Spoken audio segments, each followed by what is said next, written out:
Emotions has been going on for centuries, with each side presenting strong arguments for their stance. On the one hand, logic is considered to be rational and objective, providing a clear path for decision-making and problem-solving. On the other hand, emotions are seen as subjective and intangible, but essential for our well-being and personal relationships. Should you buy her a dinner, or should she learn how to cook to make a dinner? Who's right and who's wrong? Let's find out. Welcome to Emotions versus Logic, the show that pushes dating and relationships to a whole new level, with your hosts, The Real Dana and Steve the Dean Williams. The Real Dana, aka Dana with the Data, is the former co-host of the #1 YouTube morning show, Star in the Morning. She's currently digital content creator and co-host of the Man Up Show with Judge Joe Brown on the Real Dana YouTube channel. Her motto? F*** what you think and love yourself first. With over 40 years in the game, Steve the Dean Williams is an expert in relationships of all stages, from the single life to the married life and all points in between. Steve teaches men to unplug themselves from the dating matrix of TV, radio, and some of these cupcake YouTubers who cry about women all the time. The call-in number is 833-859-8744. That's 833-859-8744. Who wins tonight? Emotions or logic? I think I'm gonna get this one tonight. What's going on, D?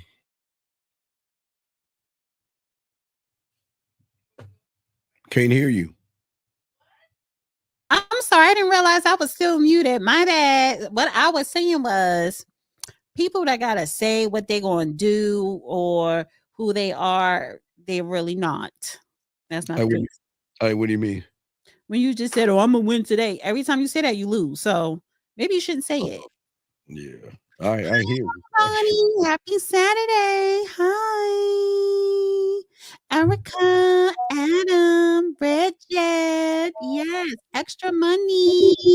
Hi, Sylvia. Hi, guys. I'm very casual today. No red lipstick. I have on pink. Yes. It's a pink day for you? I guess. I mean, because I don't think the red would go with this. You know, it's just my little kimono roby. I think red goes with anything. True, but I just think it would have just been too much. I don't know. But guys, why don't you guys let me know in the chat? Should I keep the pink or put the red on? Oh, Lord have mercy. Gentlemen, if you have a question, please put a Q. Lines are open. We're going to be talking about... And women, if you have a question, please put a Q with your question. Women too, not just the gentlemen. Thank you. Oh, so you want to answer some women's emotional feel good? Frankie and B Daddy says doesn't matter, your choice. Oh my gosh. Anyway, so we're gonna be talking about modern society modern society attacking masculinity. You did a good. I saw your show you did with Judge Joe Brown, and I wanted to. Oh, the clip. Thank you. Yeah. Anyway, I'll give you credit where credit's due. Y'all did a good show, and I wanted to tap into that right there. So, should we show the clip, or should we talk about it first? Well, show the clip. All right, guys, let's go ahead and show you the clip real quick.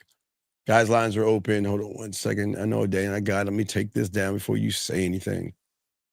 Let me take that down for you. SD, get me out of here. Get me out of my face. Mm-hmm. Yeah, I know how you're going to say that stuff. So let me make sure that I have that pulled up. All right, here we go, guys. Check this out. Now, Dana, you want to play it all the way through? Or do you want to pause through there? Honey, it's only a minute, right? Yeah, I think it's a little bit more minute. Here we go. I keep my boys humble. Like, my boys have never had a pair of Jordans. You know, my boys don't do all that internet fly shit. I'm like, your kids. And no, I don't give a I could be the biggest star in the world. Do not let me catch you being stupid. Mm-hmm. Do not. And my oldest gets it. My 15-year-old, he tells the other ones, he's like, yo, don't make dad mad. Because once you get one that's right, he's going to straighten the other ones out. Mm-hmm. So it's just that thing of, in the past 20 years, we've been living through the death of the American male. They have literally killed masculinity in our homes and our communities for one reason or another. But I raised my boys to be young men. And however you feel about that, you feel about that. Right. But my boys will always be respectful.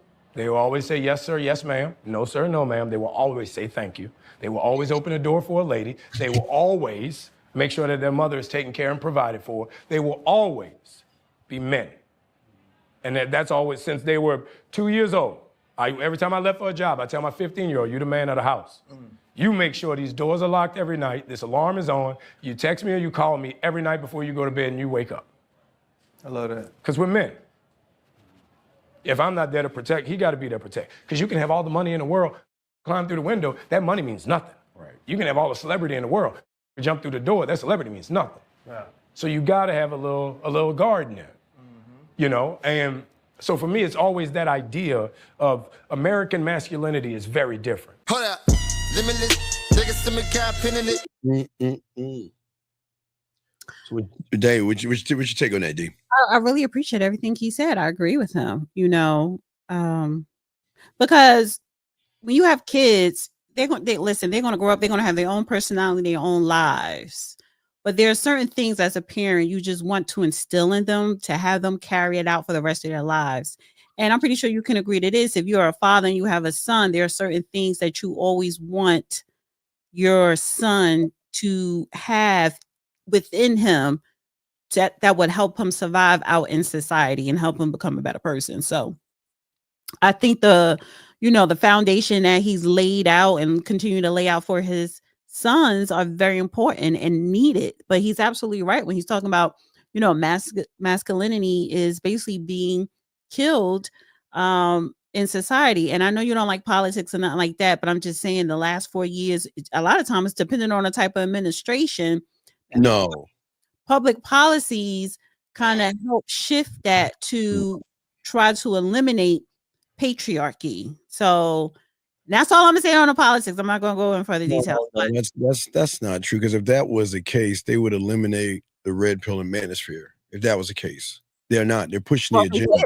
They're pushing the policies are pushing the agenda to declaw and defang these boys. They're allowing. That's what I'm talking about. But I'm saying without outright violating your constitutional rights. Yes, they did attack the red pill. A lot of those guys are labeled.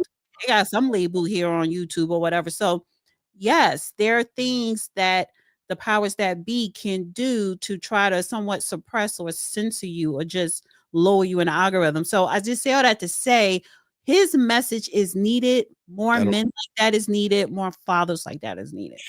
I would agree with Anthony Mackie. Peter. I would agree with Anthony Mackie until I saw Black Mirror, and then all the stuff he's saying.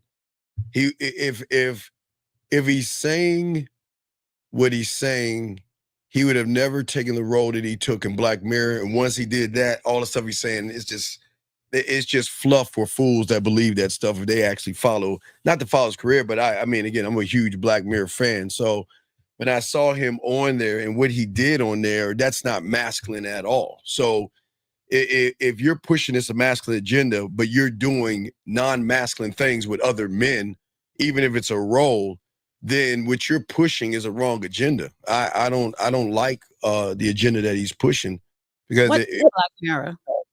Black Mirror. It's a sci-fi thing on Netflix. It's a sci-fi show on Netflix.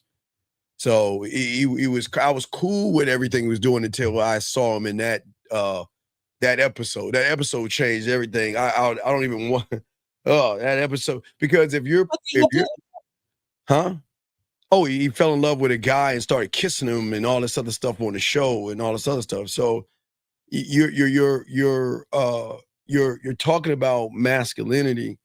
And I understand if you're talking about masculinity, but you should also not take non-masculine roles, because then you're going to confuse people. Because at one point you're pushing masculinity, but another point you're taking on a role, falling in love with another guy and like giving him all kind of kisses and all that other stuff on the show.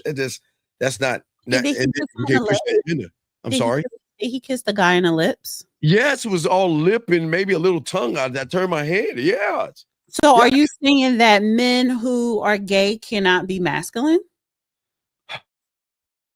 They can be. They could be very masculine. No, that if you want to be with another guy, you can be with another guy. I'm not here to talk about men that are kissing. I'm just saying that if you're pushing masculinity, you cannot push homosexuality or through a thing. Just like with the red, he's doing no different than red pill and manosphere people are doing. They're pushing young boys to think about other men, look at other men. He's pushing it. I disagree with you because he never said that, oh, go be with another man or it's okay. He never championed that. He was playing a role. He is an actor, and that's Hollywood. No, And Hollywood likes to put, particularly black men, but they like to put men in those type of situations. However, he never pushed that. He never promoted that. Red pill, they actually tell guys, don't do this because blah, blah, blah, blah. He never said that, even in this message. He's basically saying a man has to be a man, and here are some of the requirements of being a man. And that doesn't, and that goes to anyone who is a man, no matter who you love. So he's not saying one over another, whether you're gay or not, has nothing to do with that. Masculinity has nothing to do with whether you're gay or straight. Oh my gosh. And then you see where the problem comes in there. But wait, Karen, okay. So here's the thing I want to say. There's nothing wrong with a woman raising a young boy to give him manners and show him how to speak and have, there's nothing, I don't have no problem with a mother doing that. But a lot of women are raising these boys, Karen, because a lot of you women make a lot of bad decisions in who you open your legs to and who you let nut up inside you. So I'm not blaming the woman on this, but sometimes out here, most of y'all women have to be careful about who you letting inside you raw, and realize that everybody that tells you them pipe dreams that you want to hear just wants to smash and move on. So you're blaming the woman? No, I'm not blaming. No, I'm just saying what she's saying.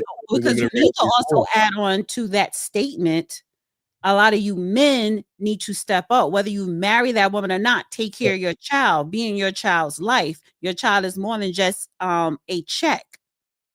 Well, what I'm saying, you're saying the it takes two to tango and two to conceive. Well, okay. It takes two to conceive. I agree, but the final decision is the woman deciding. Do I want to keep the child, knowing the guy probably says, I don't want you or the baby. I just want he shouldn't have had sex without a rubber. Well, but okay, but because honestly, take the abortion, take all that off the table. If you're sleeping with a woman and you're having a good time, and you are a grown adult, you know what can happen. You could get an STD. You could get her pregnant. So you know the things that can happen. If one of those things or several things happen, you can't sit up here and put the blame on the other person. It takes two. Both people have to hold that responsibility and be accountable. I'm not necessarily blaming this agreement between two parties, but the woman needs to protect her body if she doesn't want to have women and men. We all need to protect ourselves. There's no such thing as one person needs to protect themselves more than another, because it could be a man out here. I think you should protect yourself, especially if you're sleeping with everybody in the damn community. So if you get something, you're passing it on. But that goes the same for women. If men could get pregnant, I would tell the men it's their fault because you're not protecting your body. I would blame the men, but it is not the men that carry the child for 9 months. Who gets her pregnant? Well, exactly, but who makes a decision to allow both of them have to make a decision. That's what I'm saying. If a woman says, I don't want it, and this woman is not your girl, this woman is not your wife, this woman, you are never exclusive with her, then okay, you really don't have a choice. If she says she wants to keep it, again, she's not your wife. So whatever, so that means you left yourself as a so-called man, you left yourself open and vulnerable. But you still want to blame the woman? The man is entering the woman, yes or no? Yes. Okay. So the only way the man can enter is by her permission, yes or no? Yes, but did she force him to enter? Wait. Did she manipulate him to enter? Wait, this is my question to you. Did he enter on his own will after he got permission? Yes, he did. So Yeah. why did he enter without protecting himself? The point that listen, what you're doing, you're No. laying responsibility more so on one person than the other. What I'm doing here is saying it's equal across the board. I'm not laying it on the one. I'm just making a fact here. If you you're making half a fact. If you know the person entering you does not have a rubber on and you're allowing him to enter you and you don't have any protection, then what do you probably think is going to happen? Okay, she knows what's going to happen. I'm not disagreeing with you on that. Then I'm not, wait. I'm not disagreeing. And then what? And what's the other part to it? See, you can't just have one side and not the other. What do you mean other part? Okay. Wait. Is she fucking herself? No. He smashed. How did she get pregnant? He busted a nut up in her. Okay, then. So the same way she allowed that to happen because maybe she wanted a baby. But if he didn't, then why didn't he put a condom on? She wanted the kid. Because he doesn't care enough about that woman. He just wanted to enough about himself, first of all. He didn't. Yeah. So again, if I'm having sex with a man and I want a kid and you don't put a condom on, I'm not going to tell you to put one on because I want a kid. If you don't want a kid, why are you not protecting yourself? I'm not. Listen, once she pees on the stick, and it's his child. But there's gonna be a stick if you put a rubber on. I believe that at that point he should take full responsibility. I sit up here and I hear you and your get along gang saying that we are the receivers of life. You know, we create life. So if you create the life, then if you don't want a life, why are you not preventing that from happening if you are the ones that create life? Okay. This comes down to responsibility. Yeah. Okay. So a guy that just wants to bust another up in you, doesn't care about you, okay? Doesn't care about you whatsoever. I said once it's his baby, he should take responsibility and take care of that child, pay his child support. I believe he should be responsible. What I'm saying is that the only way he can bust up in her is she say come in, and she knows that, look, he's not wearing a rubber, and if he's not wearing a rubber and I'm not protecting my body, there is a chance that I'm probably going to get pregnant. So instead of what is he saying? Is he saying I'm not putting a condom on, so it's a chance I might get her pregnant? Yes or no? What's that? Wait, hold on. Do what now? If he's having sex with her and he's not putting a rubber on himself, is the guy saying I might get her pregnant because I'm choosing to go up in her raw? Yes or no? He doesn't care. Yes or no then? He doesn't care. So yeah. So that means that okay. So that means he doesn't care. That means no.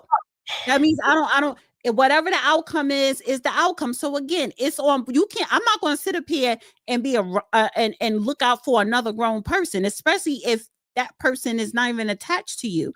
So why would you always say if you let him bust in you, you can't complain if he's not around. And you can't complain when you do bust in a woman and she gets pregnant and she decides to keep it or get rid of it. She decides whatever she decides to do. It's both. It's not one, it's both parties being irresponsible.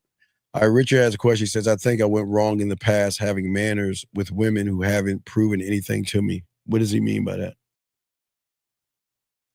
I don't understand what that means. I went wrong in the past having manners with women who haven't proven it.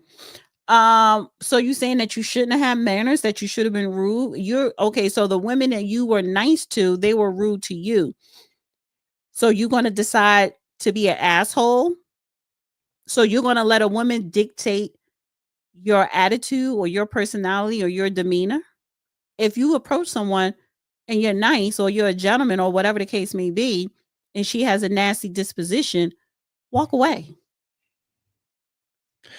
Yeah, but a lot of these guys think women are special, so he can't walk away. The problem is he's just showing that he's showing you women how special he sees you as. He sees y'all as something very special versus looking at himself as special. He doesn't like himself, so he uses the woman as validation, like most of these suckers do, where This is where you see where the attack of, and you know what the weird thing about the attack on masculinity, most people assume that it's women doing this. That's the crazy, that's the craziest thing. People actually think it's women out here attacking masculinity. And that's the craziest thing. It's not women attacking masculinity. It's it's a lot of these false prophets and guys out here doing it. It's not women, but this guy right here, he doesn't have any manners, or I don't even understand what he's talking about. Like past having manners with women. What is that? What is that? What is? Yeah, because I guess he's saying he's overly nice and he's not getting nothing in return. I don't listen. Yeah, he's got to explain. Yeah, well, that's what I'm saying. And if someone agree with him, y'all both can answer that. That doesn't make any sense. But yeah, if y'all are not making any sense of what y'all are saying, but this is why I guess this is why a lot of these guys are so angry at women today. And you shouldn't be angry at women or anything like that. Like me says being, well, no, it's it's not about politeness. And this is what I'm talking about, Dana. It's not politeness. It's the fact you had an agenda and you were a fraud and you pretended to be polite knowing that you had an agenda and she caught you on the agenda. And that's why it's not going to get you anywhere. But see, this is what I'm saying about masculinity. He's a case in point what I'm talking about. It is people like him, these males out here that are not standing on anything, that lie and to try to manipulate women versus being a man. He assumes that being polite is a bad thing. There's nothing wrong with being polite, Dana. There's nothing wrong at all. But the problem is these young men out here pretend to be polite for a bigger agenda. And that's part of the attack of masculinity. People like him that are being taught by people on the internet to tell them to manipulate women, be nice and be fake polite. He's not a polite person, because if you're a polite person, you're sitting around here saying being polite gets you nowhere. That's not the thing. You don't get yourself nowhere. It's not about being polite. It's just that, Richard, you're a fraud who acts like you're polite. Fake polite. Fake, yeah, you're being fake. You're being fake. Right. You're being fake. And that's the problem. That's where the masculinity is going wrong, because a lot of these young men out here don't know how to be honest with themselves. There's nothing wrong with being polite. I think a lot of young men, I think that is something that your parents, whether it's your mom or your dad, teaches you, if they taught you to have manners, is to be polite. But no one who said being polite is going to get you a woman or not get you a woman. But he's being polite to get some ass. And that's where he's going wrong. And then if every woman who you approach has a nasty disposition, then I have to look at you. Why are you walking up? Why are you picking women that have a nasty disposition? Like, you can't tell off their vibe or energy or, their mannerism before you even hold that conversation. So it's a lot of things that is not culture with your comment. But this is, okay, so this is the attack on masculinity right here. But think about this. Because if they manage the internet the right way, because they don't, people like him would never use his manners as a reason not to. See, in his mind, he thinks he has to be mean to women, rude to women, or do something, the opposite. Because he's saying being polite. So what's the opposite of being polite? That means being abusive or some shit like that. You know what I mean? It's like, well, you know what? Being polite doesn't work. So what works then? The opposite of being polite, what would that be? What would that be? Putting your hands on a woman? What? Yelling and talking down to her? What would that be? But see, that's what I'm saying. Polite has nothing to do with it, because that lets me know you're not being yourself. If you are a naturally polite person, then it doesn't matter who you confront or talk to. Exactly. Just be you. See, you're not being you. Going back to what you said, yeah, that's fake polite, fake nice, just being a phony. But that's what I'm saying, the attack on masculinity, because people like Richard are not holding themselves accountable, where he's blaming the woman. He's saying that it's the woman's fault for him being nice. Well, you're a naturally rude person, but that's what we're trying to say. We fronted you for what you are, and I appreciate you being honest, but you faking like you're. Wait, you just said you're. Oh no, that's I'm looking at Joseph. That No, said, we're looking at Richard. I don't know if Joseph. Guys, you got a question? Put a Q. The lines are open, but that's one okay. that sent in about the girl. Okay, so you're saying you're naturally rude, but maybe she picked that up. Maybe she picked up that you were being phony nice. Yeah, that's what I'm saying. That's my whole. But see, but the attack on masculinity is right now is the attack on women, because everything that goes wrong in Richard's life and a lot of these guys is the woman's fault. You know, I can't get a woman because I'm too polite. Oh, I shouldn't be polite. It's her fault why she doesn't like me. But she recognized you were a fraud. And then you want to blame her for you being lying. See, masculinity isn't lying to women. Masculinity isn't playing a role, Dana, to try to be what a woman thinks you want to be. See, that's what I'm saying. So the attack is on the accountability of a lot of these young men who don't want to take accountability, knowing that there's nothing really wrong with a woman. It's just how she treats you think is wrong. But is she wrong for treating you the way she treats you? So that's a good question. Yeah. So guys, you got a question? Y'all got, but yeah, that's what I'm saying. And I would like for guys to answer that question. And you know what? People are not going to be honest. Is she wrong? Right. Yeah. Is she wrong? Is she wrong? Is a woman wrong for treating you bad, playing games with you, beating around the bush? Is she wrong? Or is the writing on the wall her telling you what you are in her eyes and you choose not to look at it, Dana? Come on, man. It's keeping it a buck. Because usually women don't do all those things unless she's in the game to get something, or she just sees you for what you really are. So Right. And Harry, we asked you kindly, I'll time y'all, Harry, please, no religion talking here, please. What did he say? I just timed him out. I don't want any religious talk. Please take that to a church or something like that. Yeah, this is not about God, Yahweh, Buddha, elephants, flowers, donkeys, or whoever you pray to. This is not about those things. So please keep that out of the conversation. You can say what you want, but please keep that out of the conversation. But what I was saying, getting back to you guys, I got a question. Please put a queue. Lines are open. But what I'm saying is, regardless of what he's saying, y'all guys got a question, go ahead and ask. But I'm just saying that I get what you're saying. I get it, Data. I've always said, if you get somebody pregnant, and again, if you want to bust up in her, you're going to own that responsibility of taking care of the child. I believe that every man should take care of his child. I believe they should. If you create it, you should do that. Wait a second. He said no one should play games, but if they're holding up a mirror, maybe consider that. No. Most guys play games because that's all the internet teaches them. That's what I'm saying. Most of y'all, I mean, there's a show on Netflix that just came out about a young kid that actually, took the life of a little girl, and the cops brought him in. It's like a London show. Oh. And his son talks to the dad for the first time and explains to him, "Daughter, do you know what the manosphere is?" I could play the audio of it. I can't play the video of it, but I could play the audio without. What's the name of it? What's the name of the show? It's called starts with an A. It should be it's one of the top shows if you pull it up. Okay. But I'm gonna play. I'll play the audio, but not the video. But I want you to hear what the young man said to the father. Here we go. Oh, here we go. Listen. Red Bull is like, I see the truth. It's a call to action by the manosphere. Manosphere. Which is where the 100 comes in. The 80 to 20 rule. Listen, my brain can't take all this. I don't know what you're talking about. Just break it down. 80% of women are attracted to 20% of men. Woman, you must trick them because you'll never get them in a normal way. 80% of women. All right, stop right there. You hear what he said on the show? The manosphere, 80% 20 rule.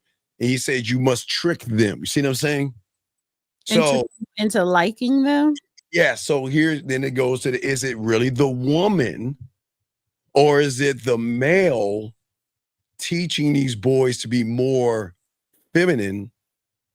They don't realize that's right. That's what what I'm saying. The trick of the whole thing is to think that the women are the problem by saying there's an 80-20 rule. There's no such thing as an I 80-20 do believe in an 80-20 I don't believe I in do a not. relationship as far as you pay 80% of the bills and all the expenses. No. He's talking about 80%. He's saying that 20% of the men get 80% of the women.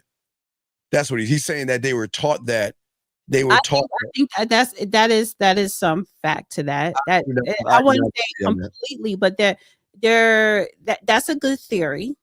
I think that's a terrible theory to tell young men because look, let me talk. 80% of the guys that call up in here, they have issues with women or they can't get women. So all the guys that call up in the show, 80% of them are having a problem. Even when they call into your after show and they're trying to, talk to the lady on how to build, how to text better, how to talk. 80% of a minimum of 80%. So that is factual to a certain degree. If you want to test that theory, you may come back saying, yeah, it's true. Well, this is why. Wait, we got a call. Erico 210. What's your name? What's your question, sir?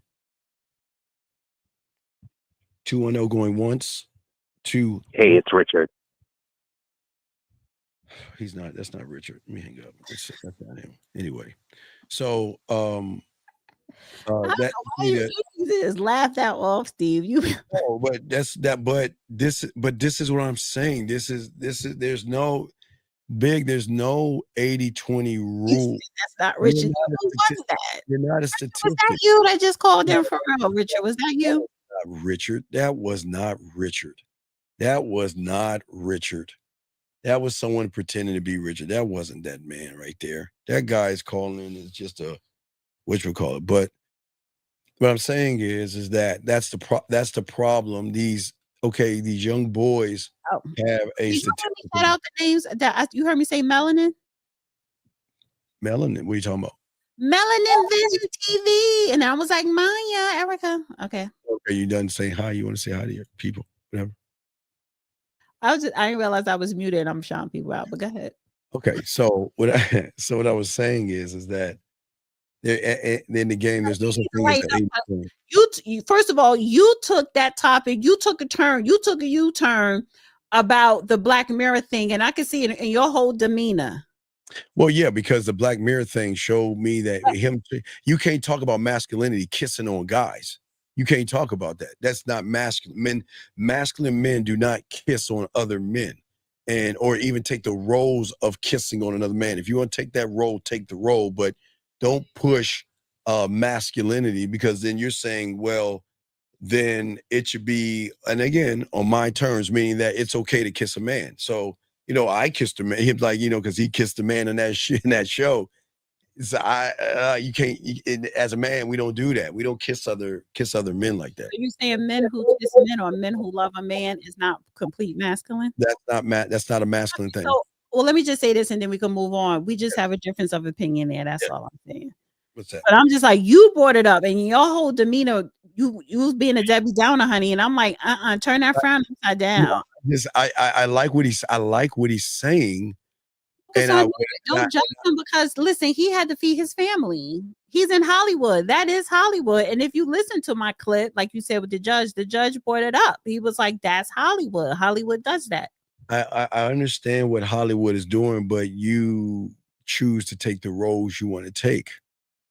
So the thing is, that's the number one rule. You never turn down a role. Like, especially if you're coming up, you don't do that. You're not in a position to do that. Like, you never turn down a role.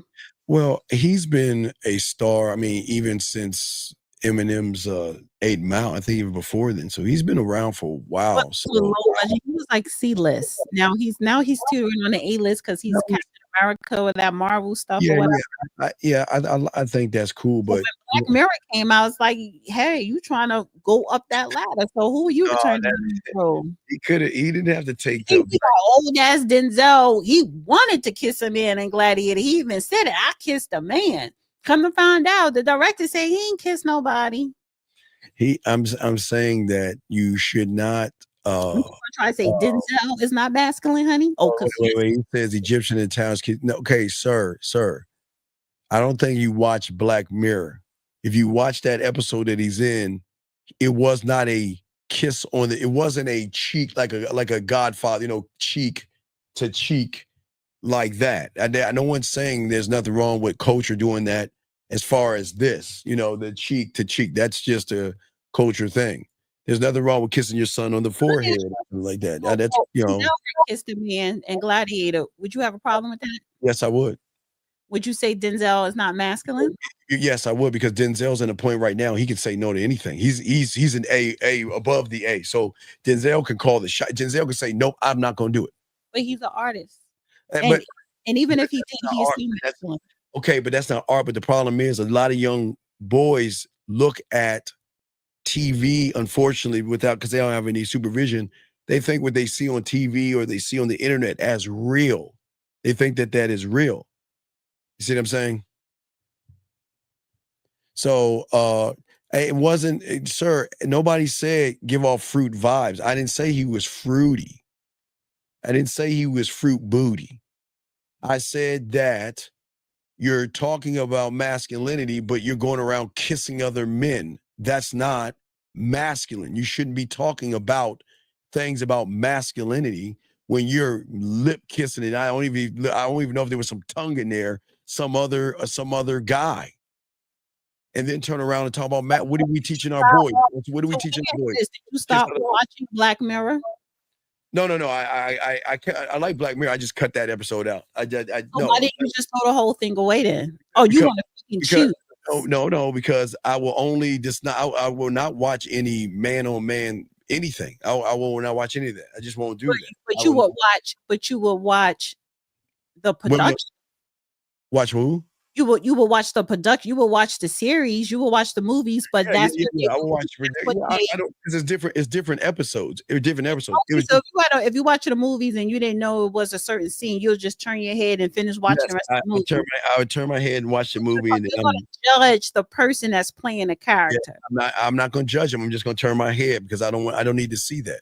I don't need young. So then why are you judging Anthony Mackie then? Because I'm sitting here You're talking out the both sides of your mouth.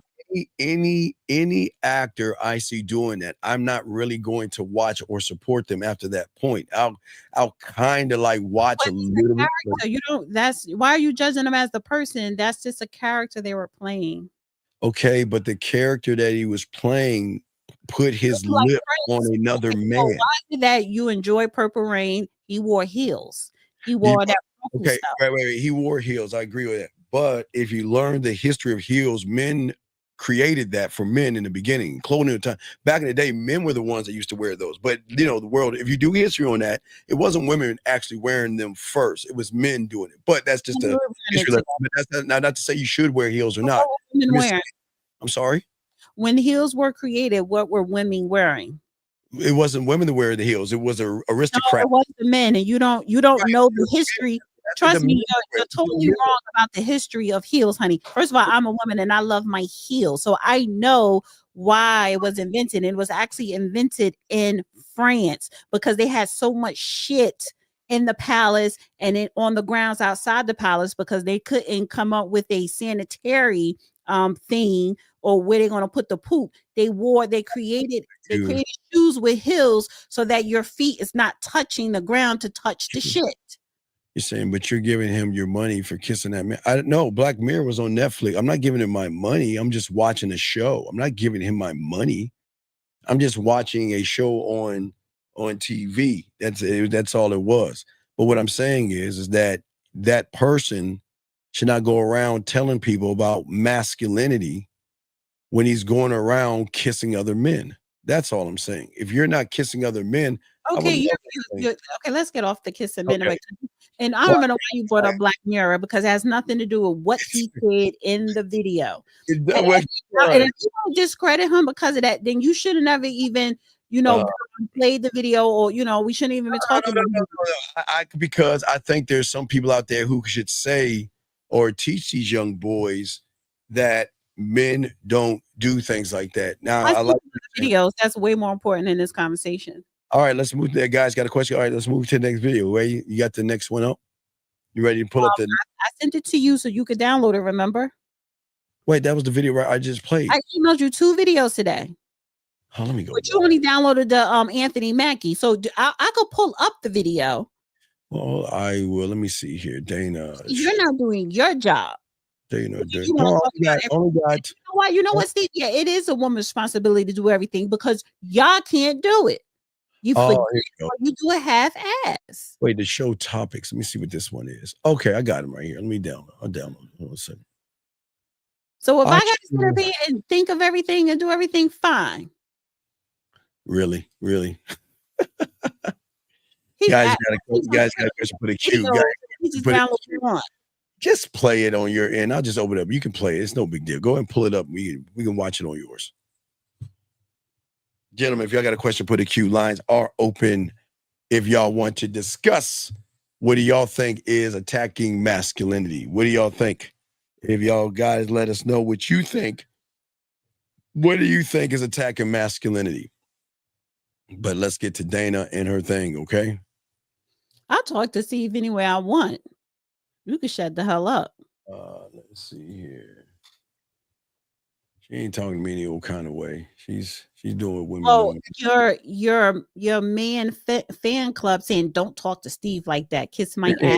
No man fan club. So I guess that's your fan. Kiss my abs. Saying, don't talk to Steve like that. He's defending you. No, he's not. That's why I say I could talk to him any way I want. No, he's not talking to me. Here we go. Let me bring this joint in. Here we go. All right, there you go, D. Let me take this off. Got a question right here. All right. You want me to play it? Yeah. Go ahead. Yeah, you got it.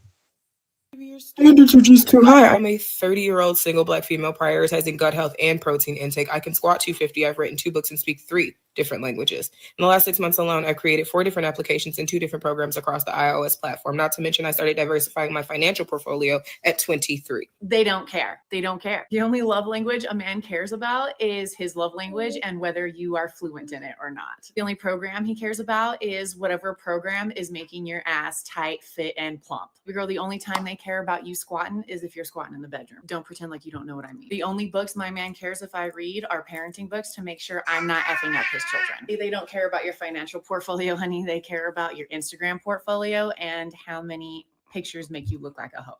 Listen, I think you're a boss, babe. For real, I want to be you. But as cool as that is to me and other females, that's not what's going to find you, man. Not one that's going to want to keep you, at least. Because unfortunately, I know too many 40-year-old women that are childless, single, and also speak 3 languages and have written books who have no man. But you'd make a great escort. I'm thinking political events. I'm thinking the Capitol or a spy. So, you like what she's saying, D? I'm sure you do. I thought it was cute, but I would say one thing. Let me just give one advice to all you stay-at-home moms or women that are married. Don't look like that when your husband come home. Spruce yourself up because the messy hair and the apron, they don't want to look at that. Even though you are cooking and cleaning and raising the kids, they still want to come home to you looking sexy and put together. Because they'll get turned off, honey, and go eat at another woman's house. Yeah, well, what did she? But men don't care. Not too much. They probably maybe 20% or 5% of your education, all that. Men typically, no, they don't care about all that books and PhDs and degrees. They don't care about none of that. No, because they're just saying that you're not special. They don't care. Well, whether you think I'm special or not, I don't want you to care because you know what you need to focus on is your money, how much you're making, so that you can make sure that you can take care of all this. No, but women assume that they're special. And what that woman saying in that video, she thinks that all that stuff she's doing is making her valuable or something because she can do all these things or she has all these things. That doesn't matter to a man. Men don't care about all that stuff. I mean, y'all want men to care about that, but they don't care about that. The majority of these guys don't care about y'all at all. I care about you. Care about if she cooks and cleans, if she listens, if she respects you, right? Yeah. But all this, I've read 3 books. So what? What does 3 books mean? She wrote 3 books. Wrote. Not saying I read. Wrote 3 books. Well, at least she could be able to read to your children and teach your children how to read. So what? But educate Men- the children that you have with her, which is very important because you don't want a dummy. well, no, you don't. I'm just saying that. A lot of women, not all, okay, as I'm not going to generalize, but a lot of women assume that all that stuff that they think that they're accumulating, men don't care about that stuff. They Lady just, said they the just oily girl is a pick-me, so she values having a man above all.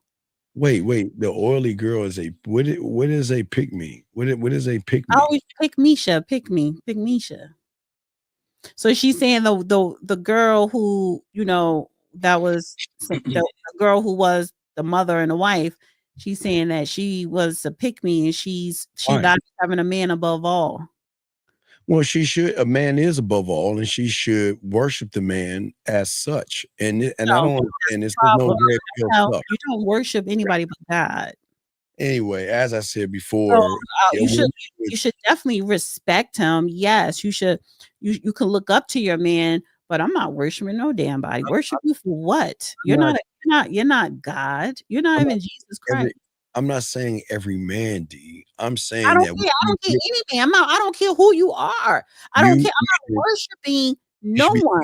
you should be thankful that you have a man in your life because there's not too many men out there. You So should be thankful that you have a good woman in your life. Yes, going back to that, you love 50-50, honey. It works both ways. what do you mean it works? But how does it work both ways?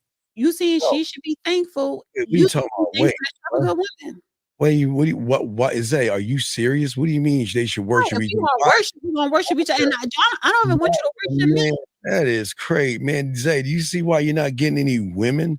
Man, say that to a woman and watch you get in the friend zone with that shit. What are you talking about? We should worship each other. Why? Wait. I should for what? For And what? why should I worship you? Because if you don't, you'll get removed. Well, you don't have to really work. So, No. You did. Come on, Zay. if that's what You you do not want, get a lot of women saying that goofy ass shit, dog. Stop lying, Zay. if that's what you want, if that's what you want somebody to worship you, then listen, let's not waste each other's time. I'm definitely not the one because you will never get me to worship you. Ever. Listen, okay, you're okay. I'm not saying be on your knees and pray I don't to the care what the word, even the word worship. when a woman is People around really get up uneasy with submit that. No, that's because they don't know the true definition. But worship, that's not even in the equation. Gentlemen, a woman's around a real one, she's gonna be quiet, she's gonna be happy, she's gonna do everything she can to keep So that guy. she can't speak. I'm sorry. You said she's going to be quiet. That means she can't speak. Oh no, she can speak all she wants, but her words are not gonna carry any weight. Carry any weight of what to do? Tell me one thing she speaks of, and I'll tell you if it carries. You say you mean speaking like holding a conversation, or speaking to give her opinion? Okay, speaking as in what she wants or what she's looking for in a guy and all that BS. It's not no weight. No, I'm sorry. Say that again. I said a woman sitting around telling a guy what she wants and all that BS. That's not carrying any weight. Telling a guy what she wants. Yeah, telling a guy she wants this or sitting around giving her opinion or something. That's not going to carry any weight. Well, if we're having a conversation and you ask my opinion, I'm going to give it. And then sometimes I'm just going to give my opinion. I'm not going to tell you what to do or what you should do, but I may suggest my opinion. You may take it or you may not take it.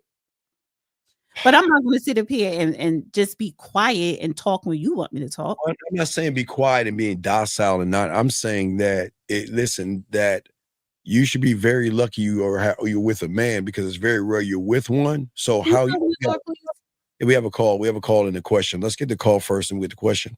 Area code 587. What's your name? What's your question, sir or ma'am? Hey, bud. I just had a question. Sir, what is your name? Sir, stop. What is your sir? Turn on the background. Get off your speaker. And what is your name? And then what is your question? All right, my name is J-Mo.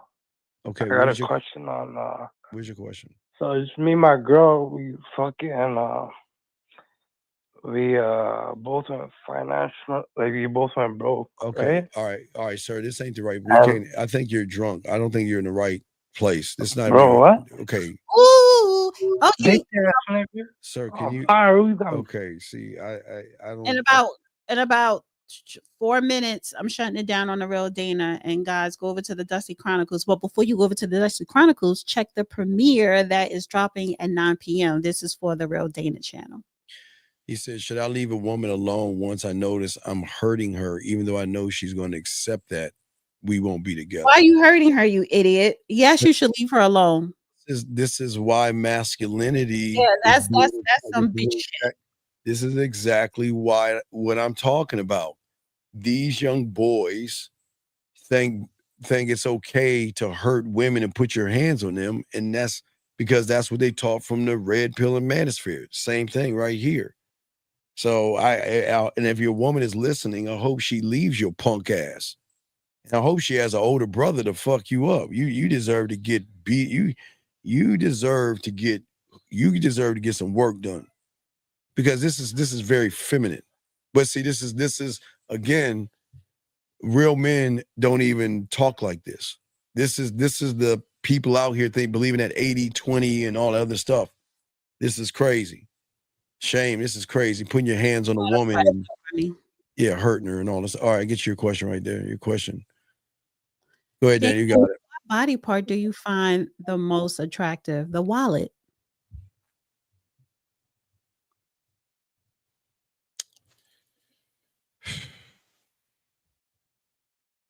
Sir, why are you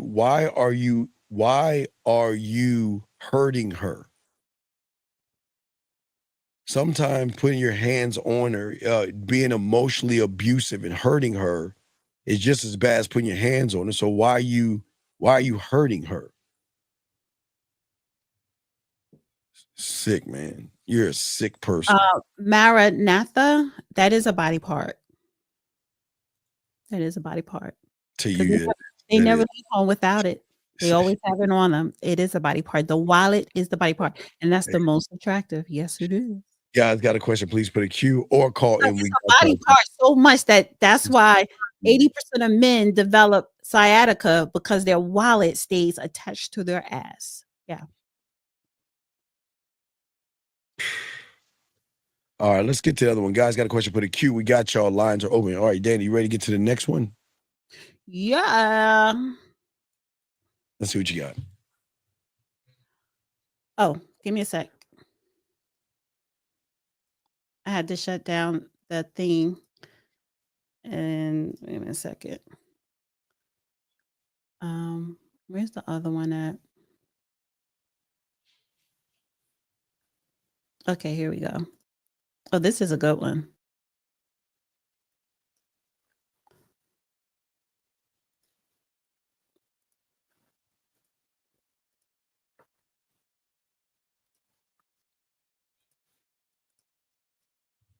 Alice, let me know when you're ready. Okay.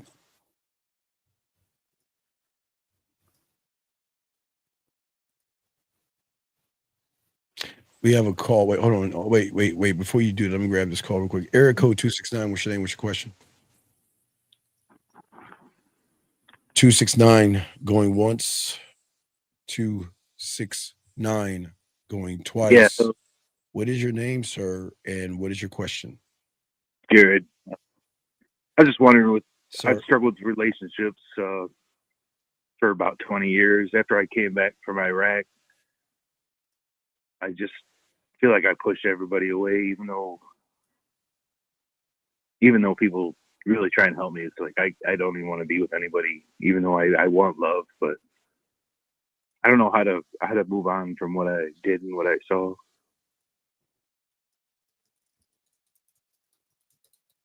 Dana, do you want to say something to him? You go first. Oh, it's easier. Caller, how old are you? I'm 39. So it sounds like you got something, some kind of PSTD or PS, whatever that other thing is called. PTSD. PTSD, I guess, yeah. So well, he's military. Military men, military men, they're actually the easiest men to marry. So ladies, if you want to get married, find you a military man. But and they do better if they are married, because it's part of having structure, you know. And so I get it. Now that you said that you are a veteran or you are active, you know, military person, thank you for your service. So, and what is your issue? there's just a whole lot of horrible things that went on, and it's like I don't trust myself anymore. I don't let people come into me anymore. But you want a family, you want a wife, you want love. Yeah, I'm divorced. I have 3 sons. Okay. And military men also, you do have a high divorce rate. So why don't you go in your situation, because you've been in combat? Yes, you probably do have PTSD. I'm not a therapist, but I think you should go and see a therapist. That's number one. You're never going to have any stable relationship, not even a stable relationship with yourself, until you get whatever's going on squared away. Yeah. Okay. Yeah. It just doesn't seem like year by year it just doesn't change. Because you're not doing anything to make it change. You're not even going to get. You're not even talking to a therapist. No, stop acting like a victim here, dog. Yeah. Wait. Now, I can't. I'm being quiet. I can't stand you victims. Stop acting like a victim, dog. It can change when you decide to make the change, dog. Stop all this poor me bullshit, dog. Come on, stop that, man. Come on.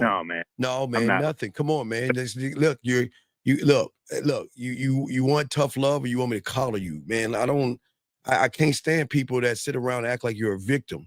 Stop acting like a goddamn victim. Get off your ass and focus. I mean, come on, man. Why are you acting like you're the victim here? You should not be looking. You should not find love. You should not be within a relationship, because you have not even established one with yourself yet. So it's a good thing that you're not with a woman right now, because you're not stable enough to be in a relationship until you get your stuff in order. So stop looking for love. Work on yourself. Learn how to love yourself and get in a relationship with yourself, sir. I think you're a little bit wrong. What do you mean wrong? Wait. What am I saying that I was wrong here? You said that you're looking for love. You're saying that you say you're doing this, and Dana said, well, that you said that. What did he say, Dana? When you checked him, you said that he chooses not. Are you in therapy right now, sir? No, not right now. This is my whole point. My God. See, this So he's saying he keeps having these same issues, but you're choosing to have these issues because you're not doing anything about it. And for you need to learn how to be in a healthy relationship within yourself, which means you need therapy. You need therapy of your background of being in the military. Hey, appreciate your advice. Big dog, you're 30 years old, buddy. Come on, you're too old. If you're going through what you're going through, it's all cool. But we're not victims, sir. We're not victims here. Please listen. I'm saying, sir, listen. If you just listen, get out of your feminine feelings, because it's a man show over here. I'm saying to you that you are not doing what you need to do to get a relationship with yourself. You need therapy. You need to go to therapy and establish a relationship with yourself. Don't look for love because you're not prepared or man enough to be in a relationship with the way you're feeling. I'm going to ask you, dude. I really don't. I mean, I've been in therapy. I feel like I'm healthy. I have my own life. I have my own home. I take care of myself. It's just that the shit I saw in Ramadi. Okay, caller, I get it. We hear what you saw. So that means you still got to continue your therapy because you're not over it. You're not over what you saw. So if you're not over what you saw, sir, you need to continue your therapy until you get over what you saw. He doesn't know how to separate the two. Oh my! It's not what I saw as much as what I did, sir. We don't want to hear what you saw, what you did. That's not what we're saying. We're saying that you need to go back to therapy and get over whatever it is you need to get over with, so you can move on with your life and stop being a victim here. No, I'm not a victim. Oh sir. My God! You said okay. So then, why are you giving us a sob story then? What sob story have I given? I told you I have a deep life. I push people away. Yes. Well, then stay away. Okay, if you push people away, meaning that you should not be in a relationship, buddy. If you push people away, then leave people alone. I'm glad I called for your advice. I'm sorry. Wait, do you want me to cry for you now? What do you want me to do? Oh my! Do you want me to cry and say it's okay to push people away? It's okay. It's okay to look for love. Wait a second. Wait, caller. Wait a second. Why is it that you humans calling this show, we all dealing with men, and you think that we're going to sit here and let you be a victim on this show? I'm telling you to get therapy. I'm telling you, you say you're pushing women away, then leave them alone because you don't know how to have a relationship. You're not relationship material. Wrong. Wait, what? I have not been in a relationship for like 6 years. Good. And how long? When's the last time you went to therapy? How many years ago? Probably about the same. Oh my, Dana. See, I'm undefeated. Dana, please take the wheel. I guess I'm the wrong. I guess I'm the wrong one because you've been 6 years and you're 6 years without therapy and you've been pushing people away for 6 years. So let's just do the math, young man. Do the math in your head. If you go to therapy, maybe you'll get over the things that I did wherever you were at, and then start to have a relationship with yourself, start to love yourself. What? All right, wait. You want me to, okay. You want me to cry right now? What do you want me to do to make you feel good? Because apparently you don't want to hear the truth. Apparently you don't want to hear the truth. What do you want to do? Good night. You said, wait. How am I an asshole? Wait. How am I an asshole when I'm making you face yourself in the mirror? I'm not the one 6 years removed from therapy. I'm not the one pushing women away. I'm not the one saying I want love. All right, dude, what? You've never been in war. Sir, I've been in the military. So, but sir, regardless of what sir, we're not talking about me. We're talking about you. I'm not the victim here. You want to play the victim because you choose not to go to therapy. You're 6 years removed from therapy, and here you are with the sob story. I'm pushing women away. I want love, but I'm pushing women away. But listen, sir, I'm trying to get you to. I'm trying to help you out. I'm doing something that your therapist is going to do as well. You're sitting here. You're a walking contradiction. I'm looking for love, but I'm pushing women away. How the fuck? I'm about to say the F word again today. How does that work? I'm looking for love, but I push people away. But I'm not going to therapy. Explain that. And then he hangs out. Where am I wrong, D? Yeah, he's first of all, he's in denial and he's not taking accountability. So good. That's when he said the last time he'd been to therapy was 6 years ago, and then that's when the last time he'd been in a relationship. That's the problem. You're only going to therapy probably because your last woman or ex-wife told you to, and then when that didn't work out, you stopped, which is why you keep having the same results. This within that 6 years, especially now, would be the perfect time for you to go to therapy without being in a relationship, and you're doing it for you, not because somebody else wants you to do it. Right, and he should not even be in a relationship because people who are like that, and you're allowed. I'm not knocking PSTD. I'm not knocking that. I'm saying that you are not fit here to handle a woman rejecting you, breaking up with you, or something like that. You're not ready for that. And all I'm saying that you're 6 years removed, but you called in to get an answer, and I'm giving you an answer, but you got your panties in a wad because I'm turning the mirror on to you like a real man would do and say, how can you look for love, Dana? But you're pushing women away. How does that even work? I'm looking for love, but I push people away. And I've been doing this for 6 years and I haven't been going to therapy for 6 years.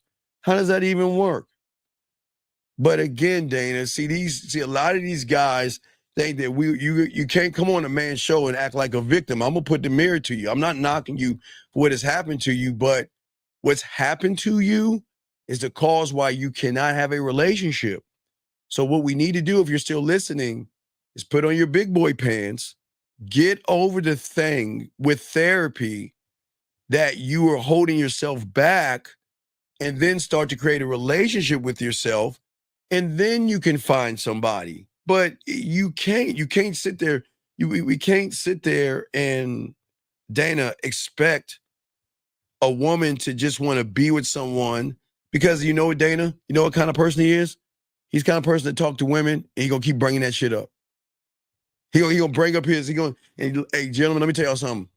Women do not want to hear your sob stories. I'm telling y'all right now. Please get all that. Hey, guys, any of you guys, if you lost your dog, your cat, a family member or something, women do not want to hear your emotional, feminine Well, not sob. in the beginning. I mean, if you're my man, and that's one thing. But People don't want it. People don't want to. no, if we're in a relationship and we're close, like even if we're really close like that, that's different. But if we're just getting to know each other, this in the beginning, no, women don't. But really. you can tell, Dan, he's the kind of person to bring up.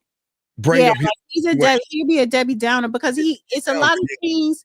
It's a lot of things that he has going on probably internally. He needs to shuffle through it. Not so much fix it, but he needs to eternalize it. He needs professional therapist. Right, and I agree. Whatever that is, whatever whatever going into doing combat. Yeah, that's a whole nother level. Yeah. So I'm not making fun of that at all. Nobody's making jokes of that at all. I'm just saying that for many of you guys, in order to have a great relationship, you must first have one with yourself. And if you cannot have one with yourself because of things that have happened in your life, you've got to get your house in order. Meaning that if there's something traumatizing that you cannot let go, fix that first before you even think about a relationship. That's all we're saying. That's all we're saying. But I guess he just got, here we go. I guess he just got upset because we didn't want to hear that shit. Nobody want to hear that shit. All right, here we go. Let's get it. Like, I hate to generalize, but I'm just going to warn other people so that at least they're aware. But be very aware of 30 to 40-year-old men when it comes to dating, because they are at a point now where all their boys are starting to get into like serious relationships. They're starting to get married, and they will get to a point where they're like, oh shit, like I need to do the same. They need to start finding somebody who's going to fit into their life, not necessarily because they want partnership, not necessarily because they want, to actually be in a relationship because they probably enjoyed that single life, but because they're now thinking, I need validation from my male friends. I don't want to be the one left out. You only want unmarried. And it's usually at the 35 to 40 mark when they start panicking about that. And they're just looking for somebody. They don't care who it is, really. They're just looking for somebody who will fit into their life perfectly. They don't want somebody who has their own opinions. They don't want somebody who has their own convictions. They want an easy life. I know this because this happened to me back when I was dating when I was like 25. This guy talking about how he, he's got a house, he's got the car, he's got a dog, he's got everything. He's just noticed that he literally said, oh, his mates are all married. And immediately I was like, oh, so you're looking for somebody to fit into your life. And I know that he was doing this because he didn't really know me very well, but he was talking about how confident I was and how self-assured I was. I'm like, bitch, you don't know me. We've been on 3 dates. You do not know me. How could you possibly say those things about me? And that's a big red flag for me when somebody starts saying things that I know that they could not possibly know, but I know that they're just paying lip service because they know that women like to hear, or they know that people like to hear it. They know that it's like, oh, somebody thinks that about me. It's almost like a test from them to see whether you'll take the bait, because they don't actually know that about you. They're just saying it because they know that it will, or they think that it will work. Instead of actually healing, instead of actually being a good person, instead of actually attracting somebody that they actually love and that they want to build a partnership with, they're looking for somebody who will not challenge them and who will be like amenable to them. It's always that age group. I don't know what it is. They have a fucking panic and they're like, shit, I need a partner. I need a wife. This bitch will do. Be wise. Oh my God. These men are not slick. Like, I hate. Ooh. This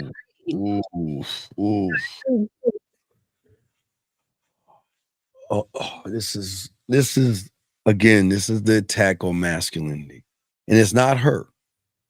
I think what she's saying is true. I agree. No, Dana, I hate to this is why I say ooh, because I hate to say that she's right, because if you listen to what she's saying, that these males will look at their friends because their friends are getting pressured by their women to get married.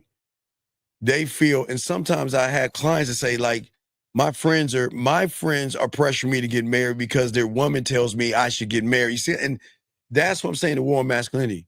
The problem is a man should not define himself by his friends or what his friends are doing. and what's going on, a lot of these young boys will follow that lead. Like like around there, like she's saying, around that age, the friends are getting married and all this other stuff. Then he's gonna feel like, well, you know what? I need to hurry up and do it because they're doing it, and that's bad. Or I don't want to grow old alone, and That's bad. Yeah, as a man, you should never and want then, to like you said at the end, this bitch should do, as long as she grab somebody. Yeah, that's bad. We have a call. All right, we have a call. Area code 205. What's your name, sir? And what's your question? This is Makai Snowson. I was calling to ask the question about should I leave the woman if I know that I'm hurting her. How are you quote unquote hurting this woman? Because I've been dealing with this woman for a while. Okay, sir. Wait, let's stop right here. How old are you? Because apparently you can't understand the question. 24. Okay, so I'm gonna slow it down for you. Tell us, how are you hurting this woman? I don't want to need the story yet. I'm asking you, how are you hurting this woman? At this point, I don't know. What do you mean you don't know? Then come on, dog. You're 20. Because I speak to her, she tells me that I'm hurting. And how old is she? How old is I she? can see that it's hurting. How old is she? She's gonna get over it. How old is she? How old is she? I'm 24. You said how old is she? Yes. She's 27. How long you been in a relationship with this woman for? We're not in a relationship. So then why are you calling me about some effing woman that you're not even in a relationship about? Why don't you leave that chick alone? That's all I was trying to see. Wait a second. Wait. No. I'm asking you, why are you calling us about a woman that's not even your girl? Why are you entertaining someone with all them damn emotions? You're the problem. And you don't even realize it. You're the problem. You're right. So I'm asking you, why are you so weak and foolish? Why are you entertaining a woman for? Why am I entertaining a woman for? Yeah, why is she reaching out to you and she ain't even your girl? What are you, her tampon? Someone to cry? What do you to her? Her little cry when I need a shoulder to cry on? Who are you to her?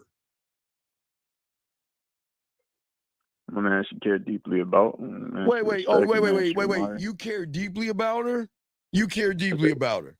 Wait a second. I'm a man that she cares about. Wait. No, I don't care. I do care about it. Yeah. Why do you care? Wait, have you got that? Did you smash already? I have. So wait. You smash. So why is she around? Because wait. So she's your friend? So this woman is your friend now? Yeah. I wouldn't say she's my friend. Of course she is, because you care so deeply about her. So when y'all go Tampax shopping, what do you get? Do you get to hold it or get to pick the tampons? Because you're acting like because you're acting like a female right now. Are you telling me that you're entertaining a woman that's calling you up, telling you you're hurting her? What are you actually saying? She's not saying that. Well, what do you? How do you know you're not telling me? I can see it. Oh my God! Wait, dog. Wait a second. What is it? Is there a red glow to her that shows? What color is the hurting glow? How do you tell you're hurting? Are you saying that you can't tell when a woman is feeling some type of way about something? About what? You ask her. Why? What was the reason she gave you? Wait. If she said she's hurting, what was the reason? What were you doing to hurt her? What was her reason for her feeling that way?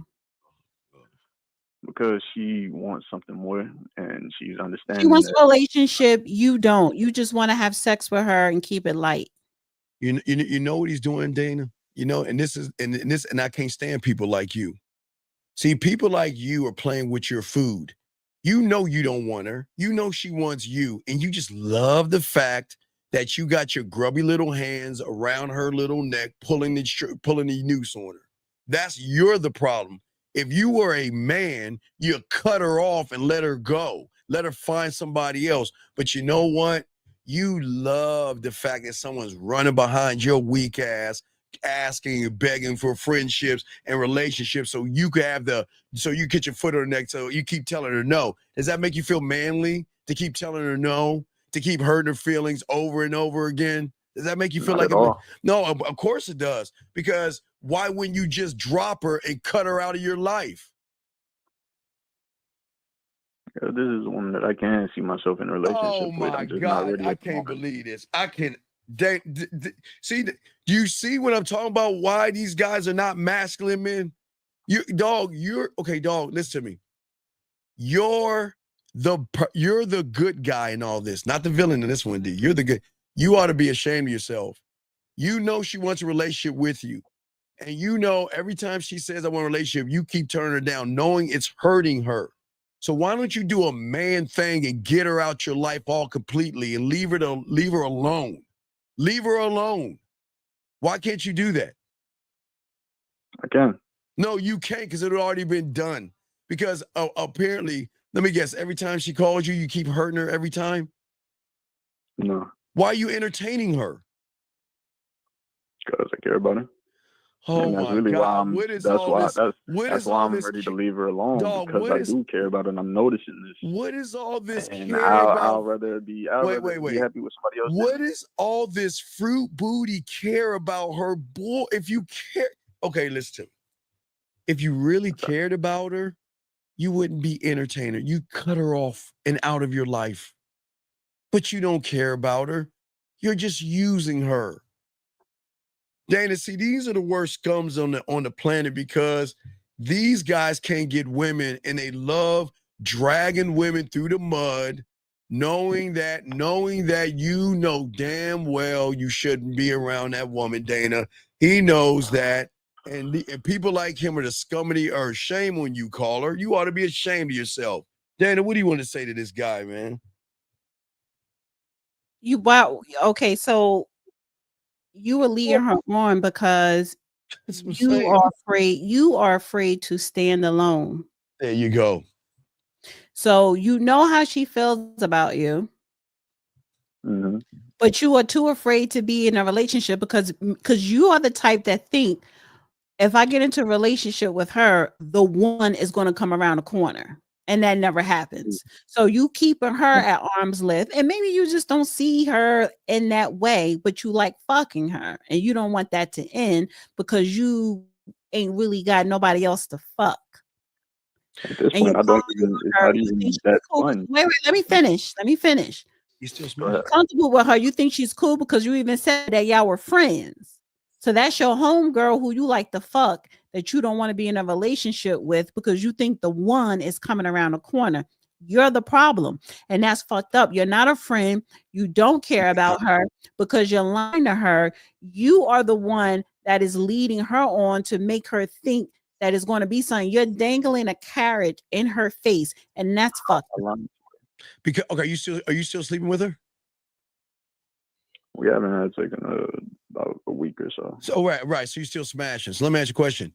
Before she starts giving you some dome, before you hit, are you telling her I don't want to be with you? Are you telling her that? I told her that from the jump. But then why are you literally the first day we met? No, I'm saying to you is But how many times did y'all fuck after that? Say again? When you told her from the jump you don't want a relationship, and I'm pretty sure she said she did or whatever, but how many times did you fuck her? And then maybe after fuck number 3, she's saying that I want a relationship now, when you continue to say no, but you still kept fucking her. It's not. So she was very transparent in what the hell she wanted every step of the way. You were not. You're the fucking problem. You're the loser. This is masculinity. Why is it? Why can't you be a man, dog? Well, you men don't do that, man. See, you know what you're doing, dog? You're setting up the next guy. It's you. So one day she's gonna break free of you, but because she's gonna hate by the way you were treating her because you wasn't a man, she's gonna probably take that out on some unsuspecting guy because of what you're doing. At this point, should I call her on 3-way? No, we don't need you to. You ain't man enough to call her. You gonna call her and say what? What are you gonna say on what to her? We'll say what to her? It's not what I want to say. Is something I want to talk about, and I feel like talk about what? What do you want to talk to about? A narrative that y'all looking at it from. That's not the case. But wait. What do you mean it's not? Wait. What do you mean it's not the case? Wait. What do you mean it's not the case? You don't want a relationship with her, yes? Yes. You're saying that I'm leading her on. You don't want a relationship with her, yes or no? Yes. You don't want one, right? I don't. So if you don't relationship with her, why I don't want a relationship with anybody. But I don't care. But why are you still smashing her, making her feel like she has a chance of a relationship with you? If you want to call her, because this must have been a recent conversation that she must have mentioned this to you recent. You're gonna call her, you should be like, I want to talk to you about something. I want to, I know how you feel about me or wanting to be together, but I think that, I think just be like, it's best that we just, stop seeing each other, stop sleeping with each other because you want something that I can't give you. If you're not telling her that, if you're not ending it, what are you calling her for? Right. And on top of that, real quick, you need to also let her know that if you bring up relationship again, I'm never going to speak to you again. Do you understand? We'll never be in a relationship. I am never going to give you one. No. It's not even don't even. You need to leave her the fuck alone, and you need to tell her. Don't say it that way, but just say, listen, we need to go our own separate ways because you want something that I cannot give you, and I don't want to keep wasting your time. That's it. But he keeps entertaining her, so he's the problem. Exactly. So call her. You said you want to call her. If you're not calling her just to give her that one line, that one statement, then what are you calling her for? Yeah, what are you calling her for? What do you want to call her for? What do you want to call her for? That's exactly the statement I'll give her. Right. I really appreciate that, Dana. Well, call her because that's something that I feel like I should do, but I guess. So you're not being nasty. You're not being nasty. You're being considerate because you're letting her know, I don't want to keep leading you on. I don't want a relationship and you do. So we need to go our own separate ways because I don't want to no longer waste your time. Yeah. Throw it on you. You don't want to, even though it is you, but just say, I don't want to keep wasting your time. So we need to go our own separate ways because I don't want a relationship and you do. And you deserve to find someone that wants the same things you want. Now have enough balls to do that. Call up on a three-way. Call on three-way and have the balls to do that. Go ahead. We're listening.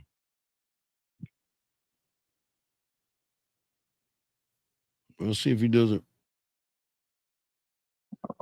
I know you got her on speed dial, so don't act like you ain't got her number, man. Come on. You got her on speed dial. Come on. I'm going to it. I am calling her now. All right, let's go. Let's get it.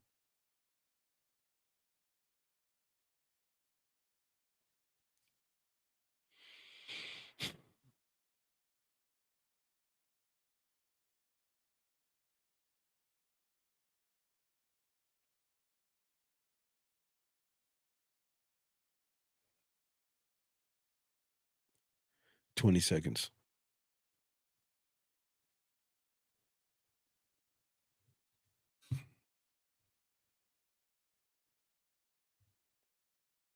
Give it a minute. Doesn't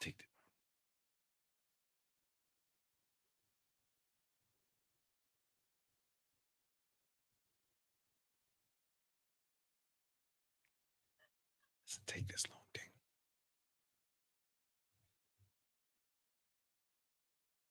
I hung up. He full of it. I hung it up. He ain't doing that shit.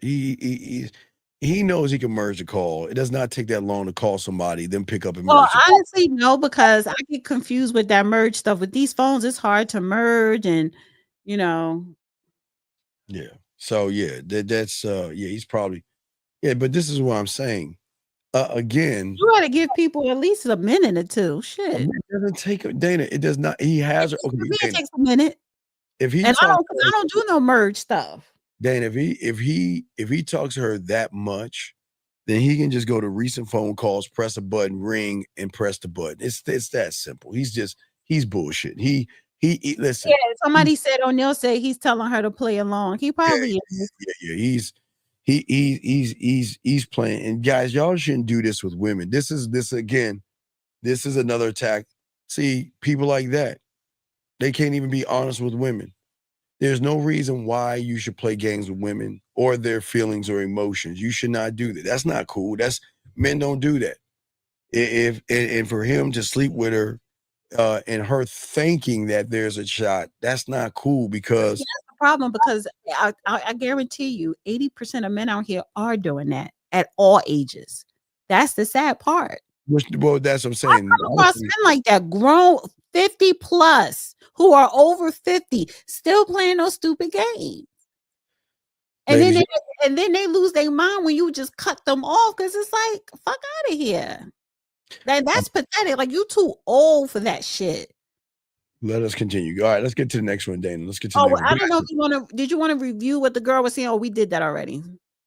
Yeah, reviewing what she said as far as no, like, you older men, yeah, y'all too old to be playing them stupid ass games. Well, that's what again, these young guys are doing the same thing. But again, as a man, you should not look at another. You should. I don't know what it is with these guys that they've got to follow the herd of other guys to find value and worth. If you're single and all your friends are married, there's nothing wrong, because if they're actually men in that marriage, y'all should still have your same friendship. It's going to be a little bit of dynamics going to change a little bit, because your responsibility is going to be towards family and things like that, Dane, if you have one, or your wife, if you have one. But it still doesn't take away from the fact that you should still be able to go out there and spend time with your boys, but not like you used to, but you still should be able to do that. But if you have friends that can't do that, I would cut them dudes off anyway. And why you shouldn't care what your friends are doing? You say you should or shouldn't? Shouldn't. You should not. You should not care what your friends are doing. If they're in a relationship or not, because if you really look at your friend's relationship, they're fucking miserable. Oh, yeah, they're very miserable. Yeah, they're very miserable because they're lying to you, telling you one thing, but behind closed doors is something else. They're getting run over by the women. But again, that's why, and that is a saying that men who hit 40 and they're not married or have kids, they're scrambling, looking, just finding any damn body. And the problem with that is, you found in a wrong one. She ain't really into you like that. And in a short, long run, you're going to end up getting divorced or breaking up, and then you're going to have kids, and you're going to be miserable. She's going to take your money, all this other bullshit, because you wasn't paying attention. You don't know how to vet a woman. You're not even secure about within yourself. So, and these are men over 40, and there are some men over 50 that are doing this silly shit. It's pathetic. Well, I agree. It is pathetic, but that's what we have shows like that to teach y'all guys how to be more masculine than feminine. Don't play with a woman's emotions. That's why we always tell you, let them know where they stand to allow them to make the decision. That's it. Versus lie to them and tell them what they want to hear. A lot of guys will do that. We have a call right here. Area code 340. What's your name, sir, and what's your question? Good night, Steve. Good night, Dana. This is Matthew. How are you guys doing? Good. What's going on, buddy? How can we help you, buddy? What's up? Yes, sir. So I would just like for you to explain the concept of the good guy and the villain. Well, the concept of the good guy is a guy that is an abusive person. He's a mean person. He's lying. He's vindictive. He's angry. He's bitter. He's a person that can't get women, pretends to be a nice guy. He puts on this mask and does this circus tricks and be all these things for women. Because if you notice, if you turn on the news, like I've always said, or you look on YouTube to see, unfortunately, men doing things to women that sometimes cost their lives and everything, they start off being nice guys and pretending to be something that they're not, to manipulate the woman to think that this guy is actually who he is. But then when the first thing goes wrong, because a lot of these guys have mommy and daddy issues, they want to take it out on the woman. That's the hero. The villain is saying, this is who I am. You're going to accept me for what I am. I'm not going to change who I am. This is what I am. Like me, hate me, love me, whatever you want to do. But you can never say that I lied to you, manipulated you, deceived you, or played games with you. I'm going to tell you what I am. I'm going to tell you what I want from you. And I'm going to give you the choice to make the decision versus someone telling you what you want to hear versus what you need to know, sir. Gotcha. So Just saying that the villain go after what he wants, basically. Well, the villain does always go after what he wants, but he doesn't cloak it in lies and manipulation. Okay, gotcha. Okay. All right, that's all I need to know. All right. I'm writing my notes, man. Writing my notes. All right, cool. Villain, it doesn't mean that you not be polite. That's not what a villain. You know. You know what I'm saying? Be mean. Well, no. And again, But that's no. I think sometimes you do need to clarify that because people will think that, you know. Well, men don't yell at women, men don't scream at women, and men don't argue with women. So men don't do that. There's no reason to argue with a woman, lie to a woman, manipulate her, play games with her. There's just no reason for that. But again, that's why masculinity is under attack, because these young boys are being taught to do that. They feel that they've got to. I don't think they're being taught to do that. They're just not being taught, period. Oh no, they are by the red. Their new parents are the internet, YouTube, Instagram, TikTok. They watch so much of this stuff that they believe what they see to be true, because they're trying to find a cheat code to get some ass.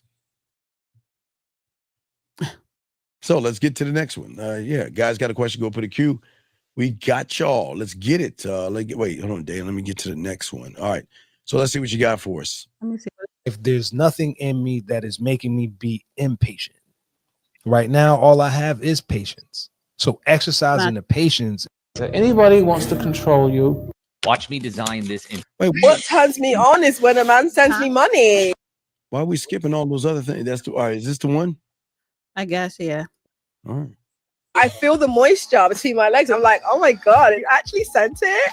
I do believe as a woman, you can be feminist and also ask men for things, because a lot of my politic and praxis revolves around the idea that men need to open their wallets and give us their money. I can't imagine laying with a man and he's not making my life any better. We can never be equal to men. We're superior to them, and it's okay to acknowledge that. Trying to equalize yourself to men is you actually downgrading yourself to a level that stunts your own growth and is an insult to your divinity as a woman. If you're operating from a place of knowing your worth, then you're leading with the best possible intention for yourself. So my offering is know your worth and act on it.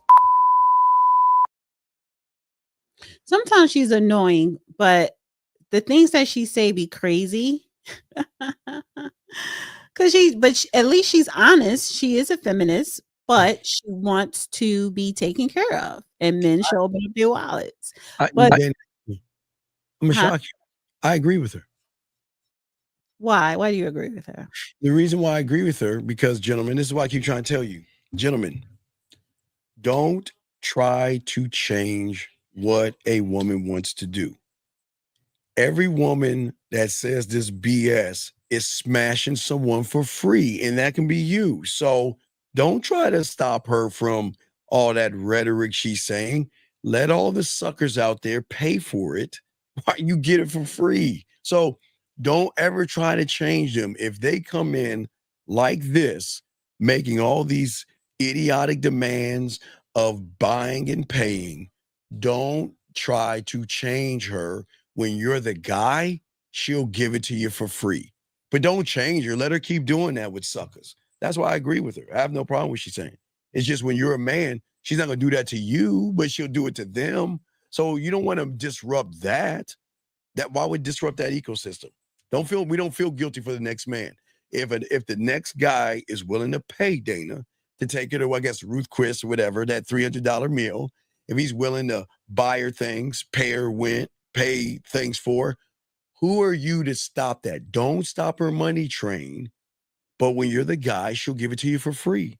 That's all I'm saying. So you just got to realize, okay, you'll know what you are. I should just realize who he is. And some men are fine with paying for things. And some men are fine for paying for things when things get to a certain point. Some men are fine with not paying for nothing ever. So I just think that you try to shame men who pay for shit. Why? Because only suckers trick their money. You don't have to. No, it's not about why do you think it's tricky? It ain't tricky if you got it. Guys, you don't have to pay for something they will give you for free. It's not about you paying for sex. It's not about you paying. It's about you feeling somebody, You know what I'm saying? When she with you, you want to take care of her, whatever that means. No, it's not your responsibility to take care of her. You Well, take care of her. it is your responsibility to take care of a woman. Never. Guys, It is. Gentlemen, listen. It is. How do I know if you're husband material or boyfriend material? Like, how do I know if you're husband? First of all, boyfriend, you still supposed to be taking care of her. But the fact is that how can I know if you're husband material? Yes, it is your job to take care of a woman, even if it's the first date. You gotta look out for her, protect her, whatever. Wait. Excuse me. What would Jesus say for you to call us dumb? Wouldn't Jesus tell you shouldn't talk bad about what Jay Wells? What would your Jesus say to you, saying that you're being judgmental? Shame on you. Your Bible, doesn't your Bible teach don't be judgmental? So you should not be judgmental. You're being judgmental, then you're throwing his Lord and Savior in this. Shame on you, because your Lord and Savior would say, do not judge those people. Do not judge those people. But yet you're judging us, sir. So please don't do that. Come on, dog. Jesus would be, wait a second, I think God wants to speak to you. Jay, don't do that. Thunder, don't do that, Jay. So Jay, he just spoke to you. He said, don't judge, Jay. He said, don't do that. He said, don't judge. So you heard him yourself. Don't you judge, young man. But anyway, getting back to what we were saying. We're saying, so at the end of the day, you know what you are by how the woman moves around you. And if a woman is making you pay, we got a caller right here. I don't know what this is. I don't know if this is a fake call. 213, what's your name and what's your question? If a woman is 213 going 213, please turn your name down. What is your name, sir, and what's your question? Oh, my question Sir, is, wait, sir, stop. why Stop. I always ask you what your name is. You want to know why? Because our parents should have taught us as men, we introduce ourselves first. So what is your name first? And then after. my name is Mark. Sorry. My name is Mark. Mark, what's your question, Mark? My question is, why do basic women want dime treatment? Wait. What is a basic woman, sir? A basic woman is an ordinary woman that you see every day. Wait, a basic woman is a woman that you see every day, right? Correct. Okay, and what is she not allowed to want or expect dime treatment? Is there something wrong with that? Yes, there is something wrong with that. What is wrong with it? Tell me what's wrong with a woman, because apparently you want women, right? Yeah, of course. So then what's the problem? The problem is, if you're not a dime, why would you get dime treatment? But sir, a dime is based off of your interpretation of the woman. What is a dime? Tell me what a dime is. What is a dime? Well, look, you know what a dime is, and you know what an ordinary woman is. Sir, I'm asking you. You don't know what I think and what I know. I'm asking you. You made a statement. I'm only asking you. And then when you get done, go get some batteries and fix your battery in your thing. That is a very immature thing women don't like. Fix your smoke. Fix that smoke detector after you get done. So why don't you tell me what a dime is? What is a dime? A dime is a gorgeous woman. What is a gorgeous? But again, isn't that gorgeous based on the interpretation of a man? Gorgeous women walk around every day. Well, no, you got to go by the average. But wait, why am I going by what? Wait, if he's saying the dimes are people that walk outside every day, well, average people, where are the dimes at then? The dimes are in certain places, probably in modeling industry, or How old are you? How old are you? How old are you? 18? Me, I'm 40. No, you can't be 40 thinking like that. You got to be 18. That 40 and up. They're 18. You crazy? So wait, they're weirdos, but you have a mentality of an 18-year-old. Sir, you never dated a dime. What is a dime? But he doesn't even know what a dime is. There's no such thing as a dime. Definition, even by your definition. There is. You know a dime. Women before. Come on, brother. I could tell by the way you talk. I could tell by your mentality. You never dated a dime. But he doesn't know what a dime is. You're okay. No, in his definition, he never even dated her. He's falling in love with makeup and eyeliner and blush and mascara. That's what I'm trying to ask. What is a girl that look like Shanae? What is it? But he's trying to explain what is a dime. Well, he needed 10 I pennies. just explained it to you. A gorgeous woman that you say, damn, I don't have enough money to get that woman. You know what I'm saying? That's a gorgeous woman. Give me an example of a you woman. know your pockets ain't enough to get that woman. But wait, give me an example of a dime. Give me an example. All right, give you an example. Let me see. The dime. In the industry, actress or what? I don't care. An actress that we all know. Just give me somebody. All right. Halle Berry 30 years ago. Nope, she's not a dime to me. She ain't a dime to you? Nope, because she has a badass attitude. Nope, she has a bad attitude. What are you talking about? Can I ask you something? Did you bag her? Could you have bagged her 30 years ago? Sir, Sir, this is not about if I could or I couldn't. If I saw her if I saw her and I wanted to talk to her, I would do it 30 years ago if I saw her and I chose to introduce her to me. So slow down. Because he said Halle Berry 30 years ago, as if she ain't no motherfucking dime now. I seen her at the Oscars. She's not a dime now. I mean, she's sorry, and I'm sorry. You put Halle Berry up to a lot younger women that you prefer 30 years younger than Halle, and she looked damn near better in every way than them. So again, what is I don't know about that? She's old. I look at it you wouldn't know that. If it's your preference to date someone young and who look fine, that's fine. But sir, you ain't getting them. So if you ain't getting these so-called I'm not getting them. You getting 10 pennies. Take your line, Nikki. Sorry, but you only getting 10 pennies. That's all. Caller, let me ask you a question. Yeah. Your great grandparents. Mm-hmm. How long were they married for? I don't really know. They passed when I was born, before I was born. But you never asked your parents about your history? They worked. You know what I'm saying? They worked and they lived together for a while until, of course, they passed away. 30, 40, 50 years.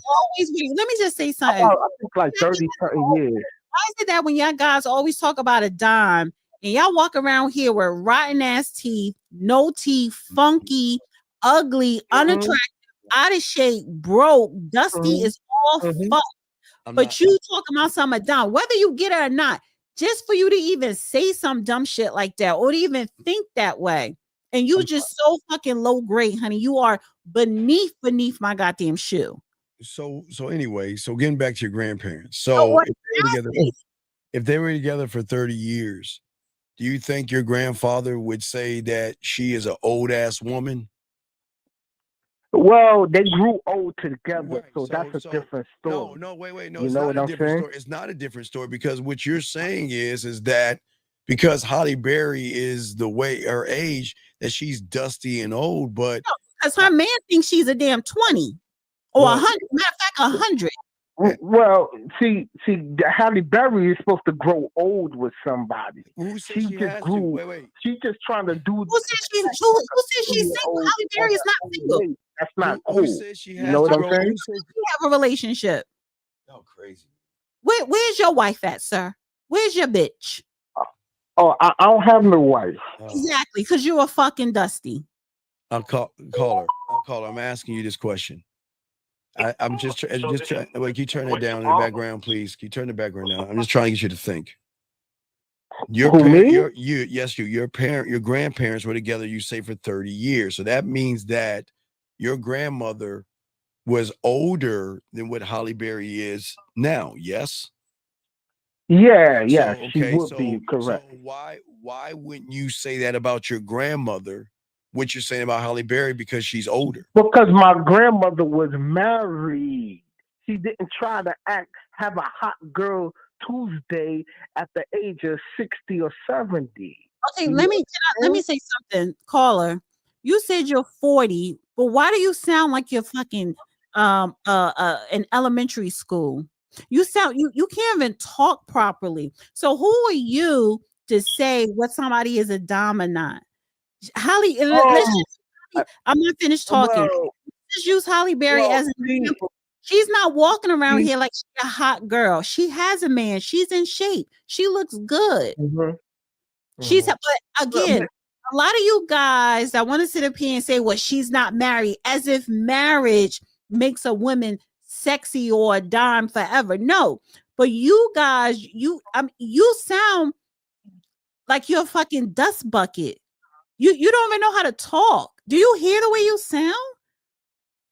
You sound see, I know I'm winning the argument when I'm getting insulted instead of no. I'm not insulting you. I'm telling you the truth. You sound. I'm trying to. Listen, caller. I'm trying. Listen. I'm trying to let you see something. Someone who is illiterate. You just insulted. You sound unintelligent. You sound like you illiterate. So only thing I'm saying is people that are low grade, you don't have the right to sit up here and say what a woman is and what a woman is not. You get what I'm saying? You need to love yourself first. You called me a dusty and you are dusty and all that. So you are dusty. You are illiterate. You are ignorant. I don't know what you look like, but you probably look like shit. So I doubt that. We'll call it now back to our conversation. Now, logically, I'm asking you this question. So why is it that you want the world to see what you feel as a dime through your lens and your eyes? Who have you or who are you to say that a woman's a dime or not a dime? Well, I could tell by what society. But sir, you're considered not. Are you the dime? Right? No. But as a man hold on. No, you asked me to answer your question. But wait, you gave me an answer, and I'm going to ping off that answer you're saying. Why are you a grown man looking at society tell you how to think? That's what I'd like to know. Well, see, that wasn't the question. My question was, why do ordinary women want dime treatment even though they're not dime? No, I'm going back. No, I'm getting back to that question. Term dime anymore. I'm saying, when did you become the dime police to decide who's a dime and who's not a dime? That's what I'm asking you. I let the society choose who's a dime, and you as a man, you know this. Know what? You as a man, you know this. I don't know that. No, because I don't follow. Again, just because you follow society, not everybody follows society. Because if you follow society, when society say that when your fucking smoke detector beeps the first time, you're supposed to go get some batteries and put it in there.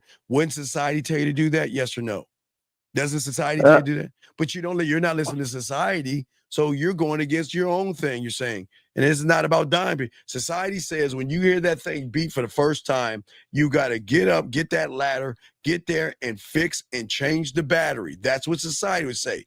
You're not even following society. You're not even following society. That means society is right then. No, that means society is right. No, it means we didn't go into this conversation, and we got like. You're to my point. I don't want to keep talking to a person that's retarded. I'm sorry. You can call back and when I do my show by myself, call me. Fucking marathon. You got all right. Thank you, caller. All right, let's continue. Let's get back to slow, like he in special age. Well, no, let's get back to that woman. What I'm saying, Dana, is that the problem is that just like that guy who, again, this is the attack on masculinity. We're too busy letting society or somebody tell us what to think and feel versus be our own man or our own source. It's to say, okay, this is what I want. There's nothing wrong with a woman that makes those demands, Dana. I have no problem with a woman making all those demands. We have another call. Let me hold on a second. I usually don't take these calls as a joke. Anonymous, what's your name? What's your question? Yeah, my name is Bobby, and I want to suck your dick, Dad. Right, that's what I was saying. This is why I don't take anonymous calls. But okay, so what I was saying, Dana, at the end of the day, I know you feel that women should get pampered and taken care of, But as a man, you shouldn't give her anything. Everything she gets, she should earn. Don't give her anything. Don't pay her. Don't give her gas money. Don't give her money to paint her nails. That's demons. That is crazy. Why you women feel like men owe you money? Well, just it's for your no. Nobody doesn't owe anybody anything. So demanding something, well, it's not even a demand. This is what I prefer. This is what when I'm dating, this is what I prefer. No, whatever it is. Everybody has their own preferences. But yeah, everybody has a preference. But look, what did that lady say? You know, it makes me wet when he's buying me something. For her, yeah, exactly. So she's only going to deal with guys who are going to open up their wallets to her. Right, but she's not. That doesn't mean she's going to smash those guys that open up their wallet. She's dealing with them on her terms. Right, and this is why, gentlemen, y'all get it for free when you have game. When you have game, women like this will give it to you for free. So never ever get mad at a woman making those demands. Allow the woman to make the demands. But as I said before, gentlemen, you know what kind of man you are, depending on what kind of woman you're dealing with. Listen, it's not even a demand. She could just be like, "Oh, this is my preference."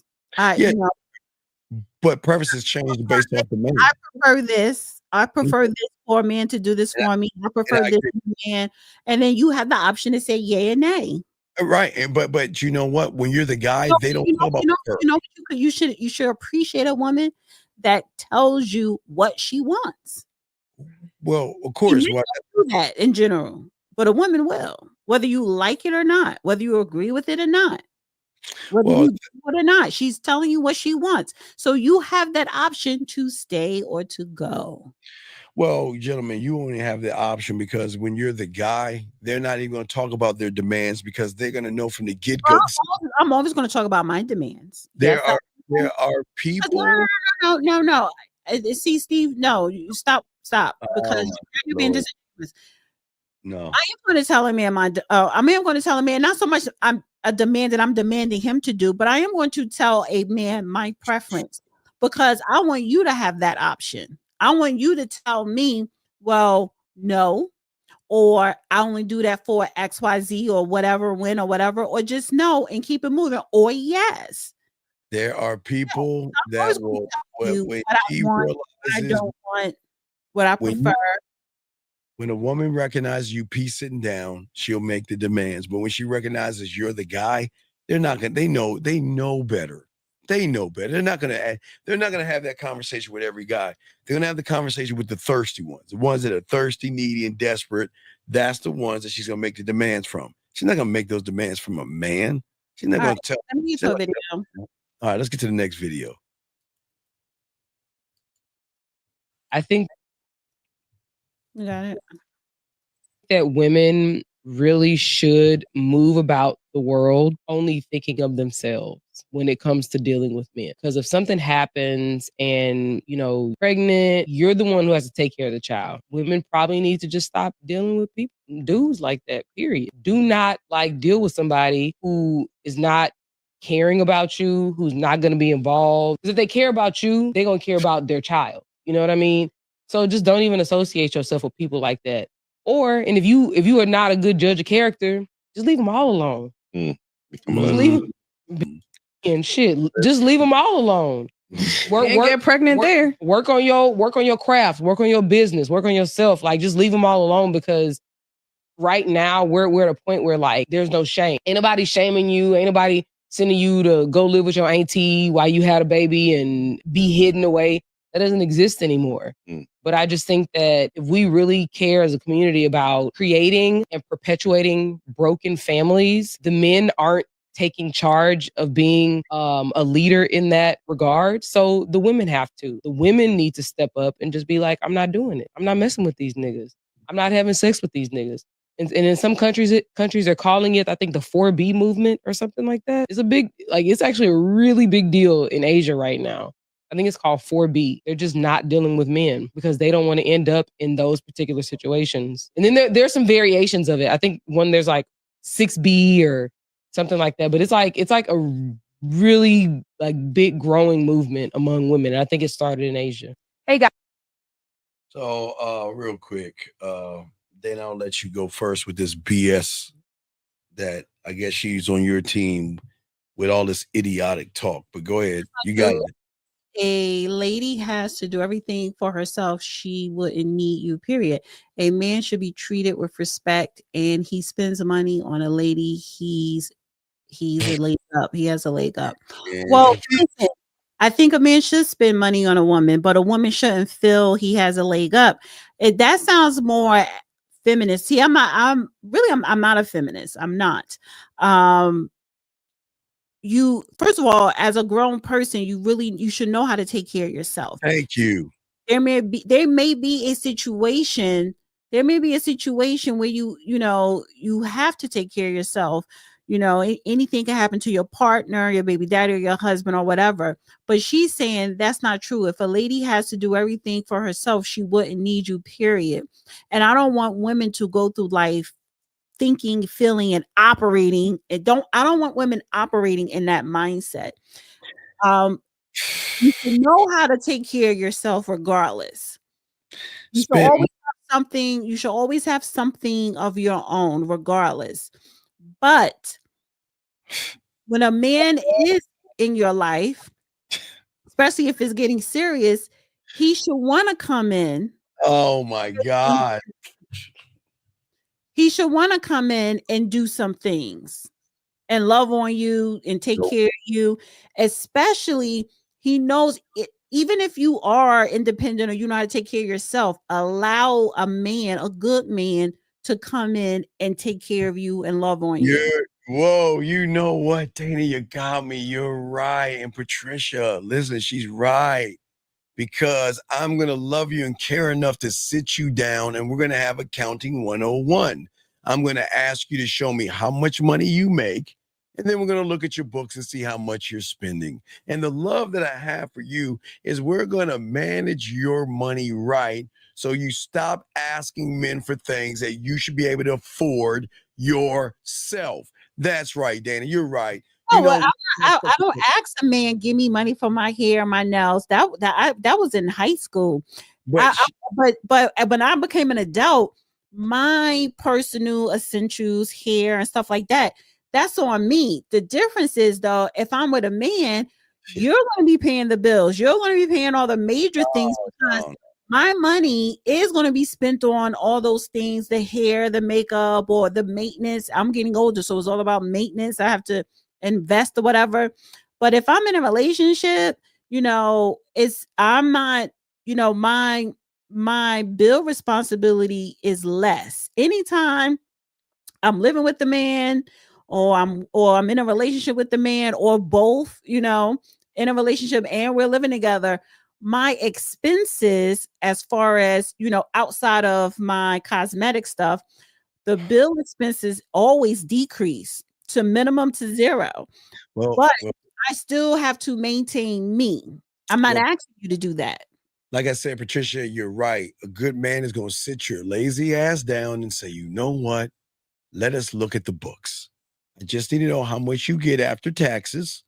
I need to know how much your rent is and how much your necessities, because we will cut a few corners and maybe I'm not going to. Wait, Steve, why you want to know how much my rent is? Because I'm not going to rent. I'm not rent because I'm actually helping you out. Because you know how you helping me out? No, I'm living with you, so I'm not going to have any more rent. No. You are going to have rent. We're gonna make sure that you are paying half the rent. Oh no. Oh, but as long as you tell a woman that up front, oh no, honey, no, I would never take it. No, you're right. I'm being that leg up, P. She said a man should have a leg up. I'm showing you, so I'm gonna sit you down. And if a man spend money on a woman, then he has the leg up. And when I'm saying this, Patricia, I want him to have that leg up. No, Patricia.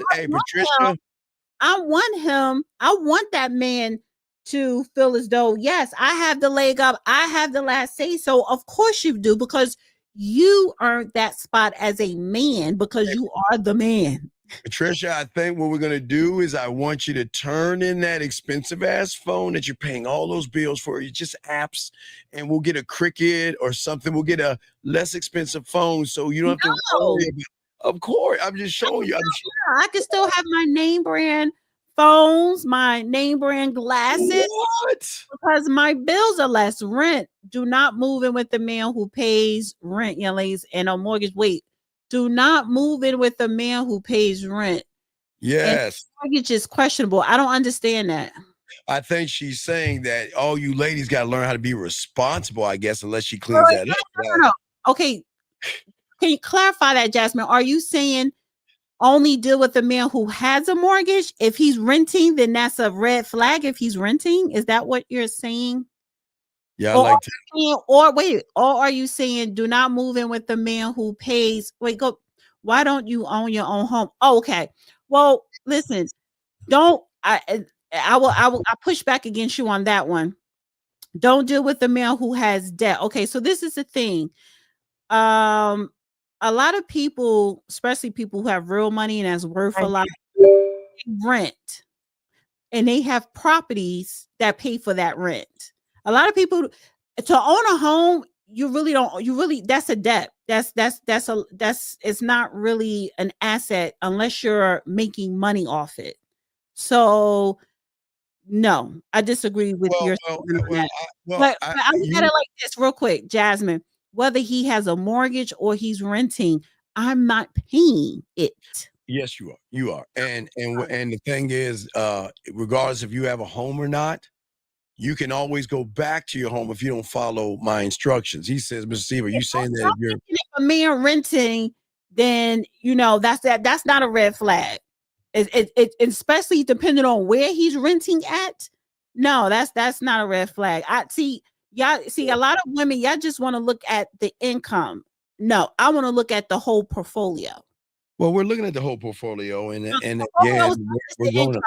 The portfolio is not if you rent or you have a mortgage. That's not the portfolio. No, I'm saying, and James, what I'm saying is that for me, Dana disagrees, but I'm saying that if a woman moves in with you, she is paying half the rent, half electricity, half entertainment, and half food, and whatever she wants to do with her money at that point, who cares? As long as she takes care of her responsibilities. Just because a woman moves in doesn't give her the obligation to be rent-free. Only a sucker. Yeah, it does. Woman. That's why we did. Again, y'all are guys. All y'all suckers out there.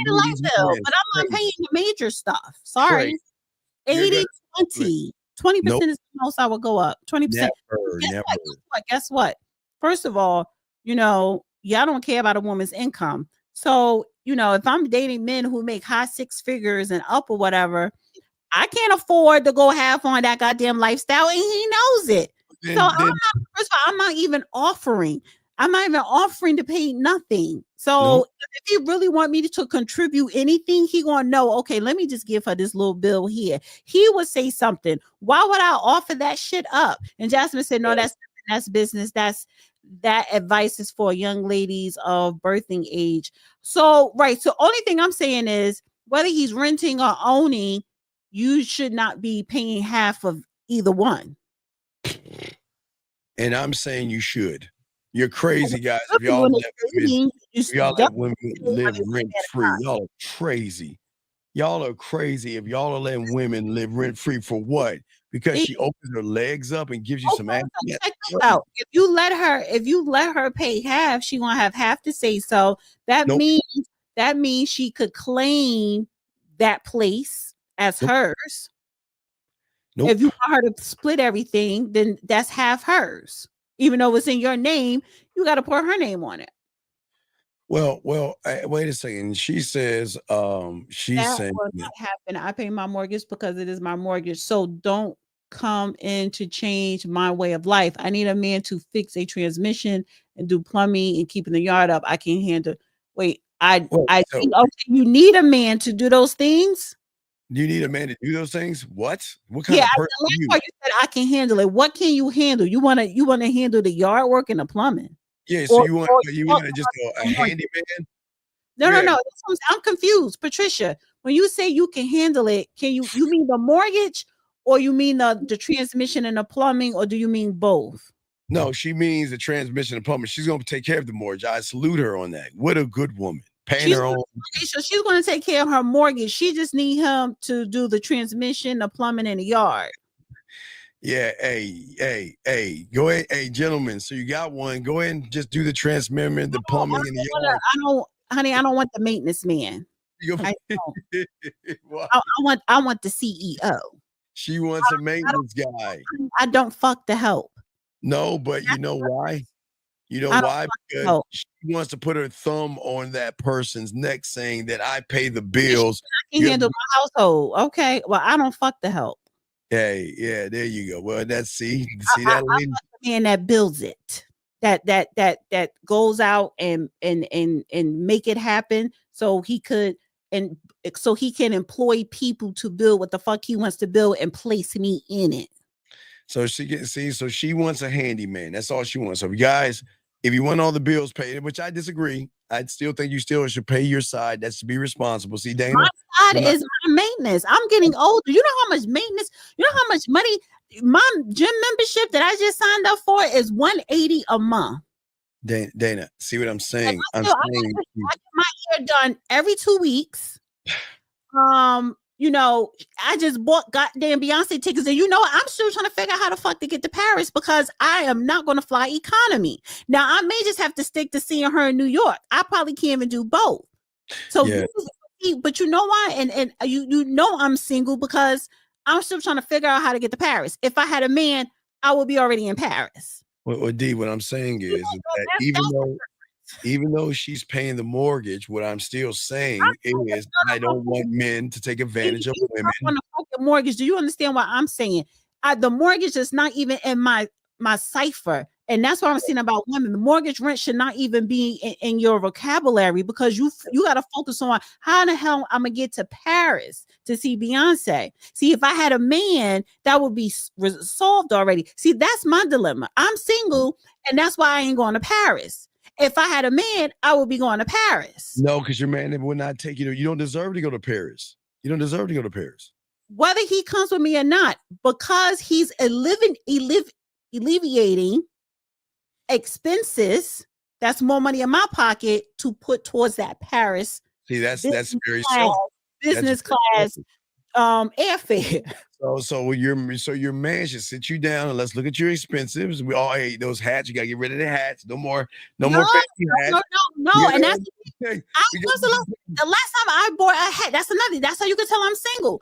The last time I bought a hat was like 6 months ago. I need more cowboy hats. I have to get at least 2 before May. How much does that hat cost? A little under 2. 200? No, it was like probably 180, 190. So we're going to alleviate you. We're going to now. What kind of phone do you have? Do you have an iPhone or? I have an iPhone and I have an Android. However, my Android is old. We need to go get a Cricket or a Walmart phone or a burner. No, I'm in a relationship. Oh no! For anything, when I get in a relationship, I'm going to definitely upgrade. No. We gotta cut the cost. I am cutting the cost. Listen, you know what I'm doing now? I am cutting the cost on certain things, but what I'm also doing is I'm also figuring out. Okay, I got to bring in another income. This is real life. And I kind of know what I want to do to bring in another income because I don't feel like massaging anymore. So it's like, okay, what I'm gonna do to bring in more? I need more income. I need more money because I'm single. If I was in a relationship, I wouldn't have this problem. No. You would still have the problem. It's just because the relationship is not your financial issues, but he will give you financial advice. The relationship is my financial savior. Oh my God. No. You see, you can't look at it. Yeah. You're looking for a finance. So you're looking for a trick. You're looking for a trick. Okay. You're looking for a trick. Mia. I'm assuming it's Mia. I own my own land with a house off the grid. True. I live in a different country from my land. Okay. At the moment. However, I will also buy land to build on here. Okay, go ahead, Mia girl. Yes. There's nothing wrong with that. And Mia, and I would still say, because I keep it 50, if a man comes into your world or vice versa, y'all get in a relationship. If y'all decide on moving in together, where y'all are living at, it should be a half. He should be paying half of wherever y'all move in at. So I'm not saying take advantage of so my question to Mia, would you be okay with, if you get in a relationship and say you get married, would you be okay with having your man on your property contributing and having his name on it? Because if you get married, half of that is his. Are you willing to separate? Are you willing to give up half if you get married and he wants half? See, a lot of y'all want to put out there, I got this, I got that. Okay, but y'all the ones paying the alimony today. But I believe that if a man has land, get a prenup, and if you have a woman have land, get a prenup. That's not yours. A man does not deserve that, nor does a woman. Prenups. That doesn't mean you don't walk away with nothing. Well, I know you walk away with something. Prenup is an agreement, or what the fuck I'm gonna walk away with. Well, it's just that when a woman has more, you in that prenup, he's gonna demand more if y'all ever walk away. See, I would never be in that situation, because every man that I deal with, or let's say dealt with, and in the future or currently, they're always gonna have way more than me. Always. Oh my God. Can we get to all right, let's do one more. Let's do one more. I'm the dependent. I'm not the independent. I'm the dependent. I'm the one that you're going to claim on your taxes. Let's do okay. Or as your wife, pick one, honey, because you can claim domestic partner. D, let's do one more before you go. One more. Let's hit it. Come on. I gotta find one. Maybe let me see. Y'all are crazy, Jimmy. Y'all are not paying anybody's bills. We are not doing that. I forbid you. Okay, let's do see not this. pay for bills. 70% of divorces are initiated by women. And as a divorce lawyer, I can tell you that women are not divorcing men because they're bored or ungrateful. They're divorcing because they're tired of doing everything. In marriages where both partners are college educated, that number actually jumps to 90%. But why? What is making these women walk away in such high numbers? Well, the answer is simple. Women are expected to work like they have no children and parent like they have no job.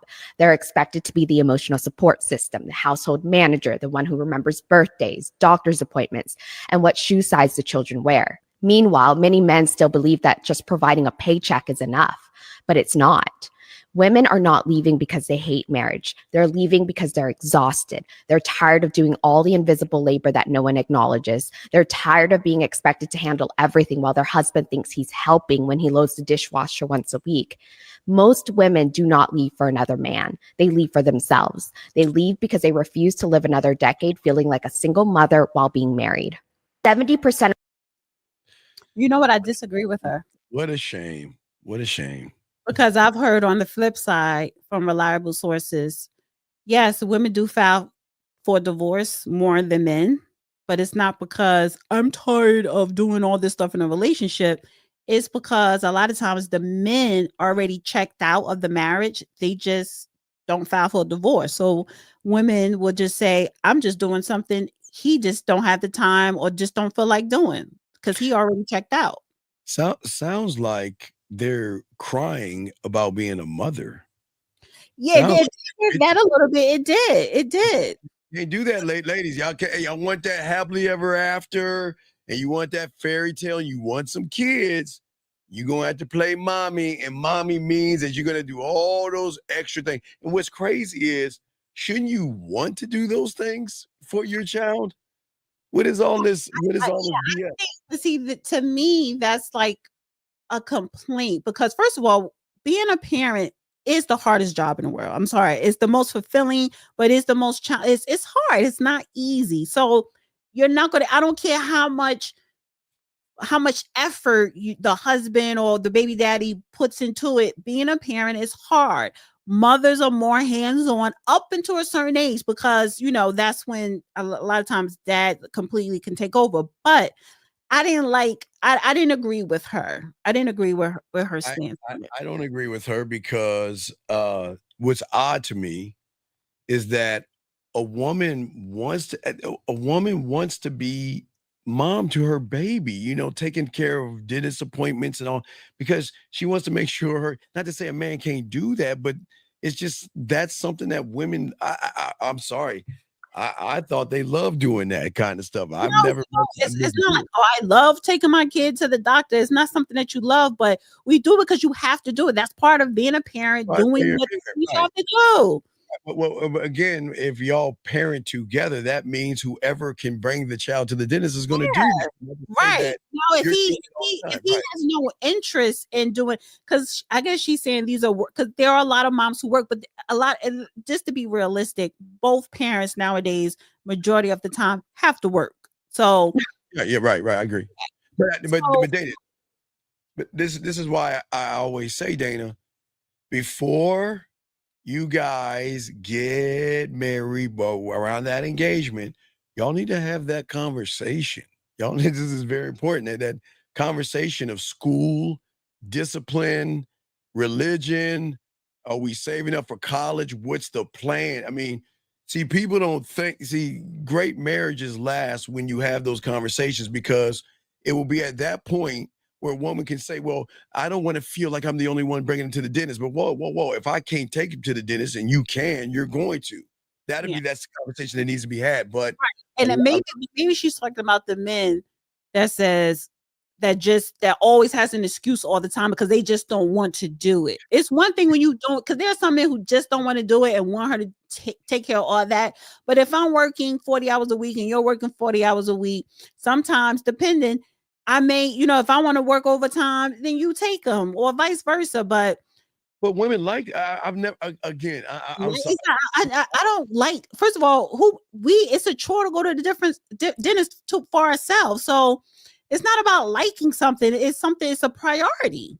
Well, that's what I'm saying. So you can't complain. Okay, listen, don't have kids if you're not responsible enough to do the things that's going to come with children. And that means doing these little things, whether you like it or not, it has to get done. So what are you going to do? So then don't have kids then, but don't complain when you have kids, because these are the things you're going to have to do.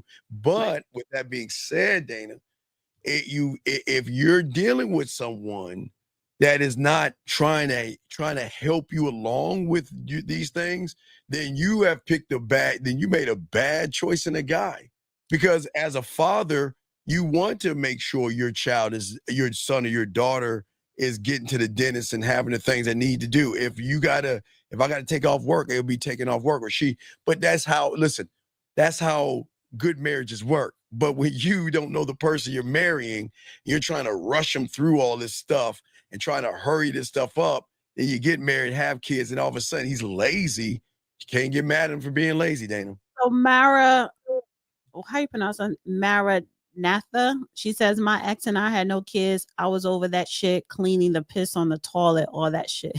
No, but see, I blame her. No, this is what I'm saying.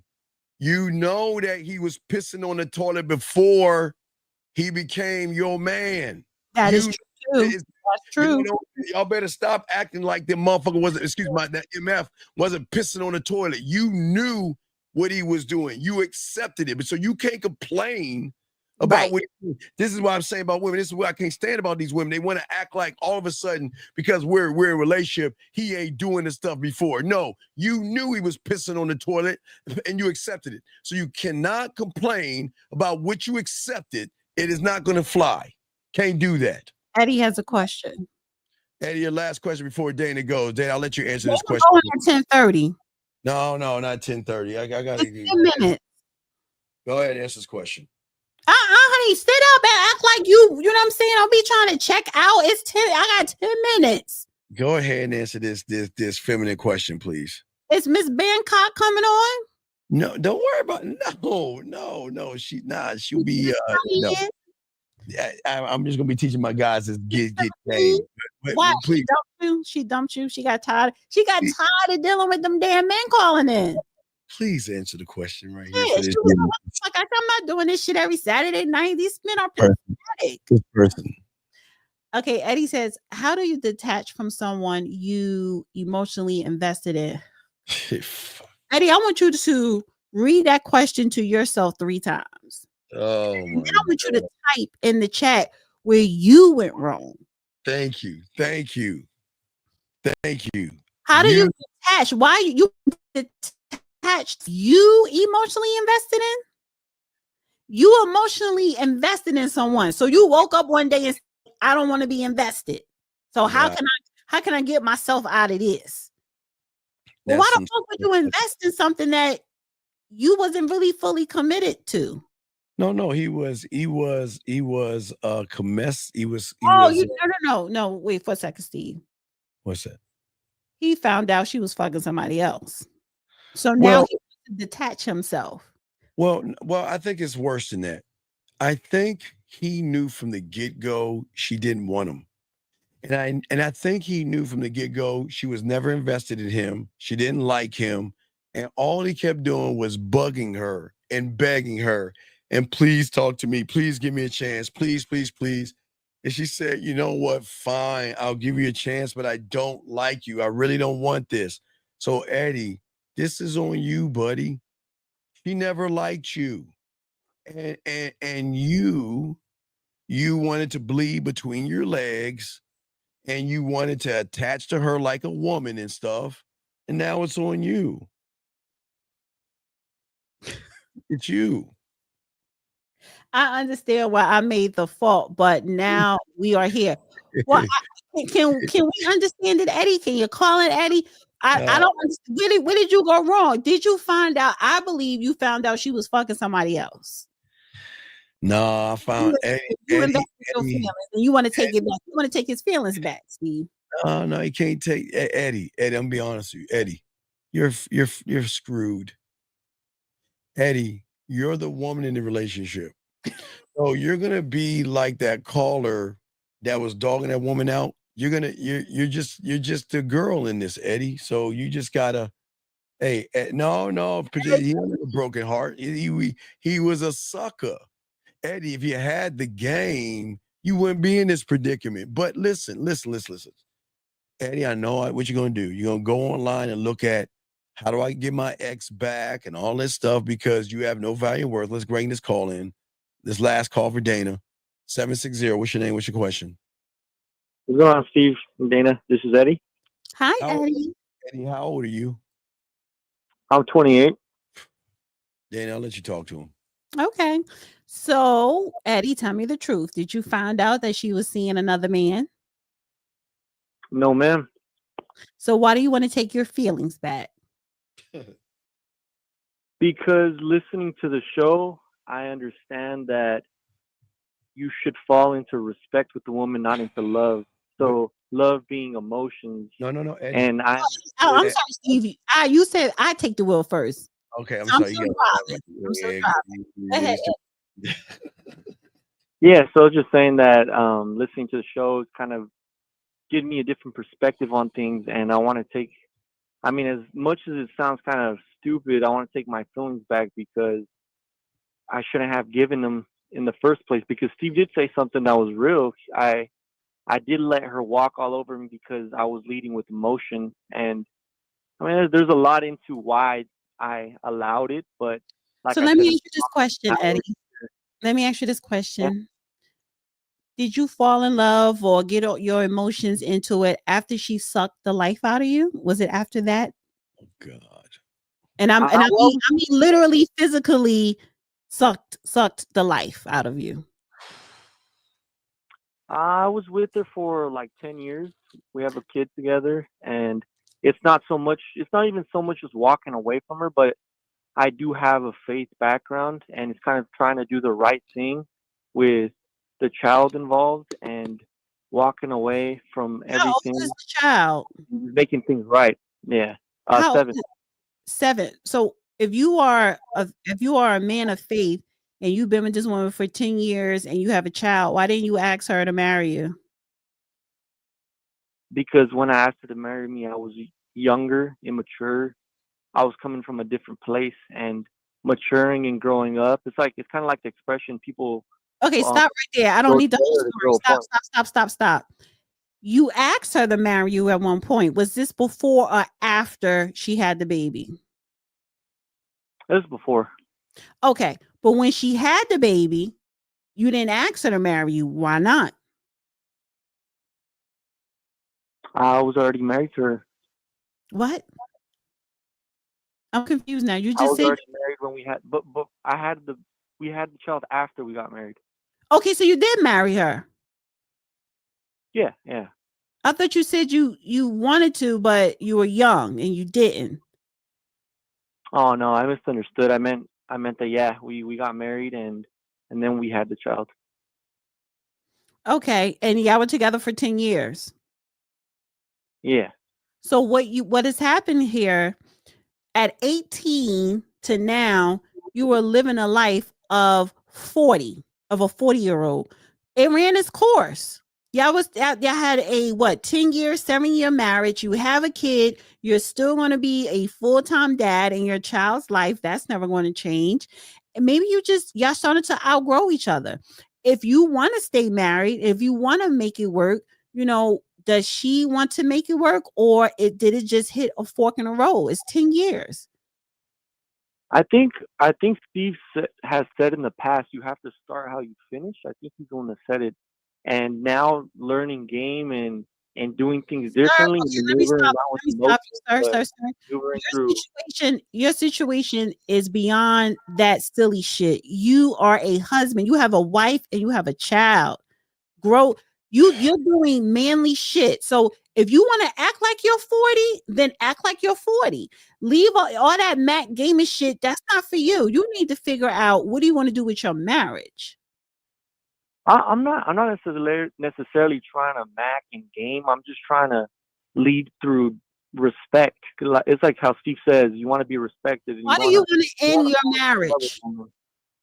What's that? Why do you want to end your marriage?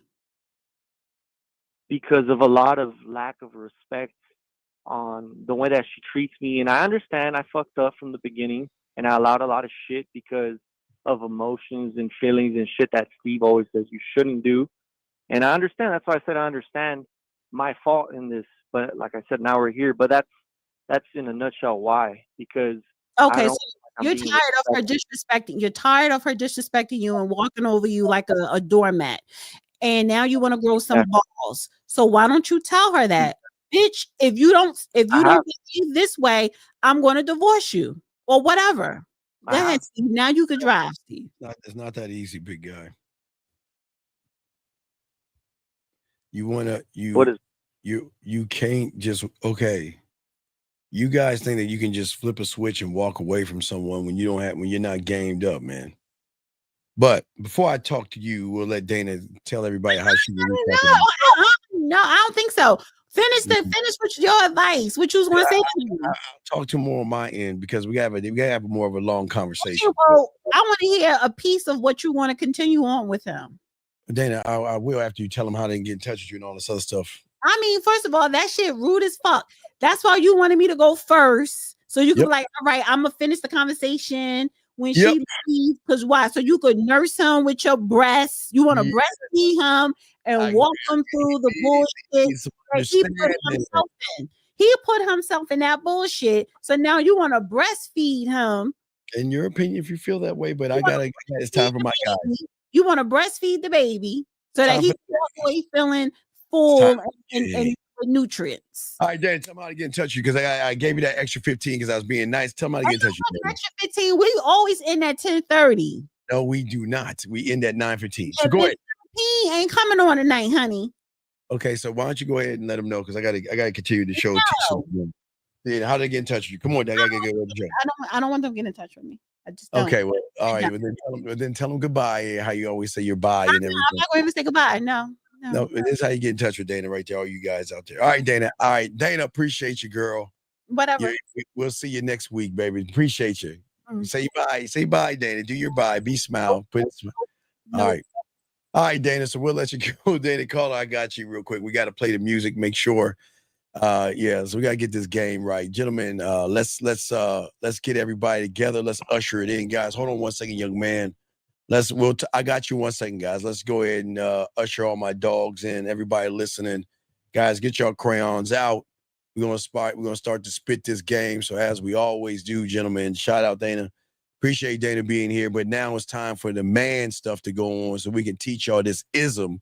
So let's go ahead and get these guys in, and let's get it. Here we go, guys. Let's get it. Here we go. This is Robert Frank, and you're listening to the manmindset.com dating help for men with your host, Steve the Dean Williams. I'm Tyrone, and you're listening to the manmindset.com dating help for men with your host, Steve Dean Williams. So get on board, long dick style. Steve, the Dean Williams, give me your chain, punk. Yeah, sleep with your lights on. I still got the bicycle. Much love, Steve. Do what you do. God bless. Steve, congrats on your motherfucking podcast, The Man Mindset. You can go to manmindset.com and listen to it. Keep up the good work, fellas. All right. All right, so let's get it, guys. Get it. When I put it in your mouth, you drink it all.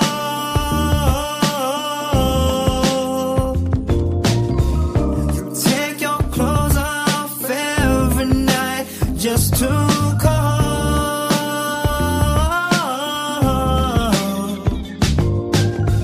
So nasty, baby, the way you give up that body. I know you have a man at home, but that man ain't me. It is not me. Shout out to all my dogs out there, guys. If you have a question, go ahead, call in. Hold on a second, E-Dog. We got you in a second. Gentlemen, you got a question, please put a Q. We got y'all covered. We're going to be here to spit game. And we're going to talk about masculinity right here, especially with this caller right here. So, gentlemen, if you got a question, please put a Q and make sure you call in. We're going to chop this game up. No game time tonight. We won't be doing game time for a few more weeks until Jordan comes back. Jordan will be back in April. Promise you guys that. But anyway, let's go and shout out to all my dogs out there that's listening to the game. So, Eddie, let's talk for a second, big dog. And thank you, Dana, for coming on. So, Eddie, this is where we've got to talk about this, okay? So you got to become a student of the game, big dog, to understand the game, because you're hearing things but you don't understand things. And the problem is that I would not try to leave right now because you're not strong enough to leave, if that makes any sense, sir. I'm pretty fed up with everything already. I Steve. understand. Okay, no, I'm sir. ready Sir, wait, that's the problem. That's what I'm saying, sir. What I'm saying to you is that you're moving off of her drawing out the emotional side of you.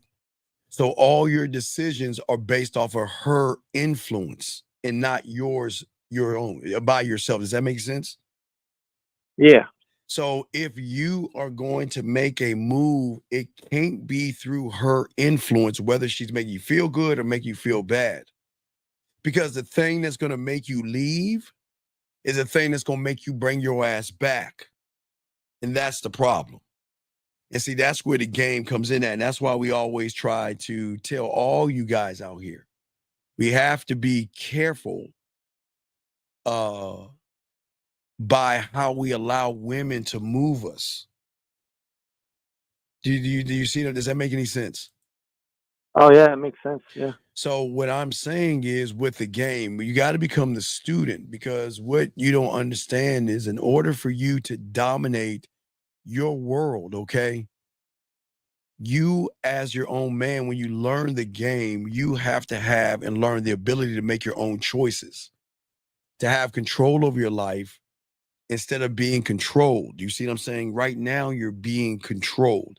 You don't have control over your life. Does that make any sense? Yes, sir. So because you don't have control of your life, all your decisions are based off of her triggering something in you. You see what I'm saying? There's a little piece, Steve. I don't want to take too much of your time, No, but you're fine. You're she's fine. the one. She's the one that's walking away. She's the one packing her shit and leaving. So Well, okay. at this point, it's not even me trying to leave her. But that's what I'm saying. That's what I'm saying is that we got to go back to your question. You still got mommy in you. So whether she leaves or not, you still feel some kind of way. That's what I'm saying, buddy. So should I just let her go though, or should I? I know you're saying I'm not ready to let her but go. no, sir, but should I just let her walk out? No, but buddy, this is what I'm saying about the game. I know what I would do, but you're not me, so I can't tell you what to do because our mindsets are totally different. You don't have it in you to do what needs to be done because you're not built on that. Does that make sense? Yeah, but what needs to be done? No. You have to tell me what needs to be done. I gotta let her go. But why are you doing that? Because she's never gonna respect me because I never asked for respect from the beginning. Right. So it's like me trying to. I know. It's me trying to tell her to respect me, and she's like, "What do you mean respect? I never had to respect you. Why would I respect you now?" Well, and I get that, but that's what I'm saying. So she's been disrespecting you for 10 years, right? Yeah. Right. That's my point. My point is that you're asking something of her that you never drew a line with, big dog. You never drew that line. Yes, sir. Because your whole life you were being told what you can and cannot do. That's right. And you agreed on it. So what I'm saying is that you have to decide, do I want to let her go or do I want to keep her around? But you have to know your why, buddy. This is what, okay. I know for a lot of you young men, y'all don't want to be in these situations, okay? But you're going to have to let her do what she has to do to you. You have to see this through. You have to see this to the end of the chapter because of what you created in the beginning of the chapter. Do you see what I'm saying? Makes sense. Yes, sir. Right. You see what I'm saying, young man? You can't see this is why y'all got to learn this game because you can't change the pen. You can't take the pen that you created your 10 years with her, and then because you don't like the pen she's writing and all other stuff, you can't change the pen or the ink. You've got to let this carry itself through. And I know, guys, y'all hate to hear this, but this is the truth because y'all are not built to be men. You're not right now.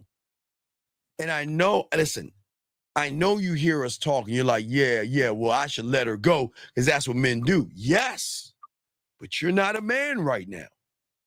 So you're trying to operate on a different level that you know nothing about, which means the rules don't apply to you right now. Does that make sense?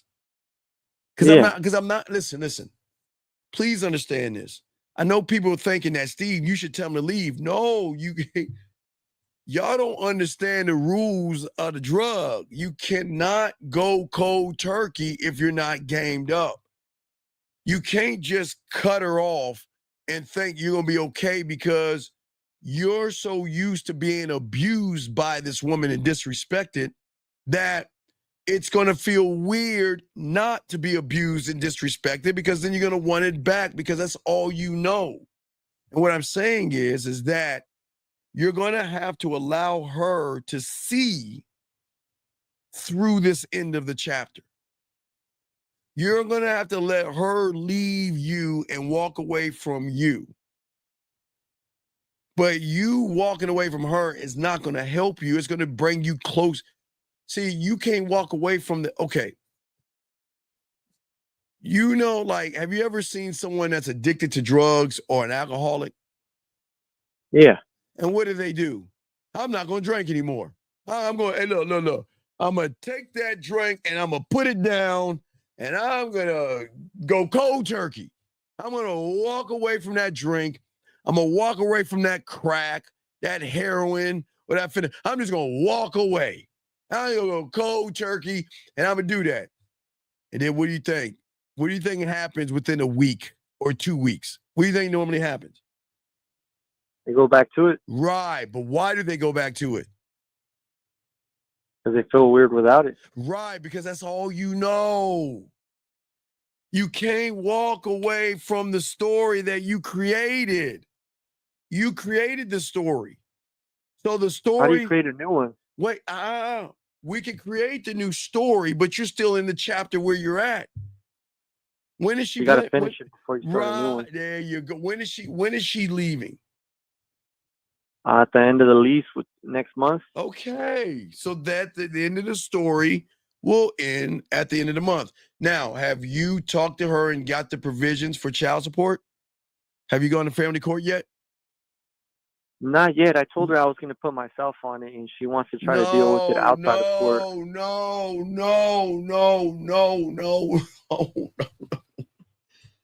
Okay, listen. Please listen to me. Don't ever listen to a woman tell you some shit like that. I'll take care of it. Okay. That's why you're in the fucking predicament right now, because you're not being the man. You get your ass. Now, wait, you already signed it. She's already signed the divorce papers, yes? No. What do you mean, no? No, it's just a bunch of stupid shit going on. No. All right. It's all good, buddy. Look, check it out. All right, check it out, buddy. It's all good. It's okay. Okay, so what we need to start doing is we got to start getting our big boy pants on, and we got to start being grown-ass men now, okay? We got to start being men, okay? We got to start being men. You need to get off of your ass and you have a lawyer? No. Why? Everything's kind of fresh, Steve. Sir, like wait, no, sir. When did she tell you she was leaving? Like a week ago. Okay. You're 6 days late. Gentlemen, there's nothing wrong with her saying she wants to go. That's cool. Listen, like in the game, look, they're gonna want to go. So if she wants to go, go.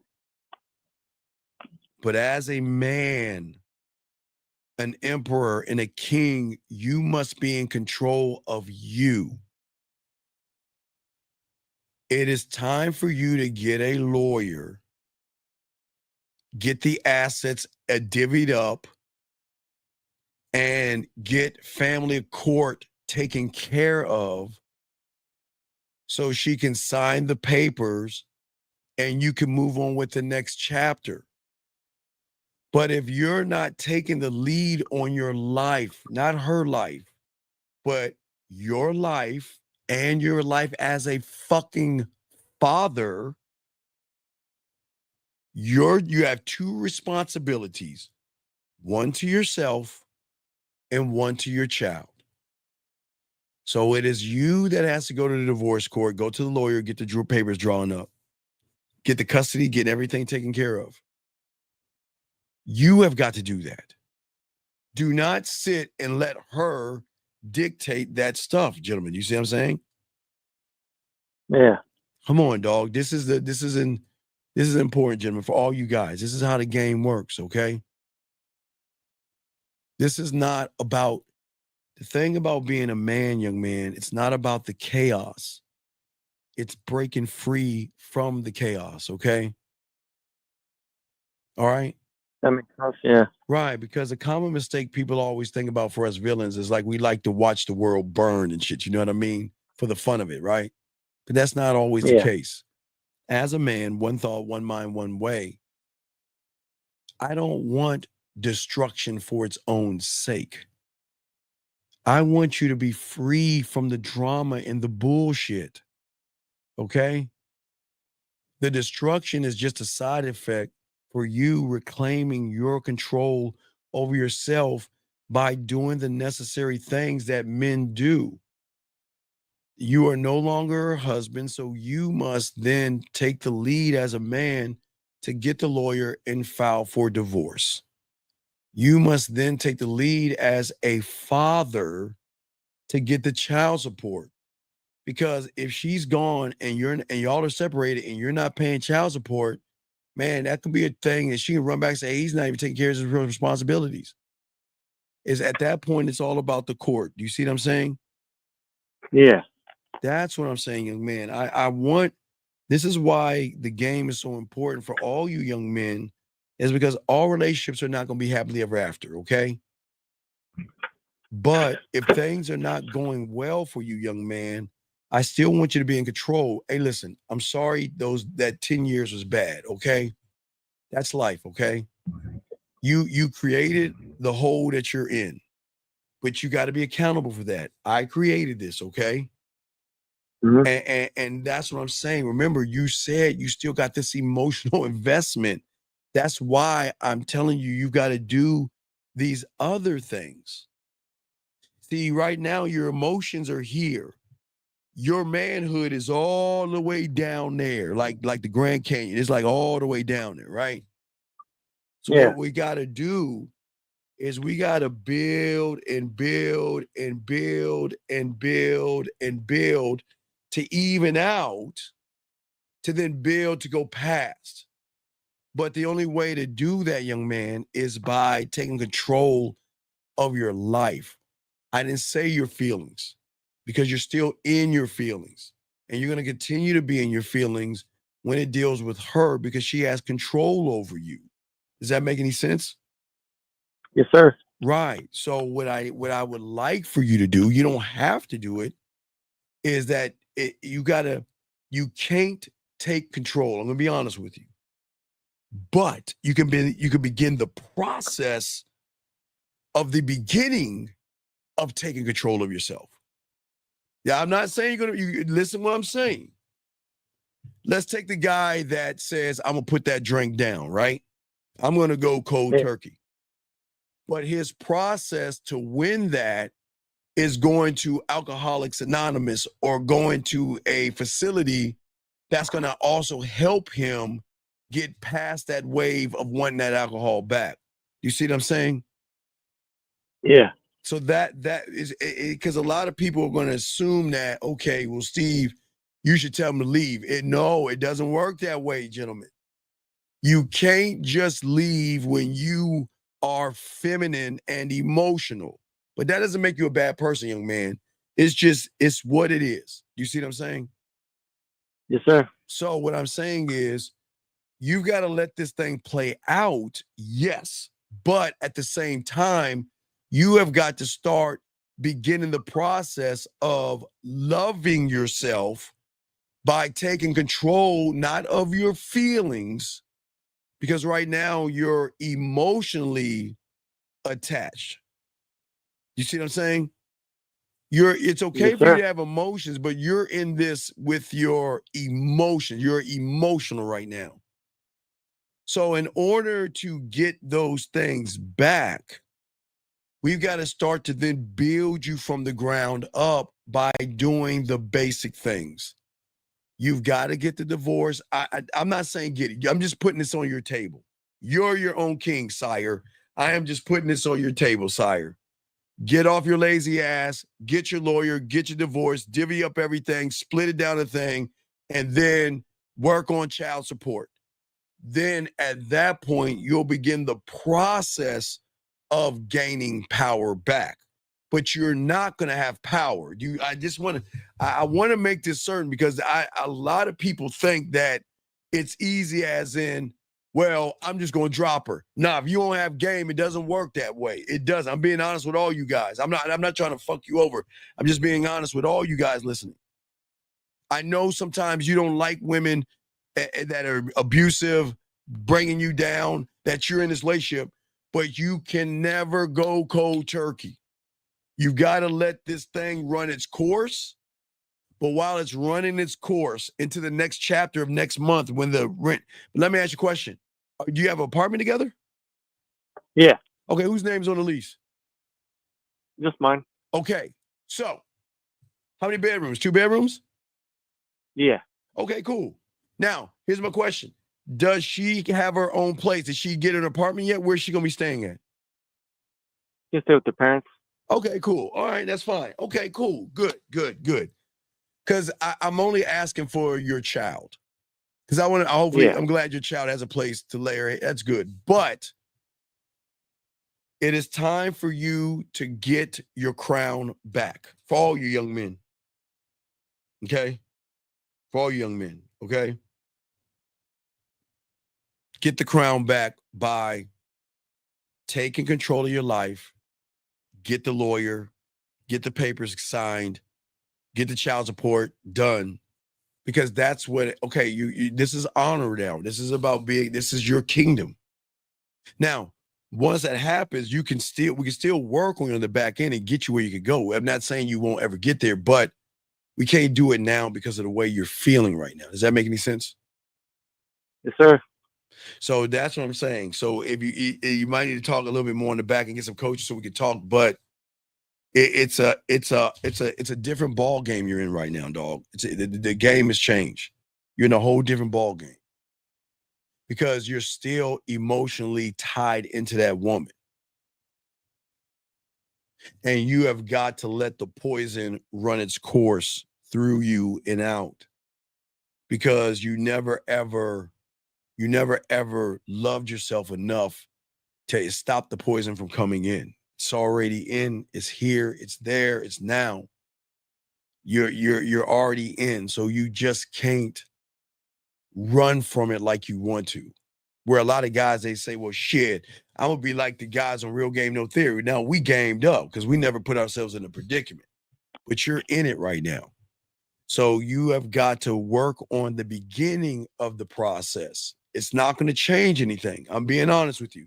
Getting the lawyer and getting the child support is going to change anything, but you're going to need some guidance on the back end, if that makes any sense, buddy.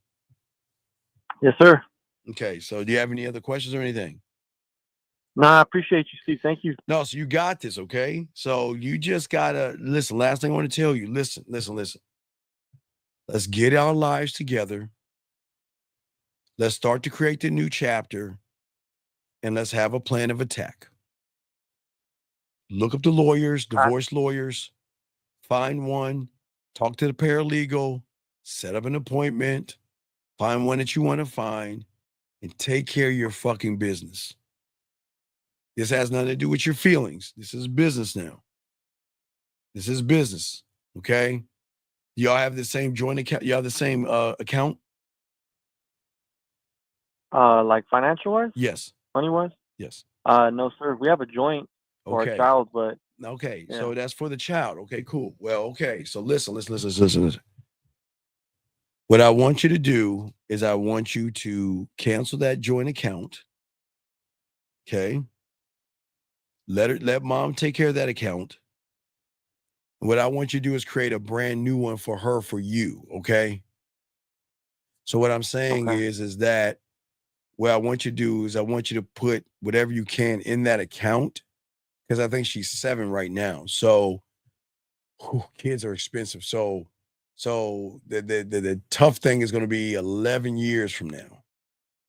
11 years from now, because at that point, you want to make sure that she has a car, college, and some money put away. So that gives you 11 years to actually put some away, because the government's not going to look at the child support. They're not going to look at the child support. So don't even, hey, think about you taking that money and just throwing it in the fire. That's basically what you're doing. No, I know it sucks. So whatever she does with the money, she's going to do with the money. That's just whatever it is. But what I'm saying is I want you to start putting some money aside for your child. So you have 11 years, put a little bit of money aside now. So when 11 years hit and she's graduating, that you will have a car, you have college taken care of, and a plan of attack for her to get her life in order. You see that? You see what I'm saying? Because because your child support is not going to have any say. You're once you give her that check, you just don't know where it's going. So it's like you're just throwing it in the fire. So you just go ahead and take that hit. But you can create an account for her, for yourself. So you want to the joint account you have for your daughter, that's strictly for mom at this point. Whatever's in there, that's fine. It's in there. Don't touch it. That's mom to her, whatever she does with that. But you could create your own for her yourself, all right? Yes, sir. Okay, so just plan it out. But if you need to talk to me on the back end, and we'll chop it up. Okay, big guy. I appreciate you, Steve. Thank you. All right, great call, buddy. All right, we'll throw you back in. That was an awesome call. Thank you, sir. Thank you. Great fucking call. God, it's just. I keep telling you guys out here, y'all have got to think. This is a thinking man's thing that we're talking about today, guys. You got a question, make sure you put a Q. We got y'all covered. But I want to talk to all those guys. All y'all listen, please get your crayons out because we have a serious conversation. A serious conversation. For many of you guys right here, this is why the game is so important. Because this is no longer about masculinity.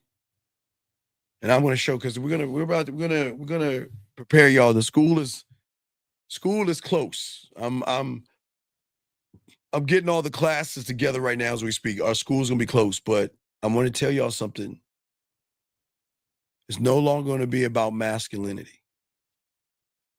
No longer is it going to be about masculinity because, unfortunately, for many of you guys, that ship has sailed. That ship has sailed, okay? And that's the honest truth. Nobody's going to tell you this shit on YouTube. I'm going to be the only one to tell you. We've got to stop chasing the ghost of masculinity and start chasing ourselves. Stop chasing masculinity, chase ourselves to become more masculine. See, right now, people are throwing masculinity around like it's some kind of a hat or a coat that you can put on. And I want y'all to write this down. We'll get deep here. I want y'all to get down because there's so much confusion about masculinity. And what people are using, they're using masculinity to really be a poisonous thing, not a thing of strength and leadership. And y'all have to be careful. All you guys listen to me, you have to be careful because people know that masculinity, the word masculinity, is a trigger word that a lot of young men are trying to figure out. Like they're trying to figure out what I am. What is masculinity to me? So let me go on the internet and I see something with masculinity. What is it to you? Tell me what masculinity is. And what are they telling you? Look through the lens of a hypergamous woman. Look through the lens of money, clothes, and status. Look through the lens of all this bullshit to lie to you, to make you understand that you're not looking at masculinity for what it is anymore. You're looking at masculinity for what somebody is trying to manipulate you to think. Because I know a lot of you young men feel lost. I get it. It's cool. Now listen to what I'm saying.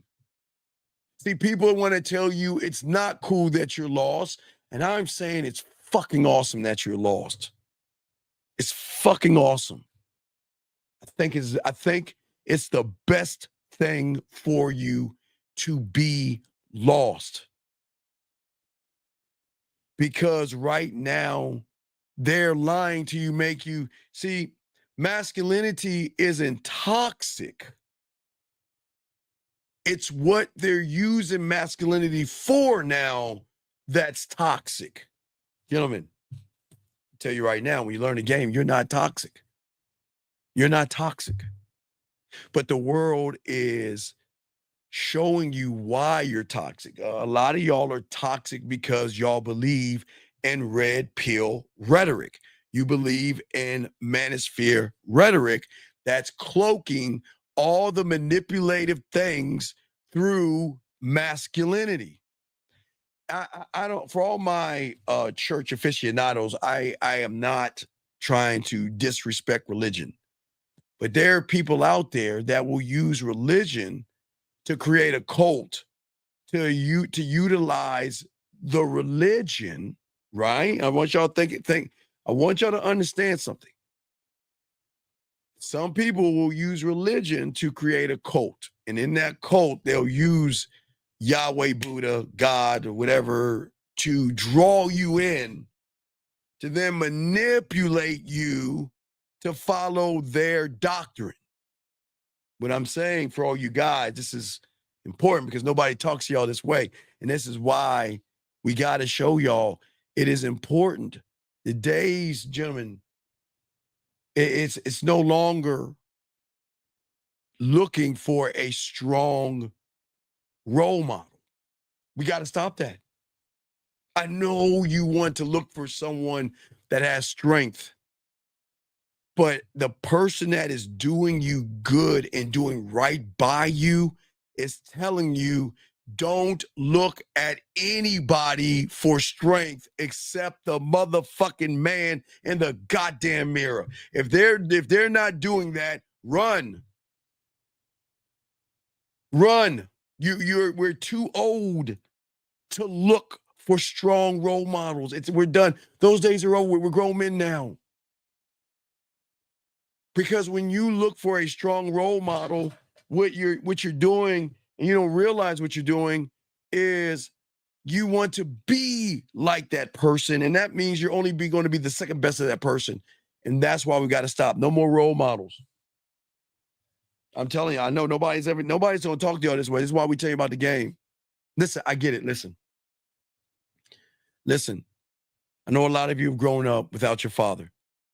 I know a lot of you have grown up without mentors. That's cool. Listen to me. It's okay. Gentlemen, tell you why it's okay. It's okay because you are able to read, you're able to write, you're able to tie your shoes, you're able to pay your bills. Okay? So it's okay. But I still know that something is missing in you, and I understand that, okay? Now, your leadership is weak. But that has nothing to do with dad or the mentor. The leadership is weak because you haven't created the leadership, gentlemen. Okay?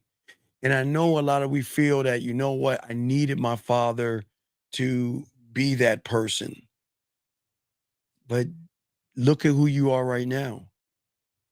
Did you need your father to pay your bills? Did you need your father to put your clothes on for you? No, it would have been nice to have your father to do those things. But that ship, like the masculinity, has sailed. It would have been nice to have dad around, and it would have been nice to have a father. And those things would have been nice. We ain't talking about woulda, coulda, shoulda, motherfuckers. We talking about what the fuck is right now. And we've got to wake up. I know y'all want to hear this shit, but this is this game. This is this game. This is what we teach y'all, this lace and this ism right here. Thank you, brother. I appreciate that. I appreciate that. Got a question, put a Q. We got y'all covered. Jimmy, this is not to upset you, not to make you mad, but we've got to get y'all to see something. Listen, I understand you don't have guidance right now, and it's cool. Right now, because you don't have guidance, a lot of you overcompensate with either aggression, or some of you guys suppress yourselves because you felt like, I needed these things. Listen, those things would have been fine, but do you actually need it? Those things would have been great, but that ship is passed.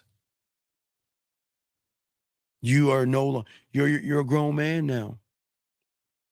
You are an independent, grown-ass man, and I get it. It would have been great to wake up and have your dad throw the ball and all that shit. I get it, dog. I understand, but that is past now. We've got to move differently. We can't look at the lack of a father and the lack of a mentor when we can make our own fucking choices and our own decisions. Our own choices and our own decisions. Sure, it'd be great to talk to the old man about it and all this other stuff, but that time has sailed. You are your own king now, and you have your own kingdom, and you have your own world. The question now you got to ask yourself, do you want to continue to look out that window waiting for dad to come back home? Or do you want that window to stay there while you create other windows and other rooms in your mind and in your world? Okay? Nobody's saying that not having a father is a good thing. It sucks. I get it. I get it, guys. I'm not making fun of the thing that you feel left out of.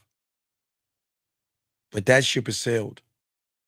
We can't sit and want to have the old man throw the ball or tuck us in and read us a nighttime story, or when we scored a touchdown, he wasn't in the stands and all that. I get it. I know everybody doesn't get the same cards, but y'all get the same deck that you can create. That's what I'm trying to tell you guys. Okay? I know a lot of y'all feel that, you know what, that I feel isolated. I feel different. But did you not get here by yourself? I mean, with your mom and dad's help, you got here. With your dad's help, because you were into your father. You are your father. You are your grandfather. And you are everything down the line. But let me ask you this question. Did you need your ancestors to, again, pay your bills, to pay your light bill, to pay your gas bill, to pay your rent, to buy you the car, to buy you the phone, to buy you the food? Did you need your ancestors? No, you didn't need them, but they're all inside of you, just like your father. He's inside of you, even though he's not there to spend time with you. He's still inside of you. But did you need him to do the things you're doing right now? No. And I get it. Sometimes you want to hug. And sometimes I know a lot of you guys have all these digital distractions, and a lot of you guys feel so isolated because you feel like, I'm missing out on something.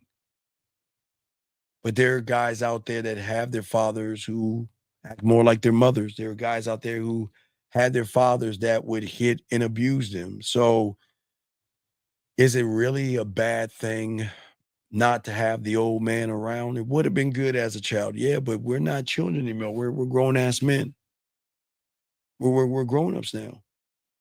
We're moving and creating, and this is why we got to talk about this.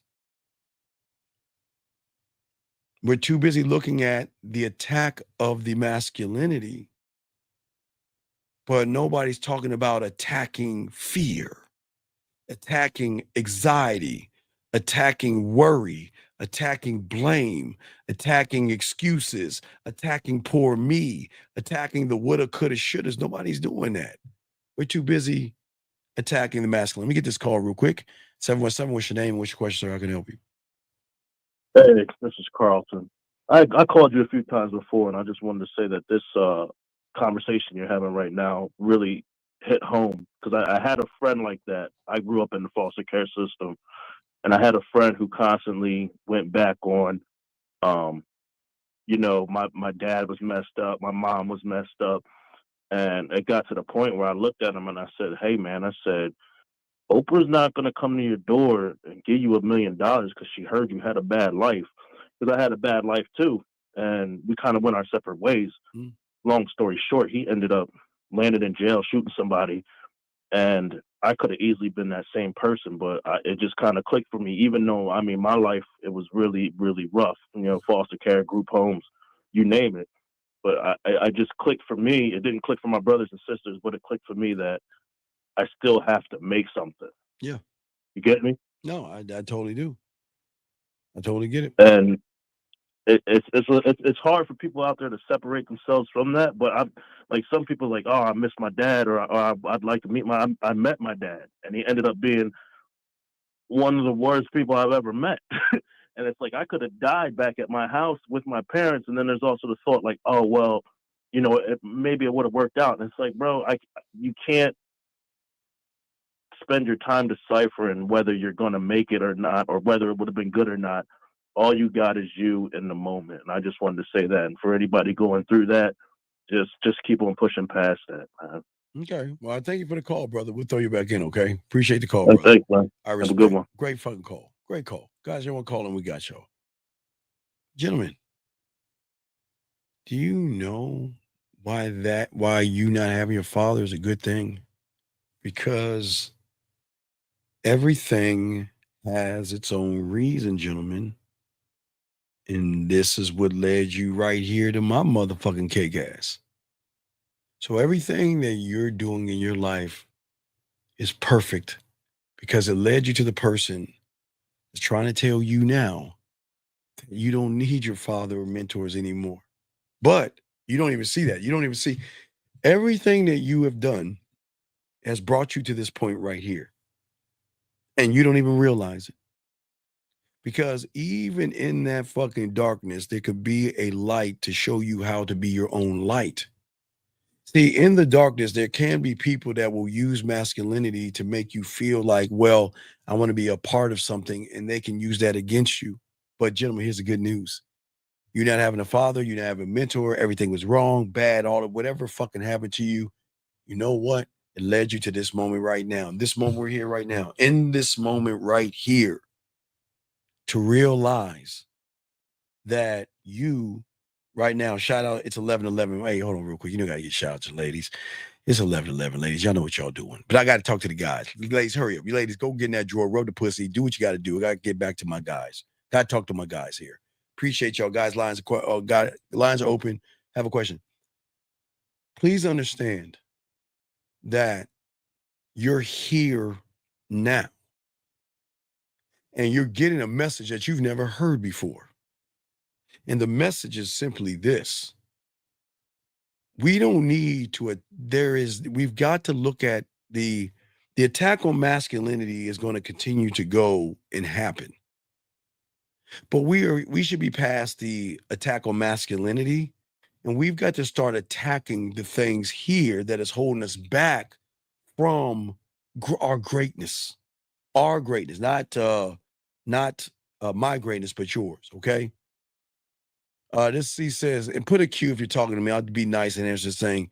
He says, this woman got mad. I was talking to another woman. Now she doesn't want to talk to me. So fucking what? You're the problem. You're the problem. You're the problem. See, guys, he's the fucking problem. Because if this motherfucker had game, he wouldn't be dealing with somebody that is an ain't shit, bottom of the barrel person. But because you're an ain't shit, bottom of the barrel person, you get exactly what you deserve. So she's not doing anything wrong. I don't know why y'all guys think women are to blame. This is what you deserve because you don't love, respect, or honor yourself. So you get what you get. Welcome to the real world. Welcome to the real world. 919, what's your name? What's your question? How can I help you? Hello. What's your name, sir? And what's your question? My name is Jonathan. My question is how long I should wait before getting into a relationship. Jonathan, how old are you? I'm 21, 22. So Jonathan, why are you asking a division or a decimal question when you can't even count to 5? I can. You can't because you're asking me an asinine question because you don't have a relationship with yourself. So you are asking a dumbass. It's not a dumbass question, but it's a reason why you shouldn't be in a relationship because you're not in one with yourself because you don't have any game. And you got to fix that goddamn smoke detector.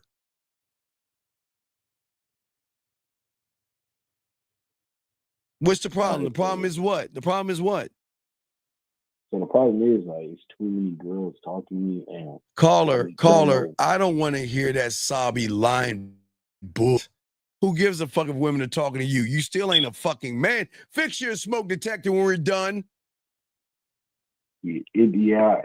Okay. The thing is, too much girls talking. I just don't. All right, caller. Right. Next time you say that, add some dragons and zombies, man. Get the fuck off my phone. I can't stand talking to liars. 717. What's your name? What's your question, sir? What's up? 717 going once, 717 going twice, 717 last time. All right, goodbye. All right, so guys, lines are open. If y'all got a question, please put a Q. We got y'all covered. But what I'm saying to all you guys out here, that y'all, we've got to stop looking at the war. We got to stop looking at the attack of masculinity, because I don't think y'all understand what's going on. I want y'all to think about something.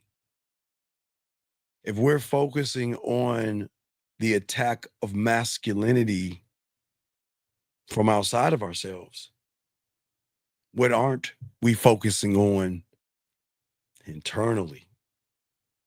See, the world has a way, gentlemen, of keeping you a prisoner of your thoughts and in your mind and stuff. Last call, 717, last time.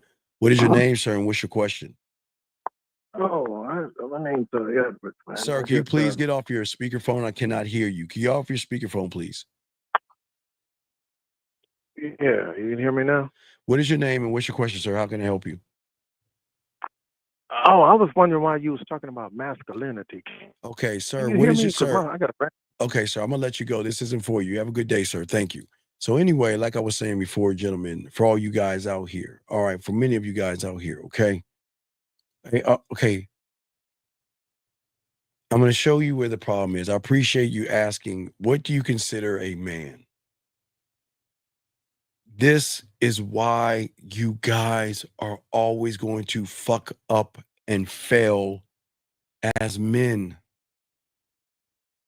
We have got to stop looking through the lens of somebody else and start to create our own idea of a fucking man.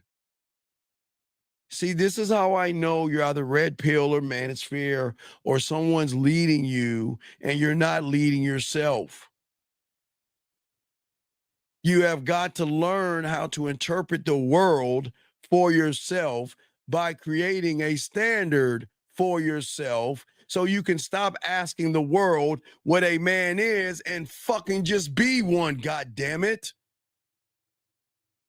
Everybody's going to give you a different interpretation, and they're all wrong because they're not you. The game teaches you, young man, when you're a student of the game. One thought, one mind, one way. No, come on. No, stop.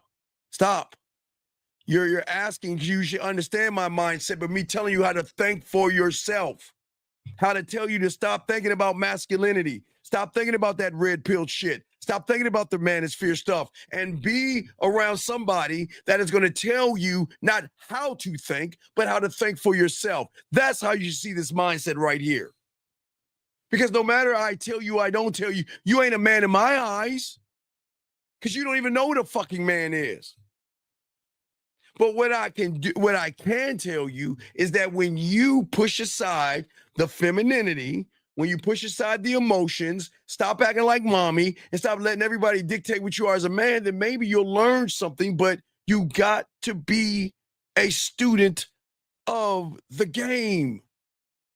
You can't understand my mindset because I'm too deep for you to understand me, because I'm not you or never will be like you. And never want to be like you. But you don't even know what a man is to your own self. And that's not a knock on you. But the problem is, most of you guys have never been told that you got to be able to create a standard. It is okay, gentlemen, but you cannot create something from a place of just liking yourself or hating yourself. Please understand that. That's the key right here. Gentlemen, that is going to be a key in all of this.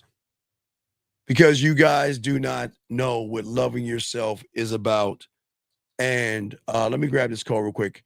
830, what's your name, sir? And what's your question? Hey, Steve, this is Jose de la Cruz Jr. I got a situation here. I'm in the hospital, and my CNA she looks good. She's giving me the signals, and I can't take it no more. The best I can come up with is, I want you. How we gonna do this? I ain't got no game. That's why I'm calling in. I need some help getting in the game. Caller, why don't you just leave that woman alone? You ain't that guy, dog. All right. You're not Damn, that guy. okay. No, I'm just saying you're not that guy, dog. You want to know why? I think I am. I think you wait, underestimated me, sir, Steve. I just need a little bit of help. Sir, if you were the fucking guy, you would ask for what you want like the fucking guy would. You're not the guy. You don't know how to fuck. Well, why should it wait? How do I why, ask? no, no, wait, I'm not trying to catch sir. sexual assault Well, here, then man. leave it. Then there you go. So your red pill thinking is why you don't need to be around her. You're not worthy of that woman. I hate to even say that shit because you're red pilled in manosphere talking about all these mythical things. I don't want to catch an assault. Man, get the fuck out of here. That's why you got to stop listening to that red pill jargon, dog. It's got you all fucked up.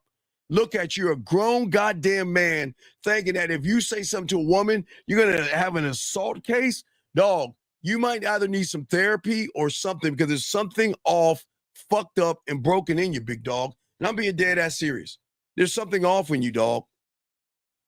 Well, then I need some help, man. So, well, no, so no, I get some coaching or what? I am giving you help. Yes, you do, because listen to what you're saying.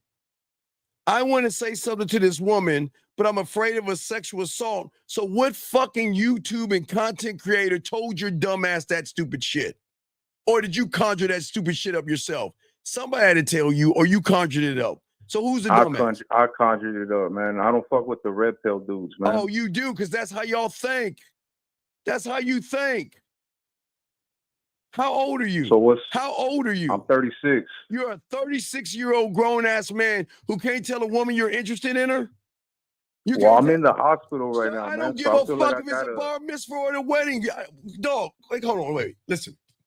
This is why y'all guys will never be men. Why guys like us will always get pussy. You're telling me you're 36 years old and your excuse is that you're laying in your fucking bed and you guys can't tell a woman you're interested in her? Are you serious? Does she need to give you a lollipop and a balloon first or something? What does she got to do? Give you a teddy bear, some flowers? What the fuck does she need to do for you to get off your lazy fucking ass and ask for what you want? What does she need to do? I'm trying to tell her, I want to say this. I want to say, I'm looking at you. You look good. Caller, why should a woman fuck you? Because I'm the man. I can give her what she wants. I ain't got that much experience. By those terms, right. So don't do that because you don't know how to fuck. You don't have any game and you're bad in bed. So if I were you, I wouldn't ask her those things. I don't know why you're laughing. I'm dead ass serious. You think I'm joking? I'm laughing at myself, man. Right. Well, you're should. Right. I know I'm right because you ain't. I'm trying to help you by telling you to leave these women alone. Why don't you leave her alone and allow her to do her job?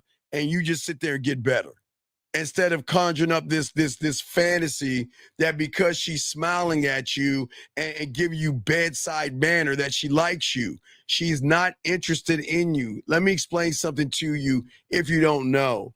When you are in the hospital, these women have to do something called bedside manner. You know what that is? That means is be nice to you, not because she likes you, not because she wants to fuck you. She has to be nice to you to make you feel better about yourself. So what makes you think she wants to fuck you, caller? Yeah, man. I don't know. She's giving me the signals like she wants some dick, man. Popping that ass out. Exactly. So, all right. So you need to go ahead and go. And before I kick you out of the thing, you're going to admit to call in. So I'm going to let you go, buddy. But this ain't for you, buddy. I wish you the best of your luck, buddy. Peace out. So anyway, you got a minute to call in. You got a minute to call in. You got a minute to call in. Because motherfuckers like you want to see my mindset? I'm going to give you a minute to call in or you need to get the fuck on out. Because motherfuckers like you don't need to be in this room. This isn't for you. Yeah, this isn't for you. This is not for you. I'm telling you right now, don't waste your time here. Allow me to go ahead and boot you out now before I do it, or just remove yourself because you ain't built for this shit, motherfucker. You're not built for it. So with that, I hope that you find the manosphere, whatever. We wish you the best of luck in your endeavors. Guys, I got y'all covered. Let us continue and let us keep talking about what we're talking about. Gentlemen, but I'm saying for all you guys out here, this is why most you guys are going to have the problems that you have. Because most you guys are not looking at what you need to do to create a standard as a man. Okay? a standard. Okay? What I'm saying is, when are you guys going to rule your life for yourselves and stop allowing women, her ass and her titties, to rule you? When are you guys going to get off your asses and realize that all the stuff that y'all are dealing with is because somebody on YouTube has touched you in a way where you guys believe that women are the worst? Listen what he's saying. He wants to talk to one without catching a case. Think, gentlemen. If what you're saying, you think you're gonna catch a case, then you know you shouldn't be saying it. Is it not hard? Is that not hard or difficult, gentlemen? But gentlemen, we want to teach you things and to show you how to move as a man. Okay? You have to learn what strength is, gentlemen. And the expectations that you set for yourself is something that you are not doing for yourselves, gentlemen. This is why many of you are having the problems that you have, because you don't even have a standard. You don't have a standard. And the only way you're going to become successful is by learning the game. You must learn the game. You got to become a student of the game. Because those who are students of the game win, because they finally learn what it means to love yourself. And when you're living and moving on that level, everything changes. Everything changes. But most of you guys don't believe in yourself. Most of you guys don't like yourselves. And I know most of you don't love yourselves. But that's okay. That's not the problem. That's not the problem. Okay, you're not a problem. You are a simple solution when you soak up what we're teaching you here. Grab this call, area code 909. What's your name, sir? And what's your question? How can I help you? Hey, you asked me to call you. I'm calling. Sir, what is your name, sir? I didn't ask you to call me. What is your name? Mr. Major. Okay, then what the fuck do you want? I'm teaching a show. What do you want? Why are you asking me what I'm asking? First of all, okay, goodbye. Done with you.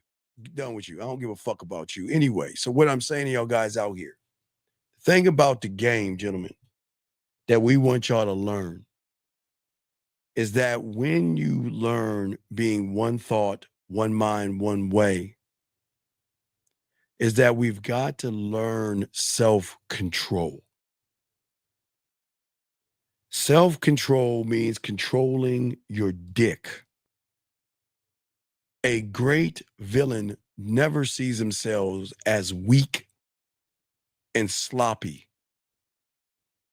Gentlemen, I want all of you to hold yourselves to a high standard, not of the woman and what the fuck she wants, but one of discipline, not training. Gentlemen, I don't care how many gyms you go to, okay? All right? I don't care how many gyms you go to. You're going to the wrong gym. I'm going to say it again. I don't care how many gyms you're going to. Write this down. I'm going to show you. You're going to the wrong gym.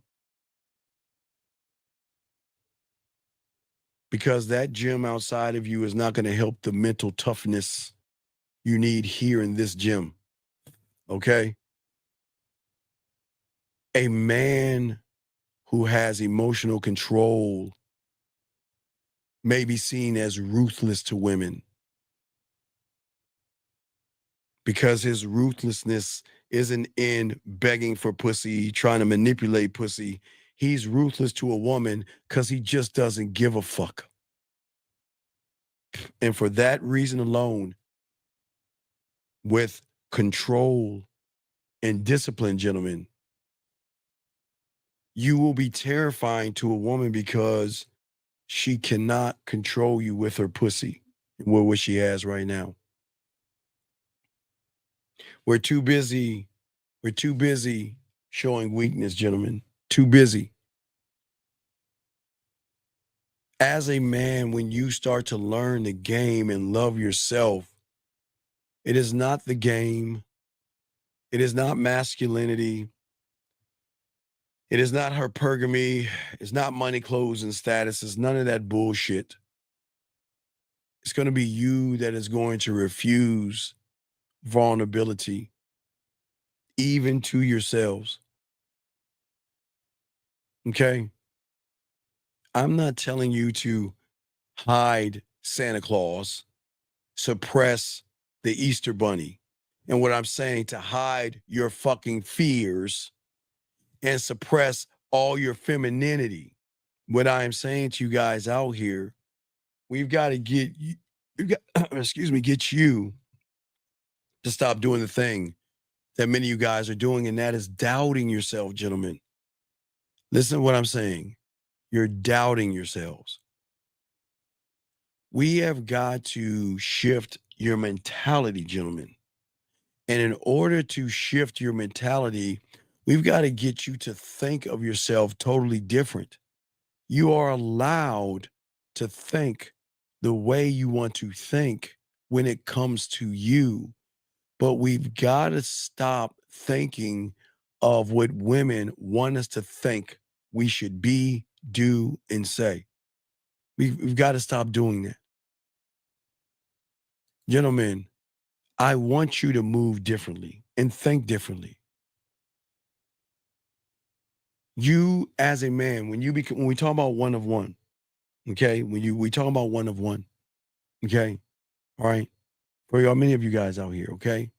For all you guys, when we're talking about one thought, one mind, one way, for many of you guys out here, it's very important to understand that I'm not here to change who you are. That is not my job. Because my mentor told me the same thing. I used to see all the women he used to get. I used to see the women doing those things. And yet, my ignorance, I thought the game was about women. No. The game I started to learn was to understand myself while you're in this reality. Gentlemen, the problem is that you're in a reality in which you are not thriving in, but you choose to stay in. You're in the reality. You choose to be here in this reality that you're in. And as a man, I just don't exist. I rule in the reality. The difference for many of you guys, all you guys listen to me. Please listen to what I'm saying. You can't rule if you're playing by the rules of what's inside of you or what's out of you. That's what I'm saying to you guys out here. And what I'm saying to each and every, and shout out to the 170 likes. I'm going to call 717. What's your name? And what's your question, sir? Oh, I wanted to ask you about you Sir, speak what about is your the name game. and what's your question, sir? What is your name and what's your question? My name is Terry Edwards. And my Okay, what is your question? What do Wait, you? sir, can you get off your speakerphone so you can speak up? I cannot. It's very important you get off your speakerphone because you sound very, very far away. We can't. We can't hear you, sir. So you got to either come closer to the phone or speak it louder. We can't hear you. Yeah. What my question was, what do you think about when you say the game compared to a man just simply got him a good woman, he married a woman, they live their lives together. I mean, just fuck the game, just get a good woman. And Sir, you can't get a good anything if you're not a good man. What are you talking about? What the fuck is a good woman? Well, I mean, a man can. Sir, okay, sir. Wait, sir. Please fix your phone and call back. You I'm telling you, I'm not being serious. I'm not being a dick here. Your phone is really, really fucked up. Please fix the reception or talk into it, but your phone is flickering in and out. We cannot hear you. All right, brother, take care. All right, fix your phone and call back or whatever. Just call back. But all this good woman shit, gentlemen, let me tell y'all something. Fuck that good woman shit. The fuck you mean? Why don't you just find a good woman? There's no such thing as a good woman until you learn that you need to be a good fucking man. There is no good woman in this fucking world until she realizes that I need to be good for you because you can lead me and you can elevate me and you can educate me. But there, y'all, all this fairy tale shit, man. Please get out of this fairy tale bullshit of looking for this mythical thing called a good woman when you're not even a good goddamn man. How the fuck can y'all ask for a good woman and you ain't even a good goddamn man? Can't do that. We can't do that. But I'm telling you how you can. Because you have got to be the standard. When a woman meets a man that just doesn't exist, but a man that rules because he's decisive and he doesn't apologize for who he is. Because a man doesn't need to hit a woman, doesn't need to yell at a woman, he doesn't need to shake a woman, he doesn't need to down a woman, he doesn't need to do any of those things to a woman. He can just walk the fuck away. That's why you should be unapologetic you and say what you need to say. And if it's going to hurt her fucking feelings, so fucking what? We never second guess ourselves. No second guessing. No hesitation. This is why your reality isn't working right now, because you're not second guessing. You're third guessing, fifth guessing, 10th guessing, 100 guessing yourselves. And all you do all day and all night is hesitate. Think about this, gentlemen. Listen to that caller before last. Steve, I'm in the hospital and I see a girl that I like, but I don't know what to say. I don't know what to do. Hesitation, second guessing, third guessing, fourth guessing, making excuses. Well, I don't want to say something, I get a case and all that other stuff. Gentlemen, we're too busy hesitating and second guessing. This is why I keep telling y'all guys, this is the beauty of being a man, because you're not going to ever hesitate. When you see her, you'll talk to her. You'll never sit and think about it. You'll just do it. The moment you start thinking is where everything's going to go wrong, because you're thinking in the reality in which you're comfortable in. You don't think in the discomfort. You think in comfort, and that's why you're not growing. You're too busy thinking in comfort. Comfort is saying, I don't want to get rejected, so I'm not going to say anything at all. Think about what I'm saying, gentlemen. But you as a one man, one thought, one way, one mind, you're going to rule your life the same way. Your word is final because it is your word. Not the word that you give her, not the word that you give the outside world. It's the word that you give yourself. Your word is final. Your word is non-fucking negotiable. I'm not just going to talk to her. I'm going to give her the opportunity to get on my dick. If you ain't talking that way, then you see why you need help. The guy earlier today, oh man, Steve, you don't know, there are dimes out there. There ain't no woman that's a dime. She's not a dime until you say she's a dime by her actions, her behaviors, and how she's moving, not her ass and her motherfucking titties. Come on, man. Come on. What are we doing? Non-negotiable, gentlemen. Motherfucker, we never, gentlemen, listen to me. Because we're too busy chasing the masculinity, right? Remember I told y'all we're too busy chasing it. But why aren't we chasing who we are as men? We're too busy chasing this word masculinity. See, when you are that man, you don't beg for attention. You don't beg for a woman's attention.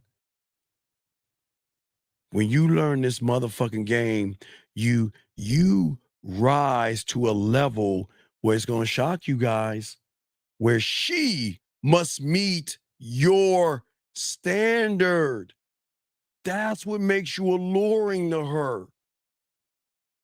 Because all her life, everybody's been trying to reach her standard to get her pussy. But when you got this game, you got this diamond dick, you don't run behind a piece of pussy. Because as a man, we don't waste our energy on emotional attachments and external validation. And what are we doing all day? Emotional attachments and validation. That's all we're doing. You want the woman to fuck with you? Be laser sharp. Lock in on that one thing, and that one thing is the man in the fucking mirror. It's not masculinity. It's not femininity. It's not what these women are doing. It's none of these things. You have to be laser focused, gentlemen, on yourself. On yourself, gentlemen. Listen to what I'm saying. Nobody's going to tell you this shit because nobody wants to teach you how to win. That's what's alluring to you, gentlemen, who you are. When you're locked in on you to a woman who is a gold digger, to a woman who expects a guy to pay for dinner, to a woman that expects you to have 7-figure salaries, is going to see you as somebody untouchable and someone I got to give this pussy to. I don't even give a fuck. He doesn't have to spend any money on me. He can have this pussy for free. And these women ain't going to tell you that shit. They'll fuck you for free. And y'all got to stop living the fairy tale that every woman is going to treat every guy a certain way. That's bullshit. That's bullshit. I'm telling y'all right now, that's bullshit. Because when a woman recognizes that you live for yourself, that's going to change her perception of you. But if you live for others, her ass, her titties, her pussy, her time, her attention, then you have failed. And that's why, again, y'all got to think about how y'all are moving right now. Think about what I'm saying to all young men. Listen to what I'm saying. I got y'all. I'm trying to show y'all this game. Do you want to know why you don't live for others? Get your fucking crayons. I'll write this down. I can't live for others. Listen to me. I can't live for a woman. I can't live to look for my father because I already have my father in me. So you don't need to look. He's already in you, babe. He's already, your daddy's in you already. The reason why you can't is because you have to live for your own empire. You must live for your own kingdom, your own legacy. You don't give a fuck if a woman wants you to buy her a dinner. You're not doing that. You're not buying her a goddamn dinner. And I don't care if a woman says she wants a motherfucker riding a dragon. So fucking what? It's none of my business when the business I live for is me. Everything that you do, from the way you walk into a room to the way you think or in order, you got to command attention. You got to scream to that woman, and who the fuck are you? Man, the way he asked for a hamburger was God damn, I love the way. Because guys, let me tell y'all something. When y'all got that arrogance to you, you're in front of a woman at the cash register, and you talk that shit and order a set, they're going to smile on their face. Oh, shit. They're going to say, God damn, who is this motherfucker right here? Because, gentlemen, when you love yourself, your presence is going to demand respect. And that it will never be by accident, gentlemen. It's because you know exactly who you are. And that's the thing she doesn't know. When you learn you, he will not know anything about you. Oh, shit, hold up. What does that mean? Whoa, we cooking right now. Say it again. Think about what I just said.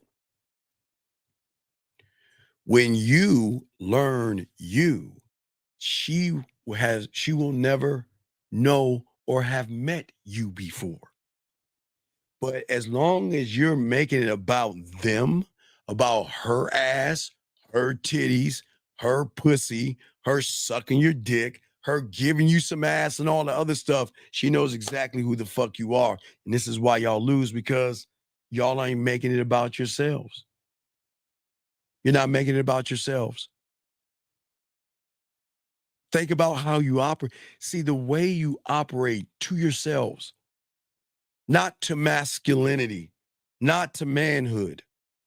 You must operate to and for yourself. Okay? You don't need to dirty your hands with every task here. That's why you have your cult.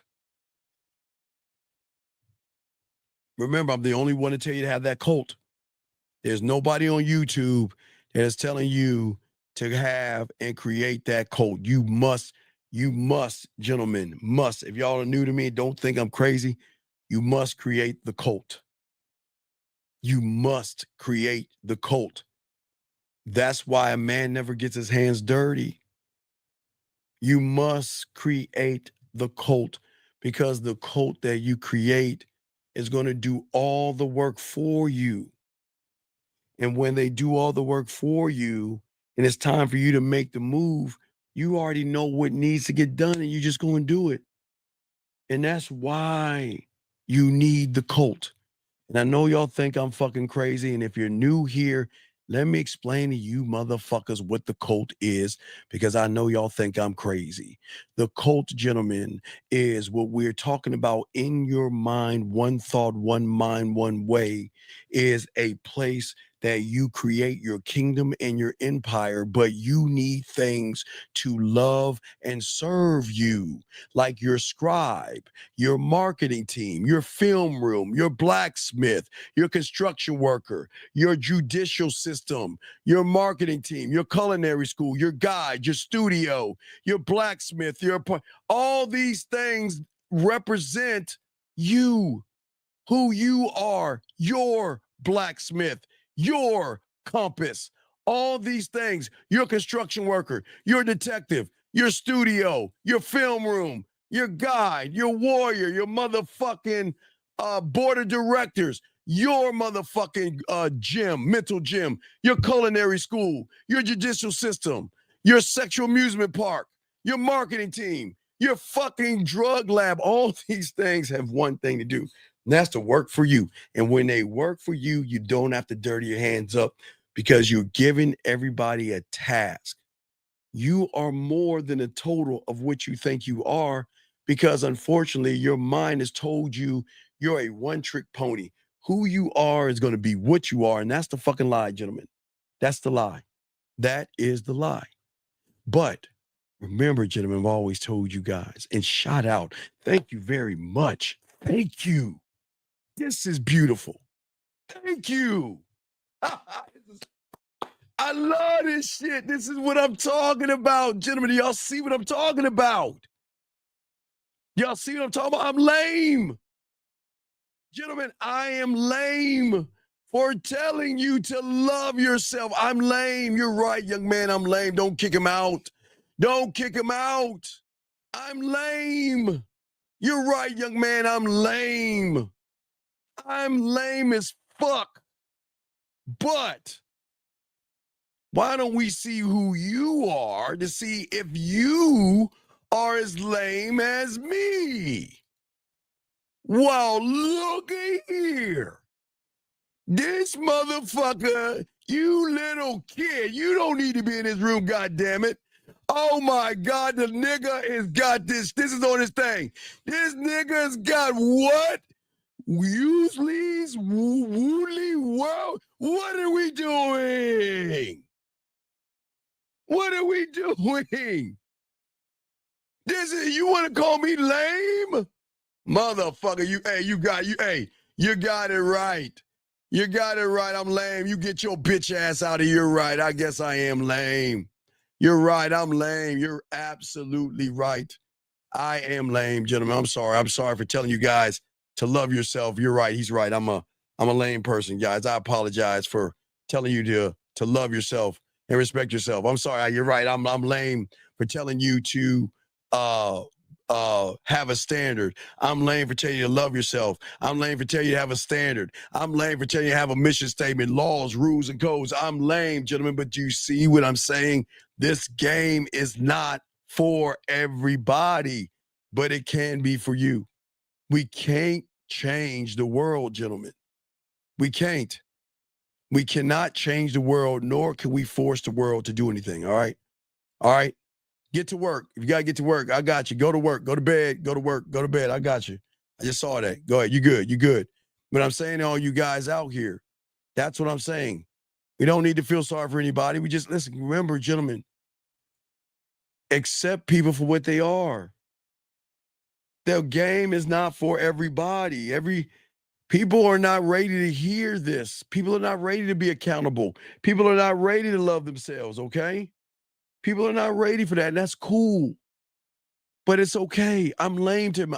Hey, guys, I'm lame to him, but I still let me allow this lame person to keep teaching you something. I'm sorry I'm lame, but allow me to do that. But as I was saying, for all you guys out here, your presence alone, gentlemen, will demand respect. And it is not by accident. It can never, you are not an accident. Now, maybe some of you were born in accidents. Maybe dad, bust a nut, and some of us are born from a fuck. I'm not going to be mean, but some of us are born from fucking. Some of us are born from love. Sometimes and it doesn't matter how we got here. Please listen, okay? For all my dogs out here, listen how I'm saying. I don't give a fuck if you were born from love. I don't give a fuck if you was like, oops, I didn't mean to bust that nut in you. You want to keep them, whatever it is. But right now, you're not an accident. You're here now. All right? You're here. How you got here, we need to not to care how you got here. But to be serious with you guys out here, you know who you are as a man. That's what we're trying to teach all you guys out here. Okay? I want to make sure you understand that, as I told you, you getting your hands dirty, okay, by creating the world and the environment for yourself. Because right now, in your reality, okay, you're not committed to yourself. You're committed to the safety of the prison that you are in. Listen to what I'm saying, gentlemen. This is very important. Please get your crayons out and please write this down. Guys, if you have a question, we got y'all. Put a question. Y'all can call in. We got y'all covered. We're doing everything we can to lace y'all with this game because nobody's going to talk to you this way. And I got you, okay? Okay, what I'm saying to you guys, okay, for many of you guys right now, most you listen to me. I need you to understand this. Who are you? I'm going to tell you who you are, okay? Who are you right now? But the beautiful thing is, you don't have to be this person. But let me tell you who you are right now for all you young men out here, okay? Who am I? You are a prisoner of your own world. That's who you are. Because you're in a prison of comfort. Okay? You're in a place where everything is safe. You're in a place where you don't want to live. You don't want to leave. I mean, not live, but you don't want to leave it. Because where you're at right now is the problem. You should never be comfortable. You should never feel secure. Because where you are is why the problem is existing, because you're in a place of certainty and predictability. You already know what's going to happen. But is it the truth, or is it a fact that you have created? Everything within the confines of the world that you have blocked yourself out of, gentlemen, okay? Everything is keeping you safe. And that's the problem. And anything that doesn't match up to your idea is going to be discomfort. And what is discomfort? This thing called the unknown, outside of your reality. Okay. That's why we're trying to tell all you guys to learn and soak up this game. Because right now you're in peace and harmony, and the peace is bad. It is a bad thing. You should never be where you're at. You should always expand who you are and train yourself to keep going outside of the bubble that you're in. Okay. But for many of you guys, a lot of you guys, even though there is peace and there is harmony in the bubble that you're in, you're still miserable. Some of you are depressed. Some of you are sad.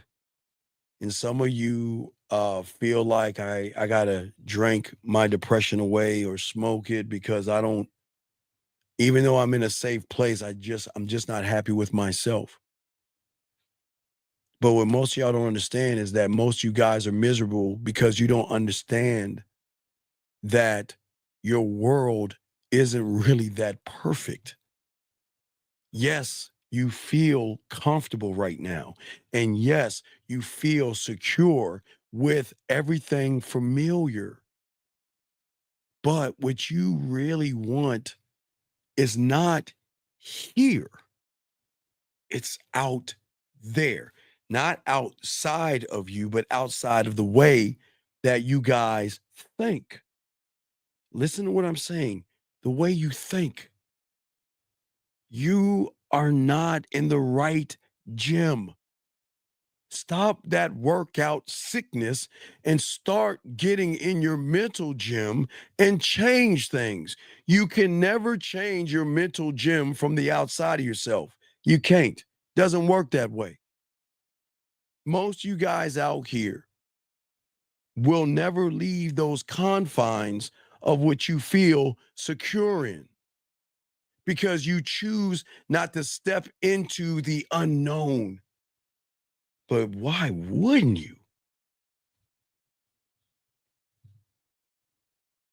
If the unknown is a different part of you, why the fuck wouldn't you step into there? Why wouldn't you step into the unknown and the unpredictable you? It's you. But you want to stay away from you because you think you are actually what you are right now, and that's not you. It is the you chose to be, but the you that you can be is outside of you here. Outside of you. You, not me, not masculinity, not red pill, not hypergamy, not leg counts and all that silly shit. I'm saying to you that what if there's another you outside of you that you can go tap into to create a better you here? Nobody should be helping you with this shit. But see, people think I'm crazy by saying this shit.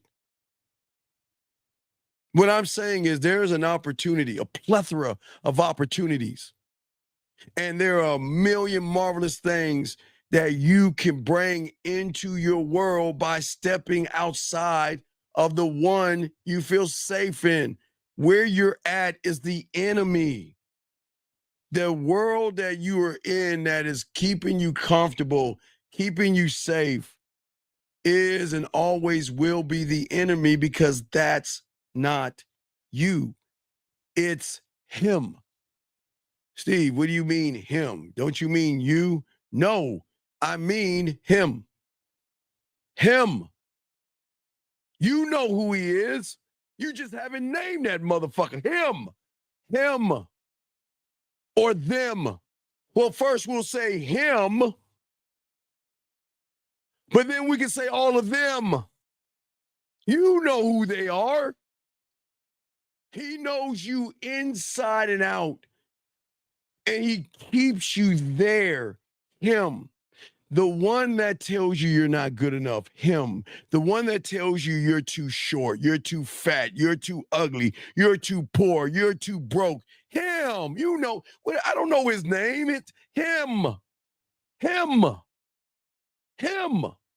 I don't know who he is to you, but I know he's there, and I know he exists, and I know he exists in your mind because he is telling you how to live your fucking life, because he doesn't want you to know that there's another you outside of you, gentlemen.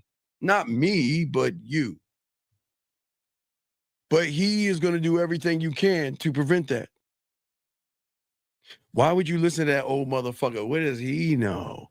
He doesn't understand us like I understand you. You don't talk to that loser guy. Look at him. He doesn't look like us. He's old. He's black. What does he know about us? He doesn't know about us. I think we should hate him. I think he's a loser. He doesn't have your best interest. He's trying to teach you to leave me. And why? Check it out. Why would you leave me? Am I not the one to help you find your keys when you lose them? Am I not the one to help you find your wallet when it's missing? Am I not the one to show you a faster way to get to work? Why would you want to get rid of me? He doesn't like me. And if he doesn't like me, he doesn't like you, so he doesn't like us. So you see how that works, gentlemen? See how he talks to you? Area code 817, what's your name, sir? And what's your question? How can I help you? Hello. What is your name, sir? And how can I help you, sir? Yeah, this is KC, Flint, Michigan. Sir, what's your question? How can I help you, buddy? What's up? Yeah, last time I talked to you, you cussed me out real bad. Sir, okay, we're not talking about last time. How can I help you this time? What's going on? Yeah, well, I got shit straight right now, man. Okay, sir, are you smoking or drinking right now, sir? No, I'm not. Okay, I'm just I just wanted to thank you, bro. Like you cut into me, man. Like I didn't want to hear what you had to say, man. That shit hurt. But no, sir. I'm not here to hurt you. I'm here to break you. I've got to break you for you to see that you can break your reality and you can break the algorithm. I'm not the bad guy. I'm just the guy that is not going to put up with you hating yourself. And I'm the guy that loves himself. So I know what it's like to love yourself. So I'm saying stop hating yourself. And the only way I could do that is break you. Does that make any sense? Yeah, it makes complete sense. Right. And, yeah, like I get it. Right. Like you was like talking about like what am I on? Like, no, I ain't on none of that shit. Not no more. Well, you know what? I want you to be on a nut. No, I want you to be. I told you I'm a crackhead. I'm an alcoholic. I have a gambling addiction. Because I want you to be on the same shit I'm on, dog. Me. I smoke me. I drink me. I gamble on me.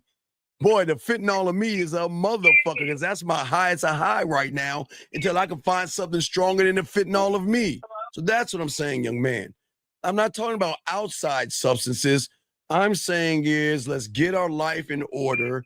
Let's stop sitting on our asses. Let's create some beauty. Let's create something for ourselves, for maybe yourself or your future. That's all I'm saying, young man.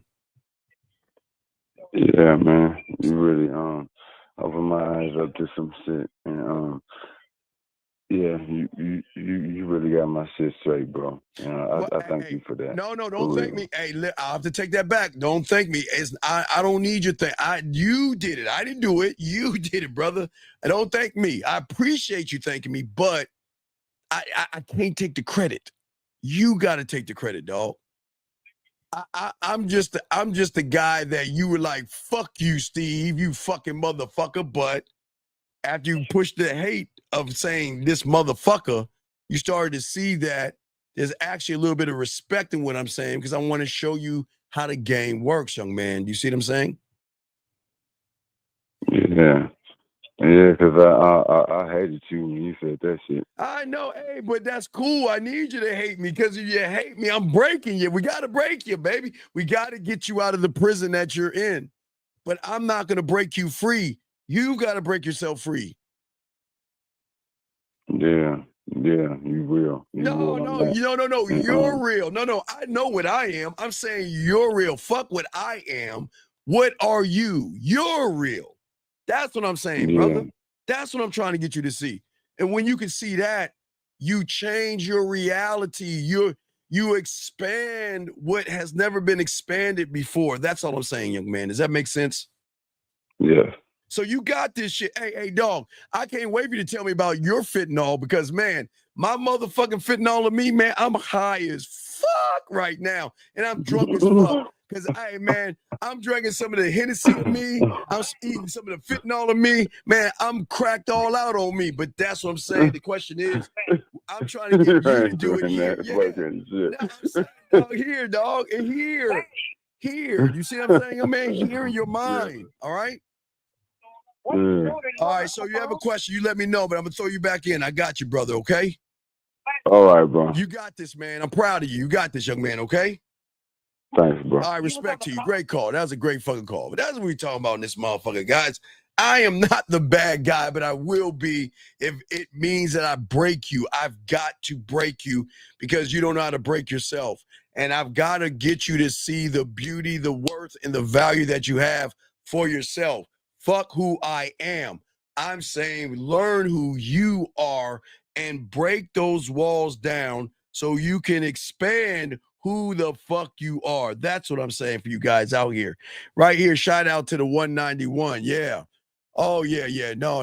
I'm on, oh no, that fit. Hey, my drug lab here, man, I'm telling them, man, that fentanyl of me, I need something stronger. I mean, that fentanyl of me, I need more of that mental, I need more greater. So no, I'm telling y'all, mentality wise for you guys out here. But let us continue, guys, and we're breaking it down, guys. Got a question. We got y'all covered, but I'm trying to get y'all to see the game that is different because I want you young men to start to commit to yourselves. You can be unstoppable. You are the weapon. You are the weapon. Think about what I'm saying to you guys. You are the weapon. You are authentic. There is no one like you.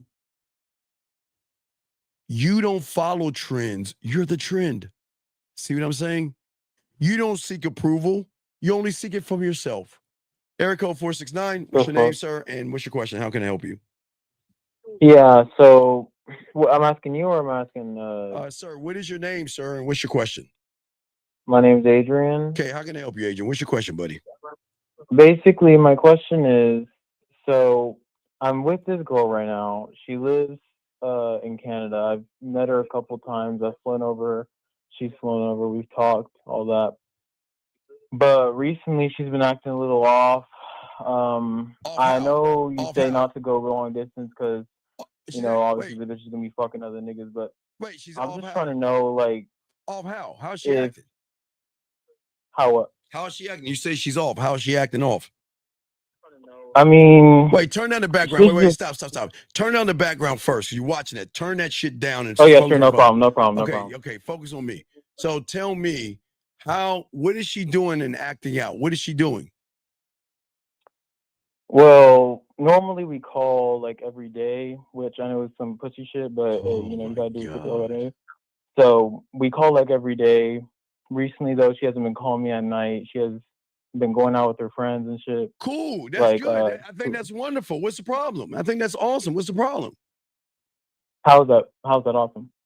Because why She's going to clubs and shit with her friends and... fuck? Yes. Hey, dog, because all right, look, dog. All right, let me explain something to you. I say this with love and kindness, so please don't let this hurt you. But if you knew how to fuck and learn how to fuck like I showed you how to fuck, eat pussy, and be that guy, you would be cool with it. Because I have no problem with a woman going to the club and hanging out with other guys. Because they can't make that pussy purr the way I can. And only a person who can't make that pussy purr is going to worry about his girl going out. I don't give a fuck. Please, somebody. Hey, Well, the thing is, but what? She don't got a pussy. She got a dick. Like, well, but what this ain't no. I know, but dog, what I'm saying to you, you deserve what you deserve, though, dog. But guess what, dog? Wait, you don't hear it? Hear what?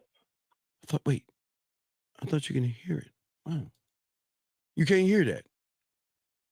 Hear what? I'm saying you. Damn it! I'm sorry, dog. It's just me. I just, sometimes in my mind, I hear things. You don't hear it? What you mean?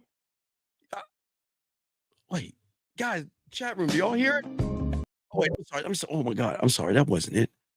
I thought you heard. Wait. Steve, he's a cupcake. He's nothing but a cupcake.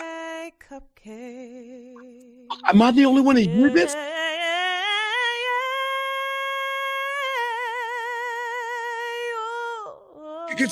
Wait, did y'all hear that? Is it me? Steve, he's a cupcake. What are you talking about? Stop. He's nothing but a cupcake. My ear. Wait, no, stop. I say, Steve, yeah. Wait, what? Please hang up on this cupcake. No. Is it me? He's caking and wasting your time. Dude, I swear to y'all, y'all, did y'all hear? Man, there's something wrong. Guys, I know. I think I need to go see a doctor. I could swear I heard a woman singing to me. God damn. I'm sorry, guys. We'll get to you. I could have. I'm sorry, guys. I could swear I heard a woman singing. Y'all couldn't hear that? Okay, I'm sorry, guys. I apologize. I'm sorry. I could have swore I heard a woman singing, dog. I'm sorry. My bad. I'm sorry, guys. Let's continue the show, guys. I got a question, man. I got y'all, man. I am so sorry that, sometimes, I don't know, I just hear the singing sometimes. So I apologize. I'm sorry. But anyway, let us continue, guys. Got a question. We got y'all covered. Let us continue the show, gentlemen. But as I was saying, for all you guys out there, what is so important about the game and everything that I'm showing you guys out here that I want y'all to know is that at the end of the day, that I want you guys to have the commitment that you have to yourself, because with the commitment that you have, guess what you become? You become this weird thing, gentlemen, called the ultimate prize. You become the ultimate prize. You are going to be unstoppable, okay? Because your throne that you bear right here is a thing you're going to reign over, okay? You're not going to wait for the world to hand you power. The power is always going to be in the way you think about yourself. That's where the power comes from. You guys have to be the rulers of your own narrative. And gentlemen, like I was saying before, get y'all crayons out. I understand that most of you guys out here are comfortable the way you are right now, for all you guys out here. But for many of you guys, you don't understand why you should always be in discomfort, because discomfort should be comfort. I know that sounds crazy. And for all you guys out here, you might have everything that you want in your current world, but sometimes you feel lonely. And sometimes you feel like you need a relationship. And sometimes you feel like you need a woman. And sometimes you feel like I'm just all by myself. But there is nothing wrong with being by yourself, gentlemen. There is nothing wrong. And on the surface, gentlemen, everything should not matter on the surface. It's below the surface. We're too busy trying to create a world. Gentlemen, I want you to have nice things. If you want to buy nice clothes, get nice clothes. If you want a nice car, get a nice car. If you want to live nice, do it for yourself. Don't overspend. But buy things that you can afford, because you deserve to have nice things, okay? You deserve nice things. I never said you didn't. And then if you can't afford nice things, then sometimes buy yourself a beer, take yourself out for a beer, or take yourself out to dinner. You know, you deserve, y'all guys work very hard, but you deserve to reward yourself with something. The reward system should always come from you. You should never let a woman be the reward system. And I think this is where everything goes wrong with a lot of gentlemen out here. Okay. And what I always tell all you guys out there to so-called this stuff out is that most of you guys out here, because of your mindset, if you look at the prison that you're in, okay, let's look at the prison. Okay. This is the place that you spend all your time with, your prison. In this world that you're in this prison is the worst thing. It is the worst thing ever, because with you guys out here, you have knowledge, you have talent, you have skill, you have experience. But you're not even utilizing it in this place because you feel that you have already mastered who you are, and you are not who you are. Who you are today is not really you. Okay, it's you, but it's not you. It's a you that is holding you back, but there's another you beyond the walls of the you are now. I'm not trying to complicate this shit. Please listen to me. Listen to what I'm saying. I'm not trying to go over your head. What I'm saying to you guys out there, you have already mastered you, the who you are right now. This is why you're stagnant, because you've already mastered this you. Because what you have done, if you're 20 years old, you've taken that for 20 years. You've already mastered you for 20 years. If you're 25, you've mastered yourself for 25 years. If you're 35, you're 45. If you're 75, well, however old you are, most of you guys, you ever ask, like, damn, what more can I do with me? I mean, I've already mastered me, but you just mastered a part of you. You see what I'm saying? A part of you. And nobody's ever told you that, because the world wants to do everything to hold you back from who you actually are. Because when things go wrong, you know what? How to respond. When you see a woman you want to talk to, but you're a little nervous, you know not to do anything. You see a woman you want to talk to, or you're on a date, you already know what you were going to say. You already know you. So why stay here? Okay? Why stay here where you are right now? Because all your life, what you have done is you have developed a belief, you developed a habit, and it's like a transformer. All you're doing is adding to the reality that you're in. You're not expanding it, but your mind makes you feel like when you learn something or do something new, that you're actually expanding yourself, but you're not. You're still you with new toys and new parts on you. Okay? And this is what I'm trying to tell all of you guys out here. Because most of you guys don't understand that we have got to let go, or not we, but you need to let go of who you are and go beyond the comfort. Matter of fact, guys, I used to I think I still have it. Let me see if I have it. Hold on, I still got it. Let me give you all an example of what I am talking about, if I can still find it. Give me a second, gentlemen. Let me show you what I'm talking about. Let me see if I still have it. I think I still have it. Let me see if I still have it, because it's been a while. Okay. So, gentlemen, got it. Okay. So, there used to be a M. Night Shyamalan movie called The Village. Remember The Village? I don't know if y'all remember that. M. Night Shyamalan, The Village. Now, look, hey, guys, if y'all want to go see, hey, there's some on Netflix, Trapped. I don't know why I like that movie so much. I may be the weird one. Matter of fact, you know what? I saw Craven the other day, and I like that too. I don't know. I know why it didn't make it in the box office, because it was too gory, too bloody, and it was really gory. So Marvel, they fucked it up because they made too gory. Anyway, but so there was a show. Shout out to the 201 likes. So there was a show called The Village from M. Night Shyamalan. And what people don't know, just like the movie M. Night Shyamalan, okay, there were levels to what was going on.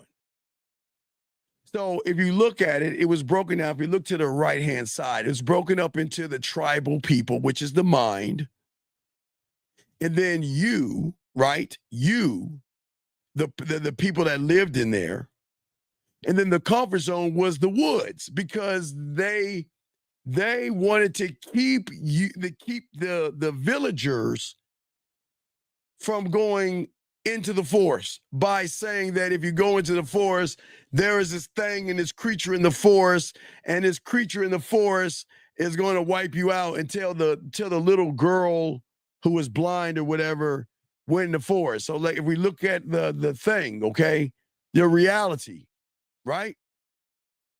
So we look at the mind. The mind is the tribal people. You are the villager.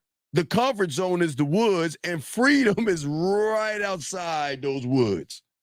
But your mind is telling you that you can't go beyond those gates because there's something out there bad called either fear or rejection, or whatever he tells you. I don't know what he has told you, but whatever he has told you, you actually believe.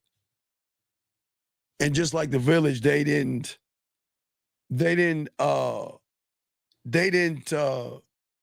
into the woods. But the blind one went into the woods because she couldn't see.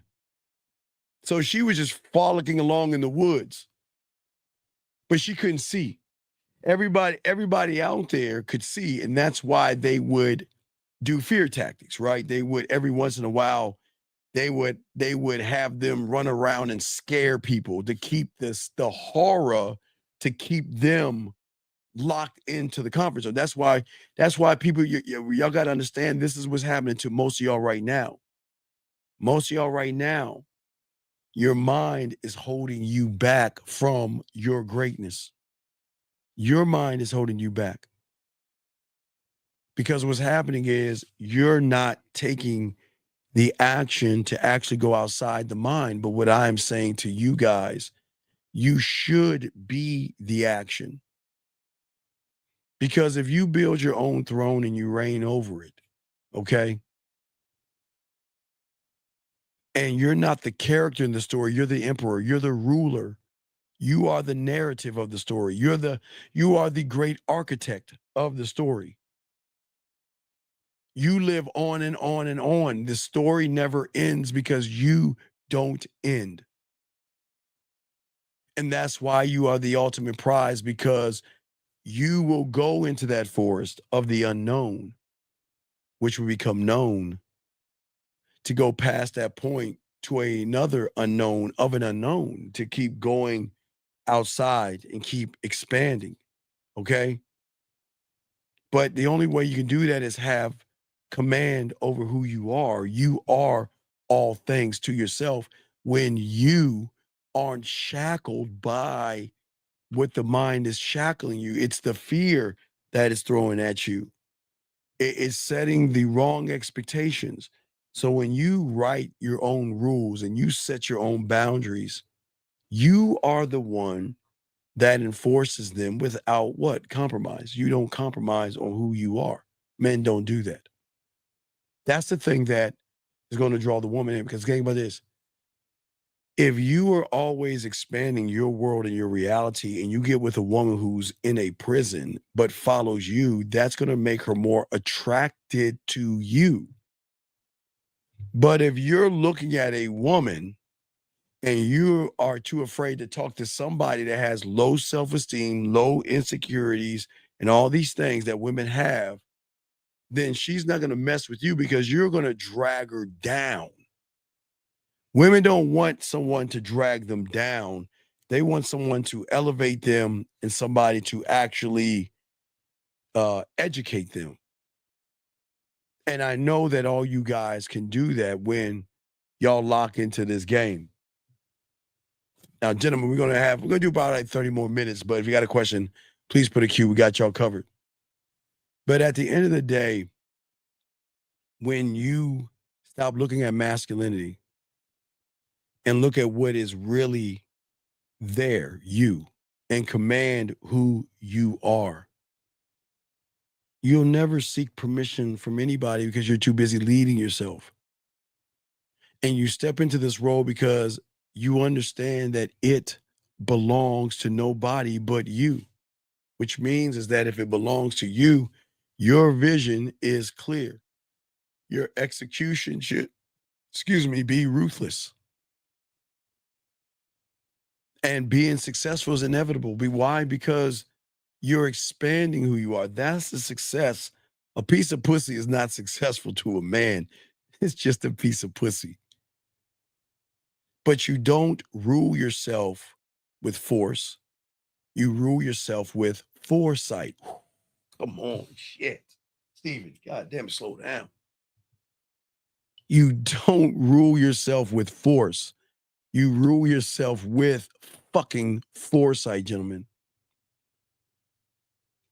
Your foresight is everything. And understanding, overstanding that your victory as a man doesn't come when you hesitate. It only comes from those who seize it and are not fucking and are not apologizing for taking over land here. Fuck fear up here and don't apologize. Fuck up rejection here and don't apologize. Worry, anxiety, excuses, everything here. You don't need to apologize for that shit.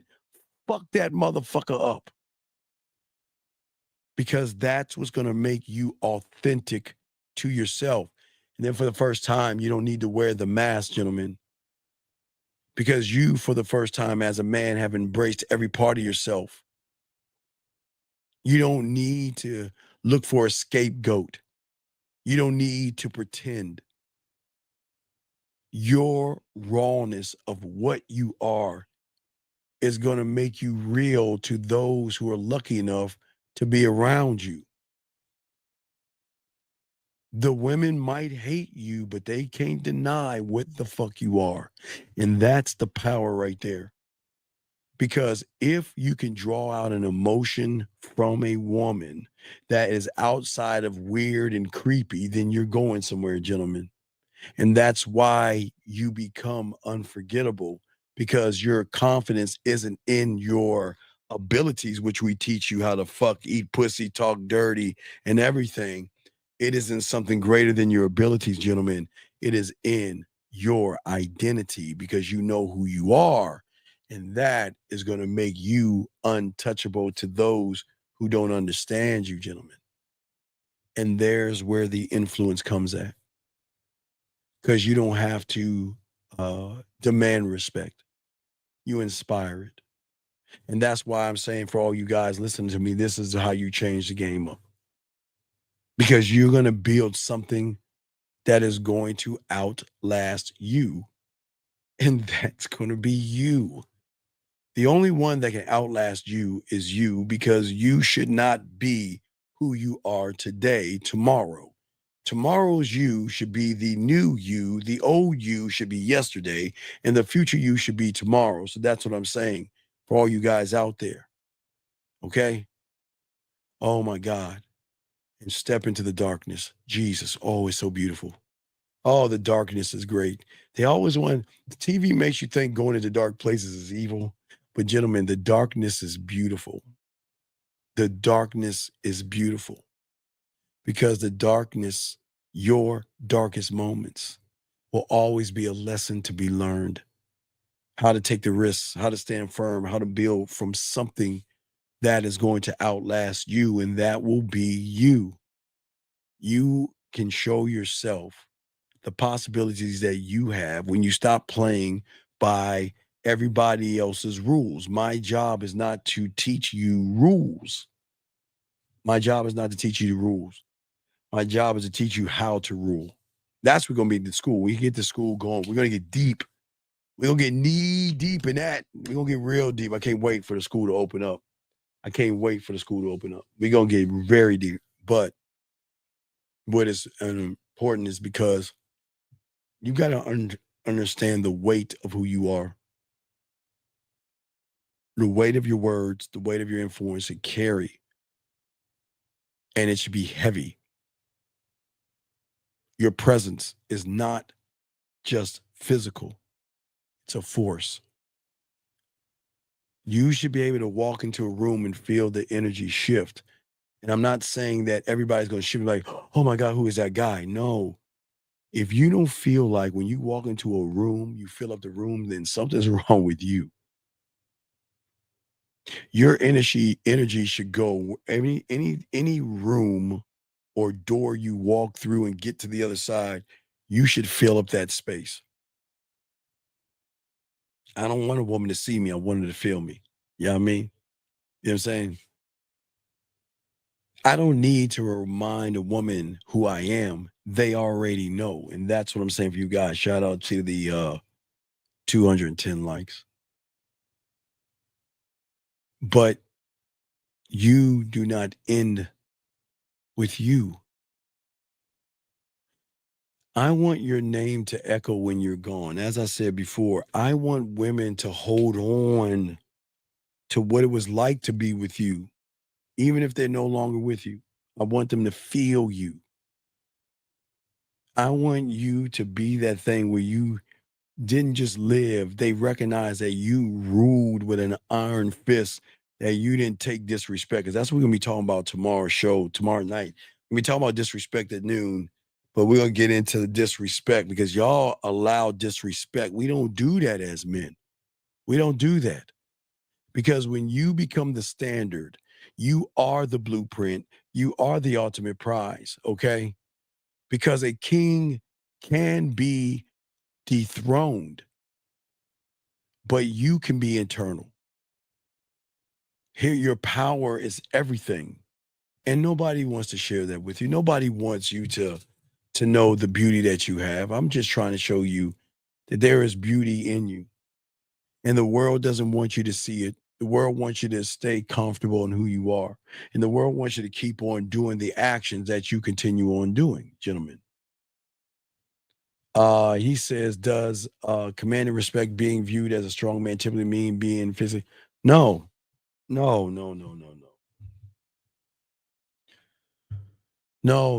You don't have to. See, that's the thing where, Nick, that's the thing. The world wants you to think that you have to be a physically dominant person. That you don't have to be a physical dominant person. Y'all have to stop the fairy tale.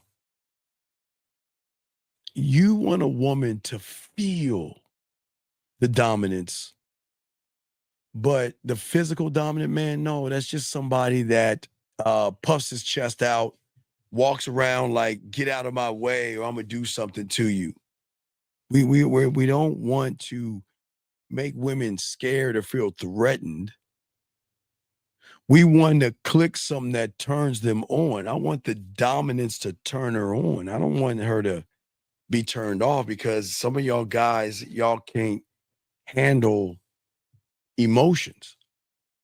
And when you have a strength, because a lot of you guys have strength, but then there's another strength when y'all become emotional, there's another strength as well.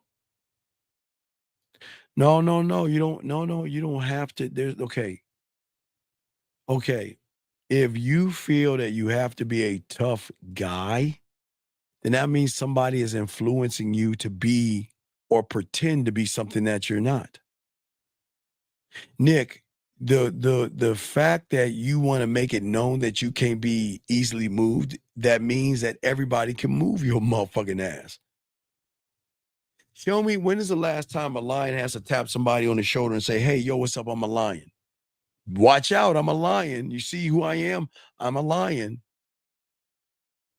So what I'm saying to you, young man, is that your problem is that somebody in the red pill manosphere has lied to you and told you to walk around with your chest popped out to show the world that you're fucking a tough person when you're as soft as fucking baby batter. You're soft. You're weak. And as you can be moved very easy because you're not rooted in the game. People just, not people know, but people just seem to know. People just seem to know. So you don't have to act tough, talk tough, and all that stuff. You know, we were growing up, it's always quiet motherfuckers you have to watch out for. Y'all gotta know, it's them quiet motherfuckers. It's not the ones that run their mouth. It's those quiet motherfuckers, man. It's always those quiet motherfuckers you gotta be careful about. But I'm not saying be quiet to be weird and tough. I'm just saying that you don't have to go around say, hey, I'm tough, I'm tough, I'm tough. You don't have to do that. A woman is going to know that you don't waste your time by how you move and how you think. But for you, you're not looking at everything the right way. Because all the decisions that you take are keeping you locked in. That's why you're saying all this tough talk. You don't have to do all that shit, dog. You got to get into the discomfort zone to learn yourself, lock into yourself, and actually love yourself. When you can do that, it changes. Because once you get outside of yourself, all the things that you have mastered, you're going to learn that you have not mastered everything. And you can't master new things until you get outside of yourself to master those things. You have gained the necessary experience, knowledge, and skills, yes, right now, but you have not gained the new experience. See, women are doing this most of the time, even though they still all emotional and shit, they're still working on themselves. But you guys aren't working on anything. You're working on your outside exterior, but you're not working on your internal exterior. And that's kind of hurting most of you guys out here. Your knowledge, your skill should be outside of you. But it is so great to embrace that thing that got you to the egg. And what do I mean? Guys, I'm telling you, when you see that woman, because they're about to come out of hibernation and wear all them skimpy ass outfits, but when you see that woman and you feel that nervousness and shit, man, you need to take your ass and go embrace it. Embrace discomfort. I am telling you, you do not run from it like you normally do. Embrace it. The moment you have that nervousness is the moment you should go talk to her and realize that, oh my God, what the fuck was I tripping over? What was I tripping over? What I am saying is most of you guys, you stay away from the discomfort. You stay away from the darkness. Go into it. TV, again, teaches you that dark places are evil places, but they're not. Dark places are places for growth. For growth. And in order to stop the self-sabotage from the prison that you're in, is that you've got to live in discomfort. Oh my God, it's beautiful. God damn, it's so fucking beautiful. Oh my God. You'll never want to be comfortable again because it will become an addiction to be in discomfort. And you'll love it because you're fucking evolving. God, it's so great. God, you're like, man, I don't want to be comfortable. But what I keep telling you, that's why I always tell you, that's why I love putting myself in situations with women that are not easy. I want to make it difficult. I want to make it difficult because that allows me to be a better man. I don't want to just hand it to me on a platter. I mean, not hand it to me on a platter. I'll take it on a platter, but I'm just saying, y'all know what I'm saying out here. I'm saying for you guys out here, when you live in discomfort, you're going to fucking become addicted to it. You're going to be like, man, you know what? You're going to be in comfort. You're like, man, fuck, I don't even like how comfortable feels. That shit feels disgusting to me. Man, let me go out. Let me get to the club or to the bar tonight so I can go ahead and put myself in another fucked up ass position. That's how it's going to work. That's how it's going to work. Right now, you're comfortable. You're like, I don't like feeling discomfort. But when that shit flips and you stop sabotaging yourself because you feel like I don't belong in the world of discomfort, and you crave you crave certainty versus uncertainty, man, shit begins to change, man. Man, my God. Whoa. Man, I love discomfort. Because, gentlemen, what if I told you you are limitless? I'm not going to say I didn't say live forever. I say gentlemen, I mean, what is it, 10%? Are we only using 10%? 10% of our mind? What about the other 90? Can't you go beyond the 10? You can go beyond the 10. Not going to say you're going to be like Lucy or that other one where the motherfucker's taking the pills and shit. I'm not saying you're going to be able to freeze time and make people drop their guns and shit. I'm not saying that.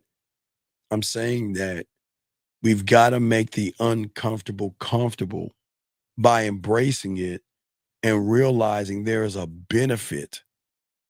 I know this sounds crazy. There's no benefit in being comfortable. Comfortable is going to make you stagnant. It's going to make you lazy. Yeah, I'm telling y'all do too much camping out because you know you so well that you're fine with you, but you shouldn't be fine with who you are. You should have a problem with that shit. You should not like being who you are. And even though you don't even move from who you are, most of you don't like who you are because most of y'all don't move the right way. I want y'all to make a shift. Guys, lines open if y'all want to call in. Got a question, please put a Q. We got y'all covered. But what I'm saying is that when you go into discomfort and you create new beliefs and new habits, you begin to challenge yourself. Guys, spring break is right around the fucking corner. And you guys, some of you gonna go to the beach. Women gonna be at the beach. Women gonna be at the bars. Women gonna be at the clubs. I don't want you on the sideline. I want you to dive right into that discomfort. Stop sitting on the sideline. Stop putting yourself down. Because when you can overcome more of the challenges that are ahead and you embrace, or not, you don't have to embrace it, but I'm saying I want you to embrace it. Because if you can embrace the discomfort becomes comfort, which then opens up more what? Discomfort. That's what you want. You want to keep doing that, okay? You want to keep doing that, all right? Sir, why don't you do this? Why, instead of answering your question, why don't you call the fuck in? Why don't you just call in? Why don't you, if your question is that fucking important, then dial the number and call in. Then dial the number. Okay? Yeah, and if you see Lauren ass at the club, walk up to her. What's up, Lauren? I'm the guy that's gonna make your day. But excuse me, Lauren. But if you listen, but If it's important to you, call in, man. Call the fuck in. But you will meet a lot of Laurens at a club, a lot of Laurens at the beach, and all that other shit. But gentlemen, okay? Okay? Then I need to go ahead and remove you from here because this isn't for you. This isn't for you, buddy. This is not for you. I can't help you. This is not for you. I cannot help an effeminate male. I'm only here to help these guys. Because if you can't speak in front of me, then you can't. There's even no reason to ask the question. There's even no reason to ask the question. It ain't gonna work. It is not gonna work. Listen, look, young man. Look. Sometimes in this world, some people got to be bunny rabbits and deers. Everybody can't be a man. Everybody can't be a man. Let me grab this call. Air code 470. What's your name and what's your question? My name is Zimra. My question is, so we're talking about changing our identity and pushing past discomfort. So would you say discomfort is like our ego, our mind's limiter to try to keep us in the box and to push past that is the only way to grow? No, discomfort's outside of that, buddy. Okay. You're okay. What's holding you in is your mindset is holding you in. Okay. Your mindset's holding you back. That's what I'm saying. Okay, I think I understand. So, okay, well, actually, let me not say that. Let me try to think through this. So basically, like our mind, I don't want to say it's not powerful, but your mind, the mindset we allow, like let's just say personally, I've accepted is not necessarily as powerful as I've given it. Let me say that. Let me rephrase that. It doesn't have as much power as I've given it. Yeah, because you give it the power. You give it the power. Okay. He can only do what you have trained him to do. Gotcha. And so basically, I just never taken the reins. Well, I'll show you. That's my problem. Wait. Put your pen down. You got a pen? Yes, sir. Now remember, young man, this isn't magic. Okay, I'm not magical, and I'm not a wizard. It's just a mind fuck. Okay, it's just a mind fuck. Okay, ready? Yeah, I'm ready. You want to use a pin or a light? Which one? You want to use a pin or a light switch? I'll give you a choice. You want to use a pin or a light switch? What do you want to use? I have a pin in my hand, so that's easy. Okay, so put the pin down. Okay, so when I tell you to pick the pin up, I want you to say I can't pick the pin up and pick the pin up, okay? And then when I tell you to put the pin down, I want you to put the pin down, and while you're putting the pin down, say I can't put the pin down, okay? But I want you to say it out loud so we hear it. So remember, all right, I want you to put the pin in front of you, right? Okay, yeah, the pin's in front of me. Okay.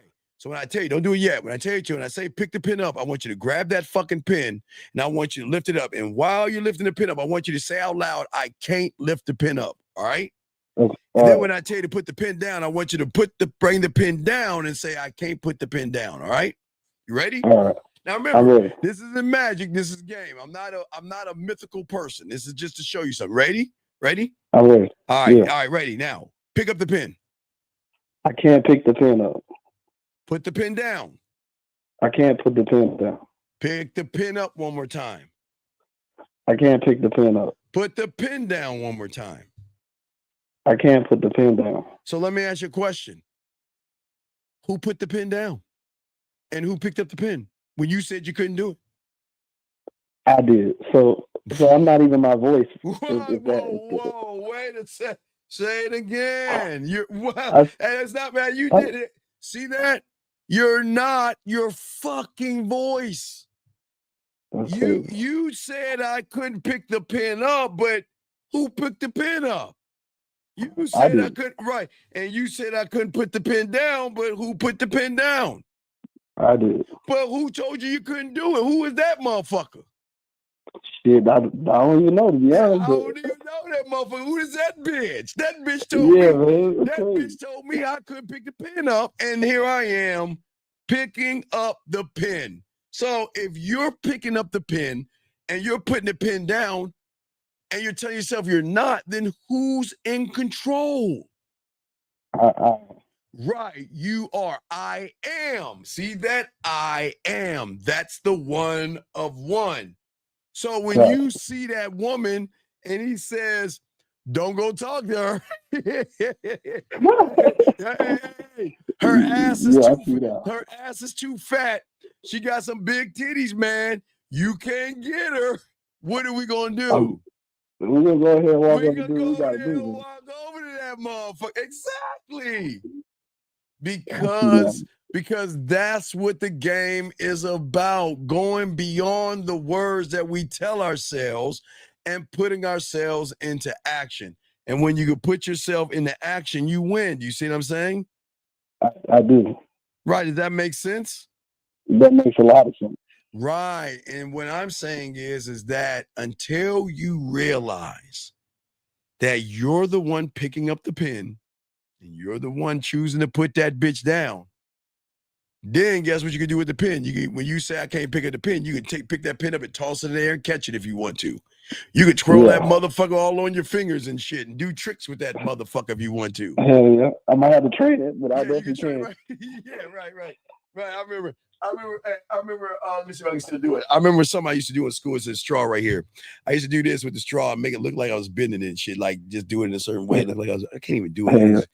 I can't do it right. But fuck. Anyway, but I'm just saying that you could be able to flip it and do all that shit with it. But that's when you override the voice in your head. When you override the voice in the head, you change up the game. That's what I'm saying. Right now, when you are looking at the pen and before I told you to pick it up, the way your mind was that I can't pick up the pen because what if I pick up the pen and the pen doesn't pick up? And what if I pick up the pen and the ink spills? Or what if I pick up the end and I twist my, you're coming up with all these things in your head. You see what I'm saying? Yeah. Right. So my mind basically, or I allow my mind to create stories to fill in the gaps of knowledge. So what I don't know, I let my mind fill in with all these stories and emotions. Man, you didn't allow your mind. You trained your mind. You didn't allow it. That's deep. No, well, yeah, we're gonna drown in this motherfucker. You created. Yeah, okay, yeah, I'm listening. Yeah. So you created the environment in which you're in right now. Because what you decided to do was the moment when you were young, the moment you saw a girl that you were interested in the first time, you got this feeling and you labeled it bad. And then you just started riding that boat. So you created the fear because you didn't know what it meant. You know what I mean? Like, there was a time when we like girls are yucky. Then one day you like, like those elementary movies. Now I'm just talking about we were kids now, not as adults, but those elementary movies where the girl, she has her braces and shit, got them little fucked up ass glasses and her hair's all tied up. And then they go to high school and it's like, hey, I'm gonna use like, hey, where's Lauren? Man, I wonder if Lauren, and then Lauren come walking around, her hair is like waving, silky, long and blonde, and her ass is popping, her titty. You like, yo, what? And then your dick is like, yo, wait, I'm sorry, dick is like, oh my God, look at Lauren. Yo, look at Lauren's ass. Look at her teeth. And you like, yo, what the fuck happened to Lauren? Where the little freckle-faced girl she went to overalls and her fucked up ass braces and shit. We used to pick on her shit. Look at her waltzing her little ass like such and such down the hallway. Shit. Right? Hey, Lauren, they be like this. Oh, Lauren, they like, see what I'm saying, dog? So is at that point where you said, then that's where you got that little thing coming up like, ooh, man, she's so pretty, man. She'll never date someone like me. I mean, look at her. You see what I'm saying? Yeah. Look at her. Look how she walking. She'll never date a guy like me, right? Mm-hmm. I heard you saying. Yeah, you see what I'm saying? So I'm saying when you're looking at her, but let me show you. Okay, same scenario, right? Same scenario. Let's say I'm in, because I've been fucking since I was 13. So let's say I'm I've been throwing, snowballs at Lauren and everything in junior high school and all this other shit, right? Yeah. Lauren come walking around, right? All y'all guys, same thing. Oh my God, Steve, oh my God, it's Lauren. Look at her. Oh my God. Look at her ass and look at her titties. Ooh. Right? Y'all saying all that shit, right? Y'all be like this, hold up. Steve, wait, where does Steve go? Steve, wait, where's he going? Steve, come back. What are you? Don't. No, don't. He's talking to her. Wait a second. Wait, hold on. I'll give y'all play-by-play. Steve is walking over there. Oh, he's got that swag, I think. Wait, he's walking over there. Lauren's looking away. Wait a second, Steve. Smile. Oh, what is he saying? Oh my God, they're talking. Wait a second. Oh my God, he's writing his number down. She took it. Oh my God, he got a hug. Oh my God, she gave him a nipple hug. It wasn't oh my God, what? You see what I'm saying? Yo. Then you come back, Yeah, you come back, you're like, what'd you say, man? I'm like, what? What? What you talking about? It's just Lauren. What? It's just a woman. You're like, no, it's Lauren. You know what I mean? No, I'm saying it's Lauren, right? Yeah. Right? Right. So what I'm saying is that even in college, it's the same thing. Y'all on college, right? August comes around. Y'all motherfucking college and shit. All right. Lauren, you're my guinea pig today. You're my guinea pig today. So Lauren, thick ass in college and everything. Y'all be like, okay, right? Okay. Hey, I'm out of school. Yeah, no parents. Hey man, I got an idea. Let's get some kegs of beer. Let's have a keg and oh, hey, who is that Lauren? Man, look at that. Yeah, Lauren look like she can get some of that dick. Hey, wait, where'd you go, Steve? Steve, come back. What are you doing? Where's Steve going? Get them binoculars. Wait a second. He's waltzing over there. Wait a second. He's just floating on the air. Wait a second. Oh, wait a second. Oh, hold on. He's talking to her. Oh shit! Wait a second. Wait, let me zoom it in. Oh shit! She said she got a boyfriend. Oh shit! She just walked off. Oh shit! She ain't give me any play. She didn't give Steve any play. Oh, wait till he get back. Hey, dog, now come back. He be like, ha, you get lost. I say, what? I don't give a fuck. You see what I'm saying, caller? Yeah, because you ain't gonna get them all. I don't get. Hey, look. When I see Lauren, I'm saying, look, I'm gonna introduce her to my dick. And some are gonna like the introduction to my dick, and some won't. But what she does or what she doesn't do doesn't affect me. You see what I'm saying? Now your boys on the sideline, they can laugh. Like if I got her in high school, they'd be like, "You, that's cool. But then they'll laugh at me if I didn't get her in college. But at least I went over there. Do you see what I'm saying? I went over there to say, look, you know what? Hey, check this out. Hey, I'm gonna try to give you a chance to get up on this dick. Yeah. Hey, Lauren, meet the guy that's gonna make you come and make your pussy tingle. That's what I was thinking. And what she say? I have a boyfriend. And I was like, all right, cool. And I was good. I didn't lose. I didn't get rejected. Because when I went over to Lauren, I didn't expect anything of her. So how can I get rejected? All I said was, you know what? I'm going to introduce her to my dick.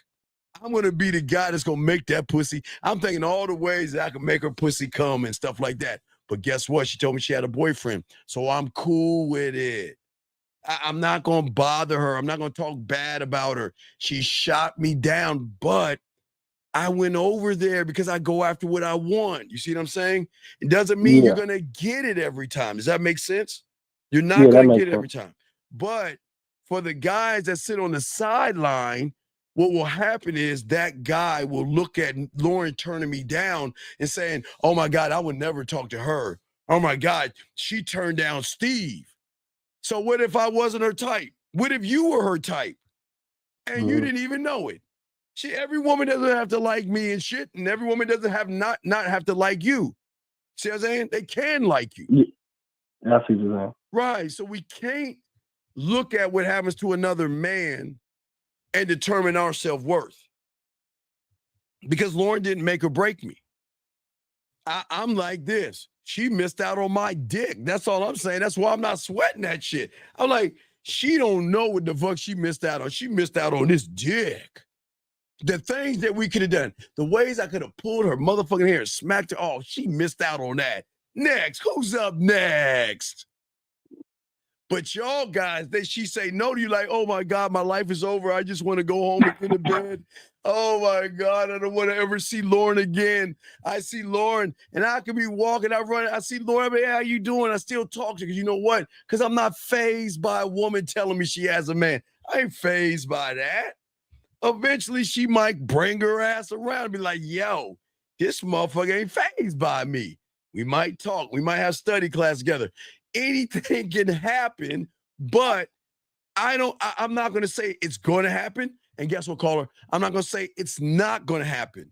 I just don't know, nor do I care.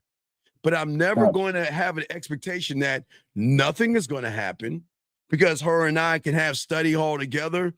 We can spend some time together. And she'd be like, you know what? I might want to fuck this guy, right? Something can happen, right? Or something can't happen. Maybe we have study hall together. We sit, we chill, we have fun, and we just break off when she goes to her man and I go hunt for more pussy. But I don't have an expectation of her. Does that make sense? Yeah, that makes sense. Right. So yeah, go ahead. I'm listening. So at the end of the day, it's about staying true to your I am. That's it. That's all I can stay true to, right? That makes sense. That's because remember, all I can do is introduce her to the dick. But call her. What is the dick? I know. Scratch your head. Well, come on. What is the dick? It's me, or it's an extension of me. What is a dick? I don't know beyond that. To be honest with you, see, that's what I'm saying. See. Well, okay, now I'm getting it. I still don't have that answer, even though I understand what you mean. No, you don't know what I mean, because when I say I'm introducing her to the dick, I'm saying my sexual personality traits, my sexual self-awareness, the sexual way that I communicate. Because the way I communicate to you, big dog, is going to be communication. But when I talk to Lauren, I'm going to be talking that yiggity yak. I'm going to be spitting that flavor. I'm going to sexually delegate. I'm going to sexually cultivate wisdom, and I can sexually affect change. So I'm not I'm not talking about my dick. I'm the dick.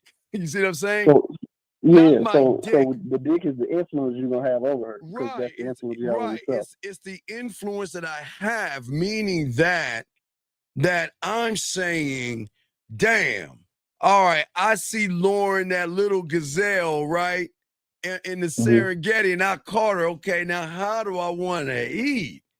How do I want to get at her? Who do I want to? Okay, you remember when you were kids and y'all used to do did y'all do the one potato? What did y'all do to pick teams?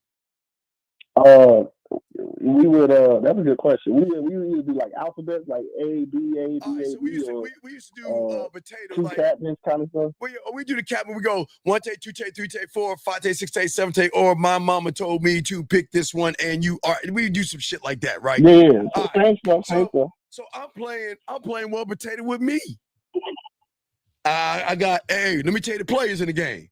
There's sexual Steve, seductive Steve, smooth Steve, kinky Steve, dirty Steve, nasty Steve, naughty Steve. There's a bunch of me. So I'm just 1 take, 2 take, 3 take, 4, 5 take, 6 take, 7 take. I'm just, hey, who do I want to grace her with? What do I want to educate her with? I'm going to show her that not only am I the standard, I'm the sexual standard with sexual confidence, with sexual courage. I have different sexual characters, sexual humor, sexual passion. I have honor in my dick because my dick is exclusive. So watch this. Even though I say I'm going to introduce her to my dick, I didn't say Lauren can have the dick just because hey, look, Just because I'm introducing her to the dick, hey, Lauren's got to take her ass and go find Bilbo Baggins and Samwise Gamgee, and they got to climb the mountain to get to this dick. I'm just giving them the blueprint on how to get to my motherfucking dick, because I'm not running behind the pussy. See, the moment you run, okay, so you see Lauren, you see that ass, you see that titties, you want some pussy, right? That's where you go wrong. Because now you're playing by Lauren's route. Well, Lauren, well, you know, I want a guy. I want someone that takes his time. You know, I want to go on 4 dates, and I don't believe in hugs and kisses. I want a good man, and you know, it could be church going, or it could be this, it could be that. Man, y'all got to play by Lauren's rules. You see what I'm saying? Gotcha. And then so then that's where, like, if you don't have game, because if you have game, you're not playing by her rules in the first place. Because my but sexual you can't participate because there's only so much you're willing to do. Because my sexual dick control. Remember, my dick, I'm exclusivity. I'm just giving her samples of me by making Lauren smile and then making her blush and making her think and so then watch this. We exchange numbers and everything. Right now, let's say Lauren has a shitty ass iPhone. You know, Lauren looks like she got an iPhone and shit. But I'm sorry, Lauren, everybody can't be perfect. But I have the Samsung, right? So I can't fucking do that FaceTime-y shit that y'all fucking Apple motherfuckers do. I can't do all that shit, but I can. We got ways with Apple. No, I got ways. So that I'm gonna say, Lauren, look, Lauren. Here's my IG. Come on, hey, here's my IG, Lauren. Just put in the man mindset, say hi to me, and we look. I got your phone, yeah, right. So I could talk to Lauren on the phone, right? But hey, no. I want to play with the pussy a little bit. I just know, hey, look, I can say a bunch of sweet nothings to on the motherfucking phone, but no, Lauren. What I want to do, I'm gonna get her ass on WhatsApp, right? Facebook or WhatsApp, Facebook, or Instagram, right? All right. So once I find out she reaches out to me on IG, then that's when I get to play with my food. Because now I can show her what? Depth and range. You see what I'm saying? Depth and range. Now I can show her that I'm just not gonna send her text messages. She go, hey dog, the power in the drug is doing this. See her finger touching that phone. By pressing play, hearing my voice, watching my videos, or going live with me. So I'm gonna have depth and range. So I'm gonna intrigue her by the depth and range that I have, because she's never met someone like me. Because it's my dick. It's me. I am, it's not just the dick, it's my mentality. It's all of me. That's when I say the dick, like what can you do? What do you bring? She's never met anybody, get her to play with her pussy the way I'm gonna make her play with her pussy. Because guess what? When she starts to trust me, and then there's emotional trust by her telling me how she feels, thanks, you know, I think about you, thought about you, missed you, you're on my mind today. You know what? I'm gonna ride those motherfuckers. See what I'm saying? I'm gonna ride that motherfucking wave. Then that sexual trust is gonna roll in, and then look, Logan call me. You know what you doing? It's 11:30 at night. What you doing, Steven? You see what I'm saying? Yeah, I see what you mean. Yeah. So basically, for me as an individual, I need to cultivate my dick and learn to have sexual personality. Basically. Well, yeah, because at the end of the day, women aren't used to men with dick discipline. So dick discipline is saying that I'm always in control.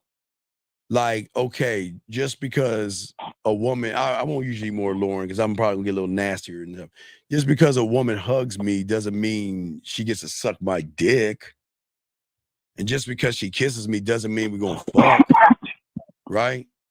Yeah. I like messing with them where I mess with them and don't do anything. Because my thing, I like the first orgasm to be with my words, not with my fingers and my tongue. I want the first busted nut to be by the way I talk to her on the phone, right? Or live. Yeah.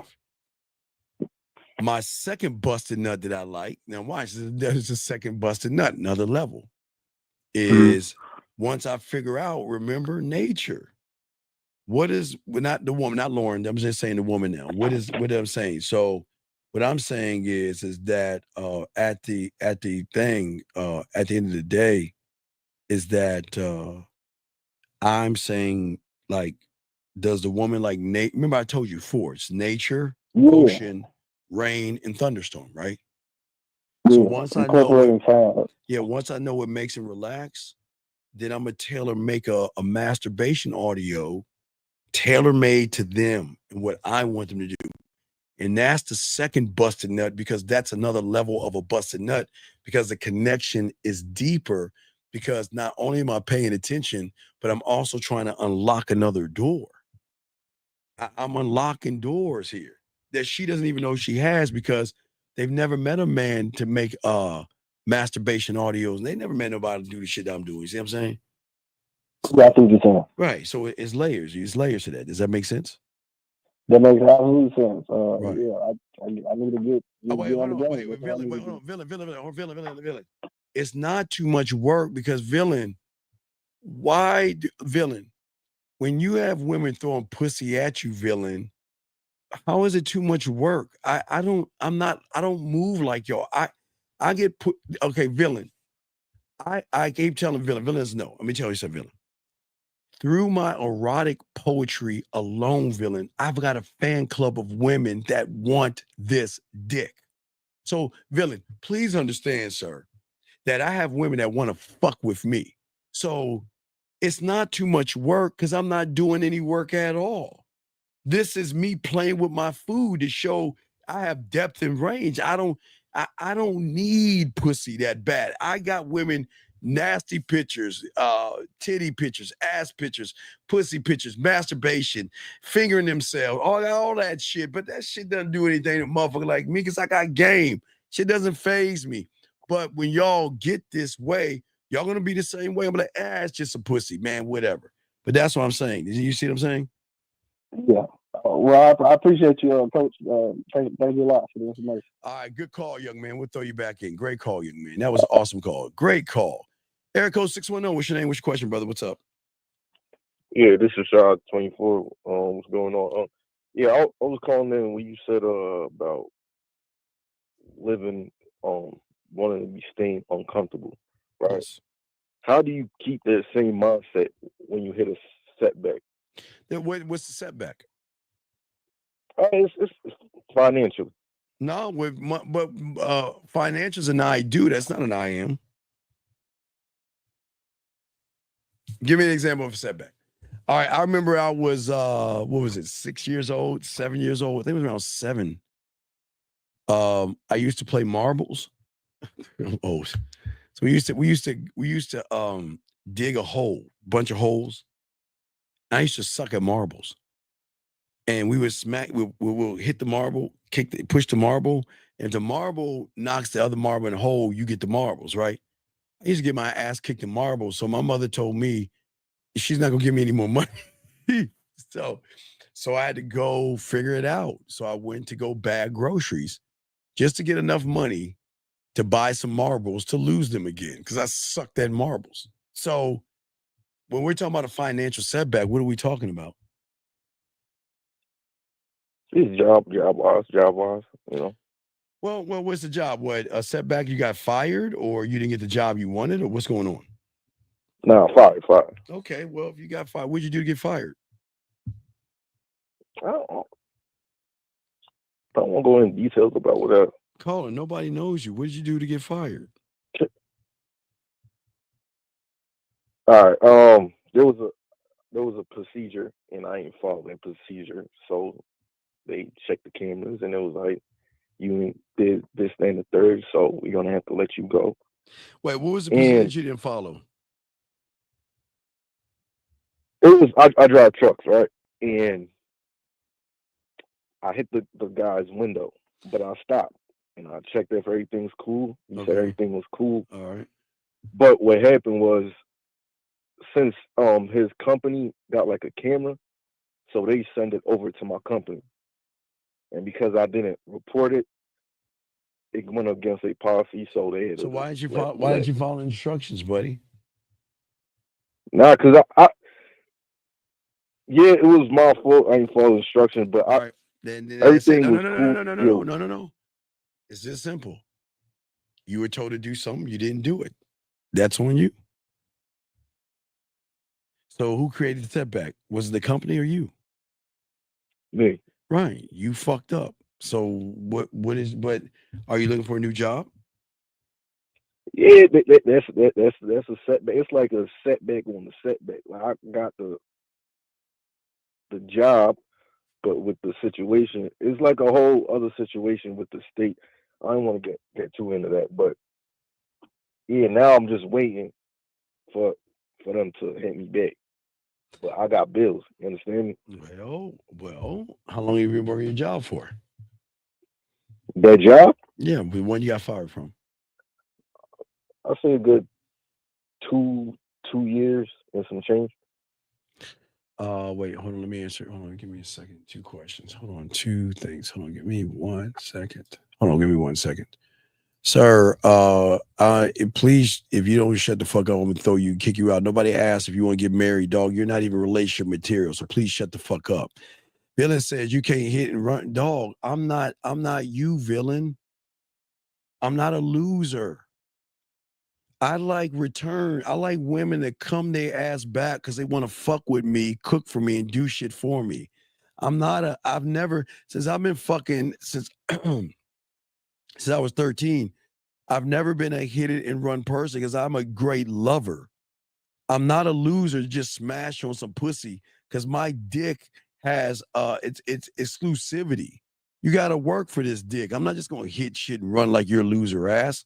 Anyway, back to you, caller. What I'm saying is that why didn't you save your money up for rainy days or have a rainy day fund? I did, but I wasn't expecting it to rain. Caller, we can't expect. You know why it's called unexpected? Because we got to make sure we don't. Okay, caller. Remember I told you that when I was how old are you? 24. So when I was in my early 20s, remember I told you I was back in my day I was making $4.35 an hour. Don't judge me. But I was eating cereal, ramen noodles, hamburger helper, and TV dinners. I took my 2-week check, and that was going to be my rent, food, and everything. Because the second check I would put in the bank and would not touch it at all. Just in case. So that means I didn't have the nice furniture, I didn't have the nice clothes or anything like that. I remember I don't know why, for some reason I love Ebenezer Scrooge, but I'm just real stingy with money. I like to save money. I don't like to spend and waste money on frivolous things. Now I've got a video game addiction. I admit that because I've been a gamer all my life, but I don't waste money on things. I just buy here and there, but when I didn't have, I put that money away. And that's what I trained myself to not have the nicest things. I never had the nicest things. And if I was in this environment right now, I wouldn't what you call it? If I was in this environment, I wouldn't I still put my second check away and spend everything on my first check. And that means I can't have a Samsung phone. I'll have to get a Cricket or a brick phone. I'll get whatever is necessary because I need to save my money. So I see the stress is coming, but yeah, you got to do that, man. But I know you're 24. You still can join the military, sir. So that can always be your last option if you can't figure out any other options, buddy. I got you. All right, got you. All right. Okay. All right. So does that make sense? Yeah. All right. So I wish you the best of luck, okay? And I hope that things work out for you, okay, buddy? I appreciate it. All right, respect. All right, I'll throw you back in, buddy. Thank you. All right, here we go.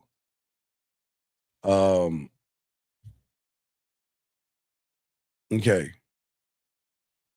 So before I kick you out, this isn't for you, and I wish you the best of luck in your endeavors. Please, you need to go more to the red pill and manosphere. Everybody can't be a man, so I'll relieve you of your duty. This ain't for you.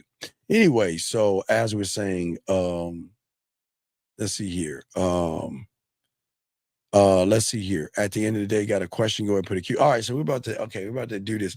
So anyway, as I was saying, guys out here before, man, appreciate all you guys out here. Song written by, what does that even mean? AG, what does that mean? What does that mean? That's a song? Okay, I never heard of that.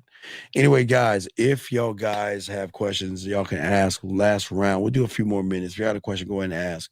Don't forget tomorrow, Real Game No Theory at 12 noon tomorrow. And then I keep telling you we'll kick off a show, but I'm really getting the school together. So I'm going to try to do a show later on tomorrow night because I got to get the school together. I got to get all the classes in order and all this other stuff. So I'm trying to get the school together so we can lock this in. Okay. So let me see here. Just trying to see what y'all saying. You know, Craven, I told you Craven was not bad. Craven was a good movie. It wasn't the best movie, but the reason why it didn't get the high result, it's a lot of murder and death and gore and blood and splatter, and that's not for the Marvel crowd. So they're not used to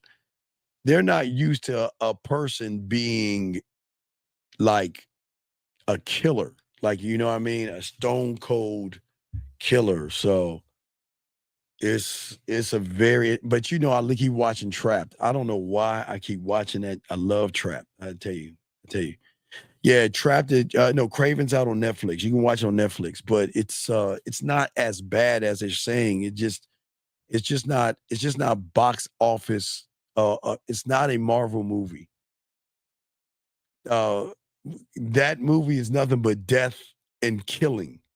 Like, I mean, the plot was basic, but it's nothing but blood splatter. I mean, straight up murking death. And like, I don't know if Marvel should have put that out. Marvel should have warned everybody that they gonna make that motherfucker hardcore. You know what I'm saying? They gonna make him hardcore, man. They did I like that. I didn't like the Rhino thing. It's the CGI on Rhino wasn't that good, but it was interesting. But gentlemen, if y'all have a question, go ahead. Lines over real quick. Yeah, hey, I like Trap. And I'll tell you why. Because the villain had game. The villain, even though he got busted, I mean, the villain, if you think about it, he was trapped and he tried to figure a way to get out. And I think that was it. We've never seen a movie where somebody was trapped and they were trying to lock in on him. So he found a way to get out. I mean, you know, he's free into the back, but I'm just saying, I don't think it was trapped. I think it was cool. I like the theme of it because it puts a villain in a situation where you're trapped and how the fuck are you gonna get out? Like, how do you get out? And it just gives us the what you call it. So yeah, I don't know about the new Daredevil. I don't know about the new Daredevil. I haven't seen the new Daredevil. I gotta go back and watch it. No, I'm just saying that Trapped, I just like it from a standpoint of we get to see the villain like think. Like, how the fuck am I gonna get out of this fucking building? Now, it was a little bit of bullshit in there, a little bit, but that's movies, but it was decent. I like it. I don't know why I like that so much, but yeah. So Craven was cool. I like Craven. I like Craven. Craven was like, damn. I mean, when the first murder, like, oh my God, what the fuck? I mean, usually like when they kill people, they don't even show the people dying. Like Marvel was like, we need to try some like some extravagant shit. I was like, whoa. If you got to ask, then this isn't for you. If you got to ask, this isn't for you. All right, that's what we always say. You're just gonna learn. You'll see. I'm not gonna explain. So anyway, for all you guys out there, we got a show later on tonight, guys. Appreciate all my dogs out here. Thank you very much. I appreciate the kindness right there, AG. Thank you very much. Appreciate you. But anyway, guys, we are going to go ahead and wrap this up. Yeah, it was just I didn't know Craven. I knew Craven was a fucking animal, but I didn't know they would show the death. I think I didn't like how he murked his dad, but you know, his brother finally nutted up. I like the hardness of his father. God, I mean, that's the kind of, I love that, man. I love that, man. Okay. He said, in my opinion, me shouldn't date if they are broke. What? Dog, can you spell that correctly, please? Or what? In my opinion, me shouldn't date if they are broke. What? The fuck are you? Are you in? What country are you in? The fuck? Shit. Anyway, guys, if y'all want to get your pathway, the man mindset at gmail.com, just put pathway and we'll see the PDF file to show you what y'all need to begin the process. But yeah. So you say men shouldn't. Well, when did you become the dictator of men shouldn't date or not? Why don't you worry about yourself? Because what does being broke have to do with having game? You know the richness in your mouthpiece. So if you believe that shit, hey, let Terrence believe this bullshit, guys. Don't listen to dumbasses. Just because he can't get no pussy and he broke don't mean you can't. So guys, remember that. Don't listen to that stupid ass shit. Guys, I don't give a fuck if you're broke, you have money. You can get pussy for free when you have game. I don't care if you don't have money to do. You can get pussy for free. Pussy for free. All right, so it is time for me to go get some kibbles, guys. I appreciate you guys out there. Please appreciate yourselves, but don't let anybody tear you down, gentlemen. Guys that tell you make up those manosphere excuses, that's homophobic. He made it about men. He didn't say himself. I can see if he said that if I'm broke, I'm not going to talk to women, but he's trying to talk to you guys. So disregard that, okay? Well, AG, man, we gonna get that pussy one way or another, and then that means through our mouthpiece in this game anyway, guys. Soak up this game, man. I appreciate y'all, man. Please appreciate yourself. We did a good 5 hours, man. Great show, guys, and we'll see y'all at 12 noon. So let us wrap this up. We will see y'all guys later. Y'all have a good night.